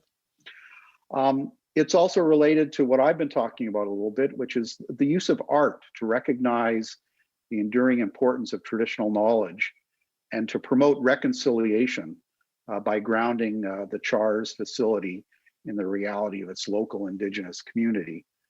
And finally, it tells a really important and compelling story about the process of selecting the artists for that project.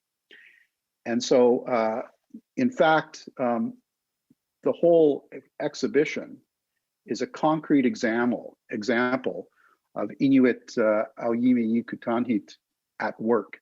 And I think with that, I will turn it over to Isabel, who will tell you that compelling story or stories. So with that, let me turn it over to Isabel.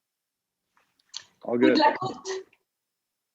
Hello, everyone, and thank you, Christopher, and thank you, Marianne, for bringing this fantastic group around this virtual table and for giving me the opportunity to share about my personal experience with Indigenous Identity Quest.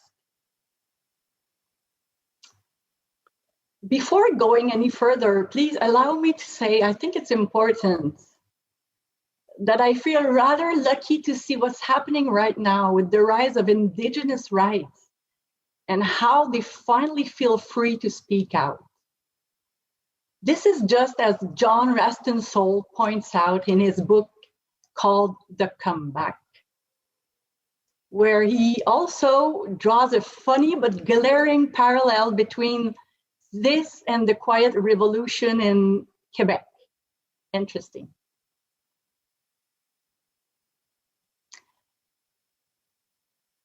My name is Isabelle Laurier. I will be presenting today, as you know now, with my co-host, Christopher Manfredi from McGill University. I will talk about the Inuit Qaujimajatuqangit exhibition and building partnerships for reconciliation through art, architecture, and traditional knowledge.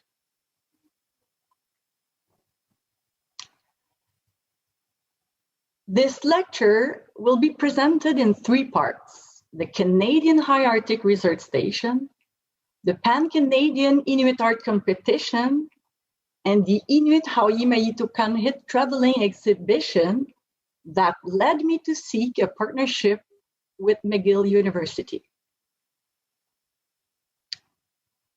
Before diving into the heart of this amazing journey, a short summary of who we are and what we do. Evoke Architecture is a Canadian firm that has been working with Inuit and First Nations communities for over 40 years. These communities are spread all across Canada as well as the Inuit Nunangat. For those of you who are not familiar with the Inuit Nunangat territory, it is the Arctic part of Canada, a huge territory where the extreme weather can reach as low as -65 Celsius, and where communities are remote and isolated, and most villages do not have road access. So in 2015, our firm received a mandate to design and build the Canadian High Arctic Research Station in Iqaluqtuuqaq, Nunavut, Canada. Let's call this building the CHARS, that is it's better known. And from Montreal, Iqaluqtuuqaq is a 2-day trip by plane. I'll show you a drone video of the CHARS in Iqaluqtuuqaq, otherwise known as Cambridge Bay.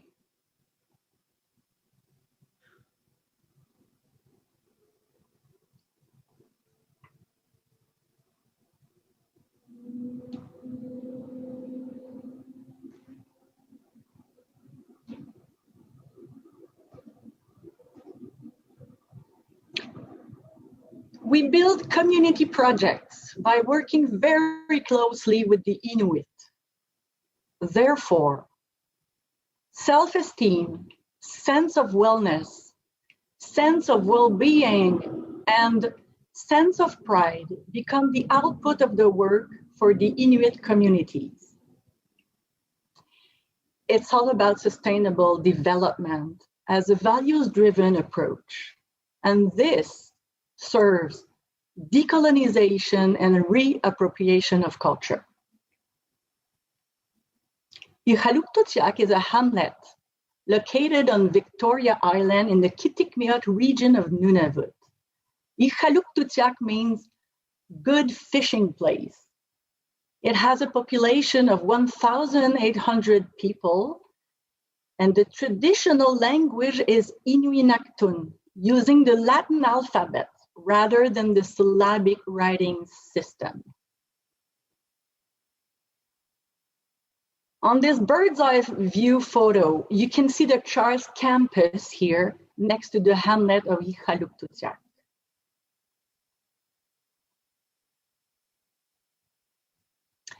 In 2007, Speech from the Throne sets out to strengthen Canada's global leadership in Arctic science and technology and year-round presence in the high Arctic.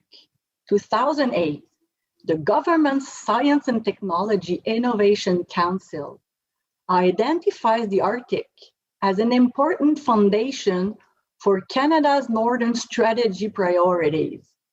Those were exercising Canada's Arctic sovereignty, protecting Canada's environmental heritage, promoting social and economic development, improving and devolving Northern governance. The CHARS was built as part of Canada's Northern Strategy. As mandated in the Speech from the Throne, the CHARS is to be a world-class Arctic research station on a cutting edge of science and technology, demonstrating state-of-the-art design excellence that serves as a model for similar polar facilities around the world. The design of the CHARS constitutes a major breakaway from the old research station model in Arctic communities. The CHARS brings science and traditional Inuit knowledge to work together under one roof.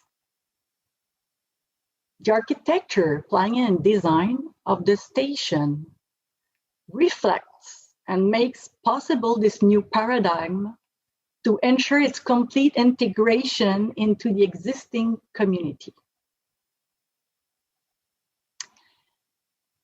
You will see why this international, unique, cutting-edge research station is a knowledge-sharing center, a community gathering place more than just a research center. Consultations with Inuit elders and various Inuit community groups took place way before we started to design the station.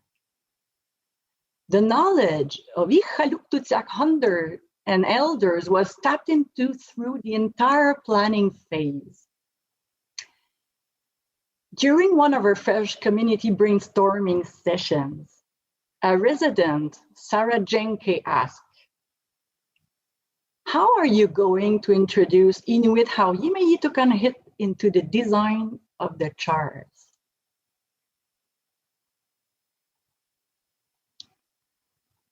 Architecture is a powerful means of cultural expression.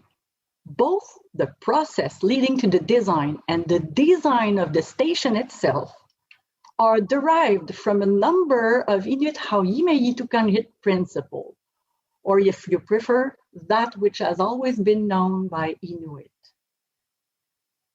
The Inuit planning principle of free, open, interconnected spaces is used in the layout of the public spaces. The circular-shaped haggik, or traditional communal igloo, used inside and outside, takes on both physical and symbolic presences.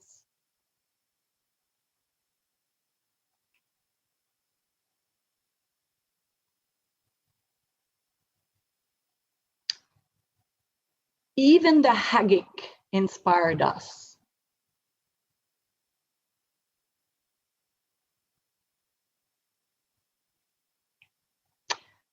During daytime, the copper-colored cladding is a nod to the host community, the Copper Inuit.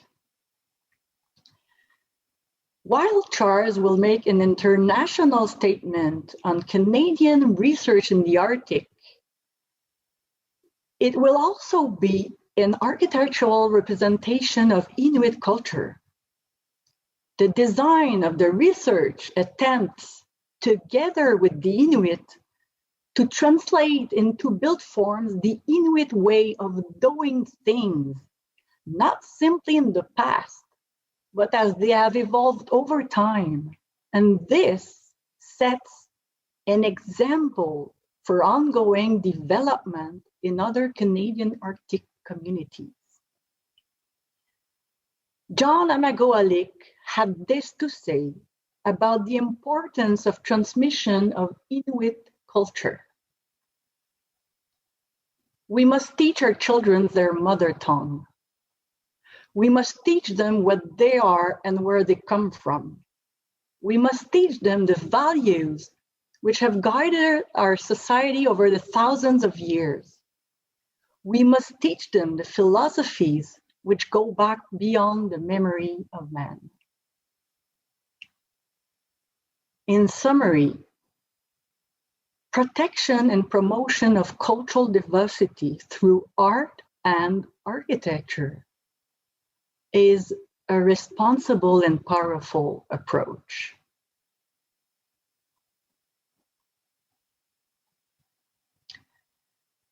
Federal public institution buildings are not subject to the policy we have in the province of Quebec, what we call the 1% art integration program. But in this case, it was felt very important to include significant Inuit artworks into the building. Integrating Inuit artworks into architecture reinforces the expression of Inuit culture. We will look at how we use the Pan-Canadian Inuit Art Competition, a first in Canada's history, to integrate artworks into the CHARS building, and later what led me to set up a partnership with McGill University. Incorporating Inuit artworks into the very built fabric of the CHARS supports and strengthens the narrative of the building's design. And, as I said before, it further reinforces the expression of Inuit culture. Drawings and a sculpture were selected following a competition that commissioned Inuit artists from all across Inuit Nunangat territory. Again, this was a first in the history of Canadian Inuit art world. So the artists were invited to submit works that would illustrate traditional Inuit knowledge, the Inuit Qaujimajatuqangit principles. The works speak to the theme, which was honoring the timeless creative genius of Inuit. The small-scale drawings submitted by the artists were digitally enlarged to the full scale of the building, so they could be integrated into the flooring and glazing panels of the various public areas of the main research building. The small-scale sculpture was also digitally enlarged to fill the space of the main entrance of the chars. Now, you may ask yourself, how did they manage to reach those artists spread all across Inuit Nunangat, to invite them to participate in a pan-Canadian art competition? And how did they manage to explain the goals and objectives to the artists? This is probably the most intriguing, exciting, and funny part of this whole journey. In its early stages, it appeared that the competition would only be a slightly daunting communication exercise. As it turned out, it quickly morphed into a real saga, complete with manhunts and woman hunts, chance encounters, and numerous unexpected turns. In spite of the many common similarities shared by the Inuit of these various territories, there are a great deal of unique cultural tradition, regional dialects, and even languages, Inuktitut and Inuinaktun. English is the language of communication, but it is not their mother tongue, and it's not equally mastered by all. Even the simplest of English words may not convey the same meaning. How then did we bridge the cognitive distance and the cultural and linguistic divide and deal with the daunting geography?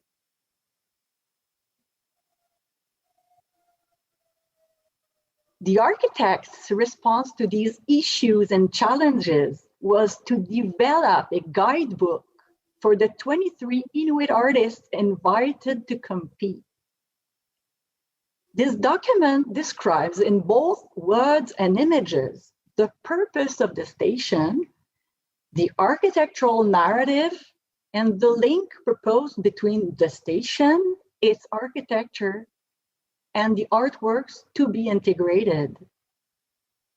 It was sent to the artists along with drawing sheets with templates drawn to scale for each area of the building where 2D or 3D artworks would be integrated. So 23 artists received emails and phone calls asking if they would be interested in taking part of an art competition for the chars. 11 artists received a letter confirming they had been officially chosen. Each of them received an information package by mail in a red tube.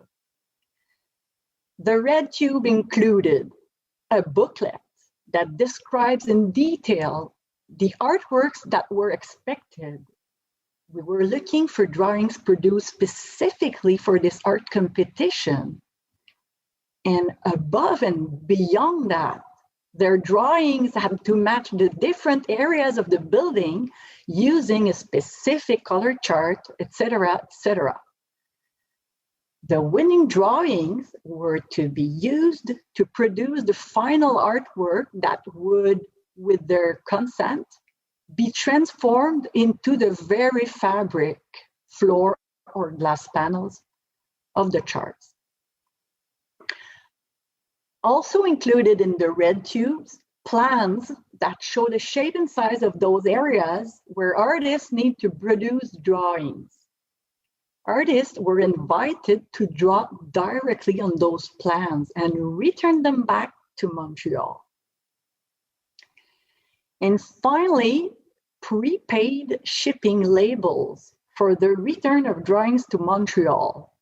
Drawings were to be shipped back in the same red tube. Each artist would send me an email along with the waybill number so I could track the parcel from my end. Once received in Montreal, artworks were presented to a jury. The artworks submitted were judged according to their artistic merit, as well as how they expressed the theme, honoring the timeless creative genius of the Inuit. Let me now introduce the 7 artists who won the competition and show you their winning drawings that were incorporated into the charts. For this presentation, I asked the mayor of Inuit, Pam Gross, a friend of mine, to lend her voice. In addition, I'll briefly show you some images of the transformation process, graphic control, vectorization, and digitalization of the artwork, from the original drawing to the final result integrated into the building. Drum dancers. Sami Kudluk is an established artist and arts administrator who brings extensive experience to the Inuit Art Foundation. Well known for his drawing, painting, and sculpting, Kudluk is recognized as an innovative creator who is redefining Inuit art. Originally from Qaujimajatuqangit, Nunavik, Sami Kudluk is the liaison officer for the Amauggavik Nunavik Arts Secretariat in Qaujimajatuqangit that supports Nunavik artists in all media. Kudluk explains he selected this theme, drum dancers, for my submission to the CHARS art contest, along with drawings about the Inuit culture. The drum dancers stand out as a very unique representation of Qaujimajatuqangit society in that part of the Inuit Nunavut. When I drew the dancers, I could hear them very loudly and imagine the strong cultural connection to their past and heritage. That's why I chose to draw them in my art submissions. Every time I watch and hear the drum dancers perform, it makes me want to dance with them. Ningyukuluk TV, Inuit Legends. Born in 1963, Ningyukuluk TV is an almost fully self-taught artist. She is probably the most well-known of Kingite studios in Cape Dorset. Her work denotes a clear interest in design, the creation of patterns, and the fascinating relation between abstraction and representation. Since her first participation in Cape Dorset's annual print collection in 2004, she has presented her prints and drawings at many solo exhibitions in various renowned museums and galleries. Her in-depth knowledge of Inuit lore, her commitment to the deception of contemporary northern realities make her works some of the most sought after by art collectors. TV's drawings reveal a focused, introspective mind, one that bridges a space between two worlds, the westernized world of the modern Inuit and the vibrant world of the myths and legends that transcend generations. Her decisive, unwavering lines reveal a thorough knowledge of her subjects, while the flattened perspectives speak an interest in creating more than mere facsimile, unveiling the underlying truths within Inuit legends. Timoti, Tim Pitsiulak. beluga whales, and a bowhead. Pitsulak was based in Cape Dorset, Nunavut, where he worked as a hunter while making jewelry, sculptures, lithographs, photographs, and large colored pencil drawings, the last of which he is best known for. His favorite subjects were Arctic wildlife and scenery, a traditional and modern Inuit culture. His work is presented in private collections and is still shown in galleries. In 2013, the Royal Canadian Mint featured a Pitsulak drawing of 2 beluga whales and a bowhead whale on Canada's 25-cent coin. His work combined traditional motifs with contemporary techniques. Tim was a hunter, and his respect for the natural world and its wildlife was fundamental to his artistic sensibility. Tim was particularly inspired by the whales that frequent the cold Arctic waters, the beluga whale and the bowhead, because, as he would say, nobody really knows much about them. The bowhead in particular is a majestic and mysterious creature, and frequently he would embellish his drawings of these animals with tattoos of ancient artifacts. Bobby Nokodlak Anaviluk, Survival and Improvisation. Bobby Nokodlak Anaviluk was raised on the land, moving between camps by dog sled. It was at this time that the artistic spark was being lit by his parents, who were both respected artists. He learned to draw by using flat stones as tablets to create scenes or depict animals. Once paper was available to him, he further developed his drawing skills. A lifetime of hard work and perseverance transformed his artistic talents into sculptures and drawings that are fluid in their movement, yet full of raw, visceral energy. Anaviluk describes, "We hunted caribou year-round, sometimes using Inuhuk to indicate where caribou migrations would pass, and also to locate ourselves within space and provide us with a sense of direction for travel. Seal was primarily used for its blubber, a thick layer of fat, which would be burned into an oil on kulla. Its fur used to make clothing, its hide used for the transportation of goods and equipment. Before sleds were made with man-made materials like those used today, the sled runners, or adliak, or kamutik, would be made from fish, lined lengthwise and well wrapped in seal hide, then placed back into the water and finally pulled out so the entire object could freeze. There were 2 parts of the sled runners that slide on ice or snow, the second one being caribou antlers. These would be tied in parallel to the frozen fish wrapped in hide.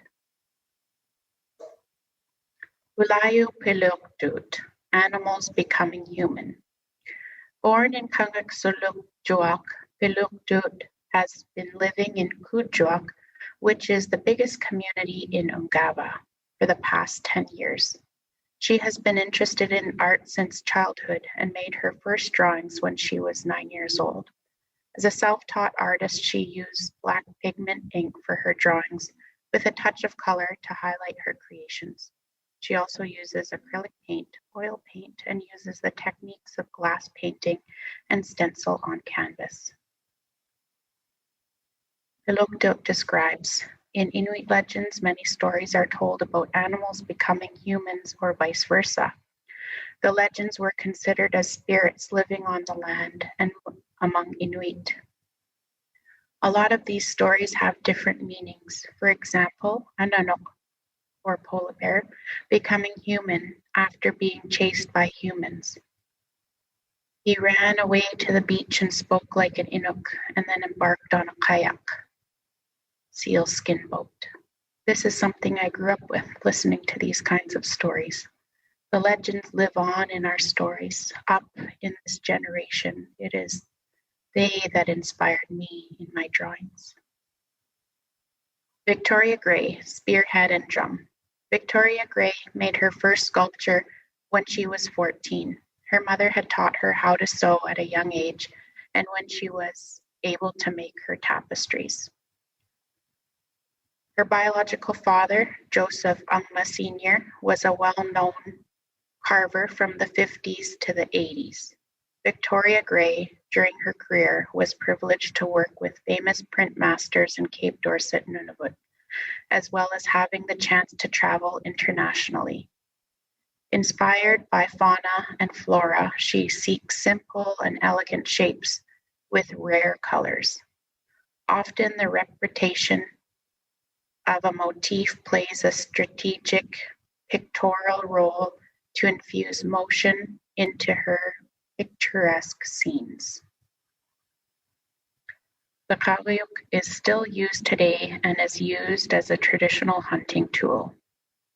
Qilawt Yuatik is used in Qaujik, a traditional communal igloo, at the heart of the igloo cluster. Today, these are still very much the main meeting places. Qaujimajatuq, Kuzi, Sapa, Curly, Elder, and Polar Bear. I usually use power tools in my work, but made this carving with only chisels, files, sandpaper, and patience. It was with patience that my grandfather, Kakak Ashuna, taught me carving at a young age. When I carve, I think of my grandfather and the ancestors that came before him. Through carving, I honor them by following their teachings and their respect for Arctic animals and ways of life. This carving is about elders and how they guide us with their knowledge. Science is not new to the Arctic. It began long ago with Inuit ancestors observing the world and sharing their thoughts with younger generations. Today, modern technology and universities are the popular images associated with science and learning, but it is our elders who continue to urge Inuit knowledge forward, guiding the powerful force of our culture, like the elder in my carving leads her bear.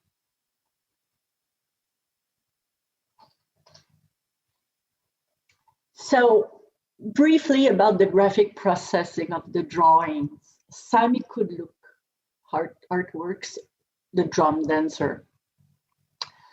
As you can see here, Sami used our color chart with pencils.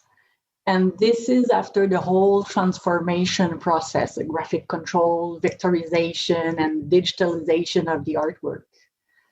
So you see here a picture of the drawing integrated into the very fabric of the charts, where I'm sitting with the elders. As I explained, the water jet technical that we use to cut into the flooring material.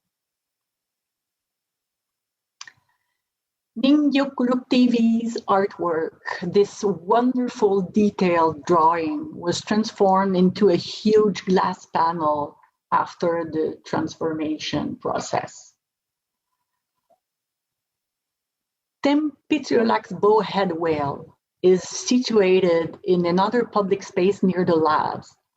As you can see here, Tim ran out of time to apply our color chart on his drawings. So here you see I proposed him 6 different options with one I secretly preferred. And surprisingly, he chose my favorite one. Sadly, Tim passed away a couple months later. It was probably his last major piece of work. Here you can see the craftsman Jibai with the main architect. Water jet technology was used to cut through the flooring material to recreate the enlarged bowhead. In memory of Tim, please take a few seconds to admire his bowhead whale. This small black and white drawing I received became this gigantic and magnificent mosaic.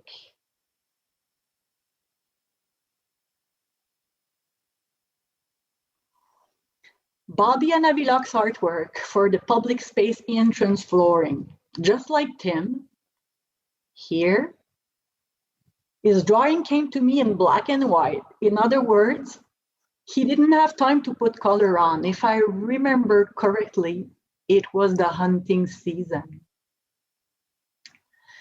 So from the color chart, I chose to apply the color on his drawings for him with his consent, of course.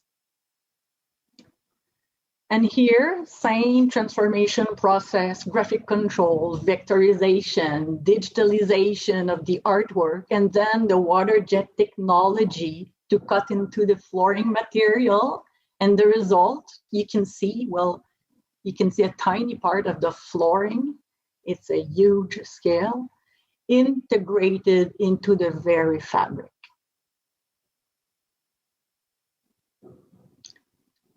Ulayu Piluktut's artwork was a series of drawings that were applied on the privacy panels of each office. Victoria Gray's artwork, showing the theme of the art competition, honoring the timeless creative genius of the Inuit. Her drawings were placed on glass panels as safety strips. And finally, Cozy Curly's carving, the only 3D artwork of the competition. You can see here our craftsman Jules Lassalle enlarging the carving, and this is here once installed in the entrance of the Charles building. This 6-inch bear grew into a 6-foot bear. The elder leads her bear and is also guiding us all.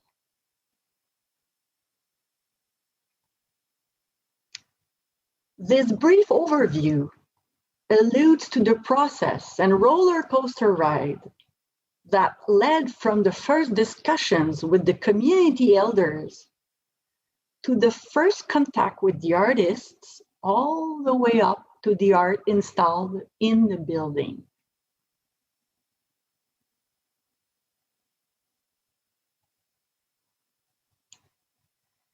This whole process, the Pan-Canadian Inuit Art Competition, the art integration into the building were also part of the Inuit Qaujimajatuqangit principles. But this story was not meant to be an exhibition, even less so a traveling exhibition. Inuit Qaujimajatuqangit art, architecture, and traditional knowledge is now a traveling exhibition retracing the steps or telling the story of the art integration process at the Canadian Arctic Research Station, the CHARS. It is comprised of 1 sculpture, 45 drawings, and many information panels. You will see an overview of the exhibition corpus, a short video with throat singers on the background.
The first exhibition was launched in September 2017 at La Guilde in Montreal. It was meant to be displayed 3 months and finally stayed on for a 1 year and a half. This is when Christopher first saw the exhibition. It was then displayed at Le Centre National d'Exposition in Saguenay, Quebec from January to April 2019, where I gave a short talk to an enthusiastic audience. It was later shown during the Inuit Studies Conference in Montreal in October 2019, followed by a lecture as well. As a result of that, soon after, I was invited to present a conference about the IQ exhibition at the Arctic Art Summit in Rovaniemi, Finland. During the summit, I was struck by how much interest this topic drew. In fact, someone suggested I meet the Canadian ambassador in Reykjavik and show her the exhibition. She thought she might be interested. This exhibition proved to be part of the ambassador's personal interest and mission: bring international exposure to the extraordinary skill and creative vision of Canadian Indigenous artists. Back in Montreal, aware of the growing commitment of Canadian universities to indigenize their campuses, I spontaneously chose the best university I knew.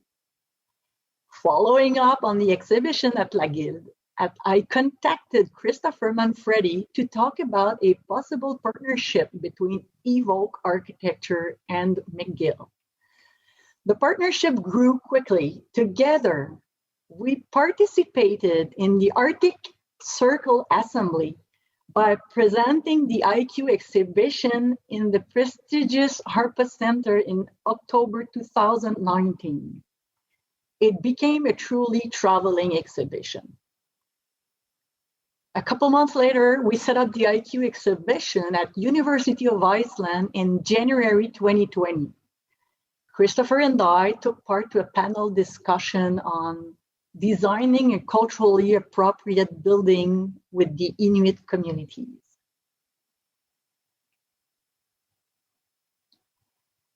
So in September 2019, McGill University partnered with Evoke to support the global distribution of the exhibition.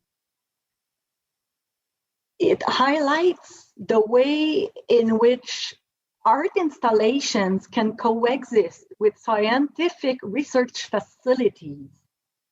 Moreover, the exhibition shows the importance of recognizing and making space for Indigenous knowledge within the research paradigms underlying facilities like the CHARs.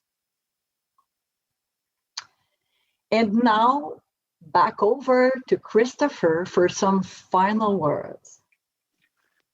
Well, thank you very much, Isabel. I hope everyone gets a sense of the 3 compelling stories that the IQ art exhibition tells. And I'm very pleased to let everyone know that in 2 weeks, McGill will be celebrating the 200th anniversary of the signing of our charter, creating the university, which launches our 3rd century celebrations. And as part of our 3rd century celebrations, the IQ exhibit will be on display at McGill University for several months. We all hope that conditions will be such that many people can come and visit it, even if they have to visit it under pandemic conditions of social distancing and so on. So I want to thank Isabel for bringing this to my attention, and thank Marianne for giving us the opportunity to speak not only about how McGill is pursuing reconciliation through physical representation and symbolic recognition, but also about how we're working to bring this tremendous story of the integration of traditional knowledge and traditional art into a major world-class modern research facility. So thank you very much. Thank you, Provo Manfredi and Isabel Laurier. And thank you to all the participants and presenters in this roundtable on Inuit traditional knowledge. The presentation showed, I hope, the role of traditional knowledge, or IQ, in our times, which is already acknowledged by many, but not by all. Before the event, when invitations went out, I received several somewhat rude emails from well-known scientists who indicated that IQ was a ruse dreamt up by the Inuit in order to gain political influence or extra funding from government. I think the presentations convincingly showed that this is not the case, as some of this knowledge has been around for 4,000 years or more, not something invented by radical Inuit activists. As Daley Sambo Durrow pointed out, IQ is encouraged and protected in several international conventions, respecting and honoring this knowledge and thereby showing us all a way forward to reconciliation. Deriding traditional knowledge may be seen as another instance of colonialism, because Inuit traditional knowledge decolonializes knowledge as it is and was created by Inuit on their premises and from their perspective. This is true not only of Inuit traditional knowledge, but of the knowledge systems of other indigenous peoples. We hope that you have enjoyed the presentations and maybe even learned something from them. Thank you very much for participating. Merci. Hoyanak Nakumik.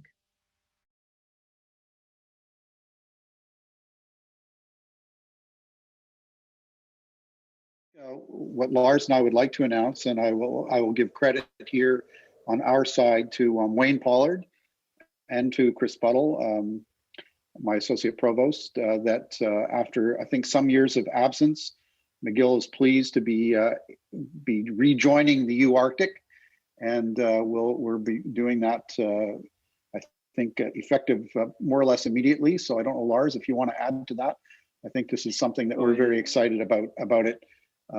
Again, taking up our engagement with the North. I think, first of all, you're extremely welcome back into UArctic, and it is a great honor to have McGill in the UArctic family. It adds to the Quebec and Canadian UArctic membership family that becomes more complete this way. It's also actually a personal pleasure because way back in history, in Precambrian time, I were a student in Montreal at the UQAM, not at McGill, but anyway, studying geology. And in 1990s, I always walked across your downtown campus back and forth on the way to my lab to do my work. So I always kind of had a good heart for McGill University since it must be 32 years back in history. So it's really nice to welcome you back, and I look forward to a corona-free time when I can go to Montreal and visit you all. So welcome. I think we all look forward to corona-free time, and particularly with respect to the IQ exhibit, as Isabel said, it's a traveling exhibition. We have many places that have asked to have it appear, and we had one lined up in Akureyri, Iceland, last right as the pandemic hit. And very happy that Emily was one of the two students who are going to help us out with that. But we have some other exciting opportunities to show the exhibition, which I think is a concrete example of exactly what today's sessions have been talking about. I would also maybe use the opportunity then that the art summit in Rovaniemi, where you had the exhibition, is also run by one of the networks of UArctic, the Art and Design Network of UArctic. And I also saw your exposition in Iceland. So when it was there. So I look forward to see it other good places in the Arctic. I would recommend you to also bring it now to Russia during the Russian Arctic Council Chairmanship, and you have a fantastic Arctic ambassador of Canada in Moscow these days. So contact her and you will have good opportunities in Russia, I'm pretty sure. Perfect. Thank you, Lars. Thank you so much.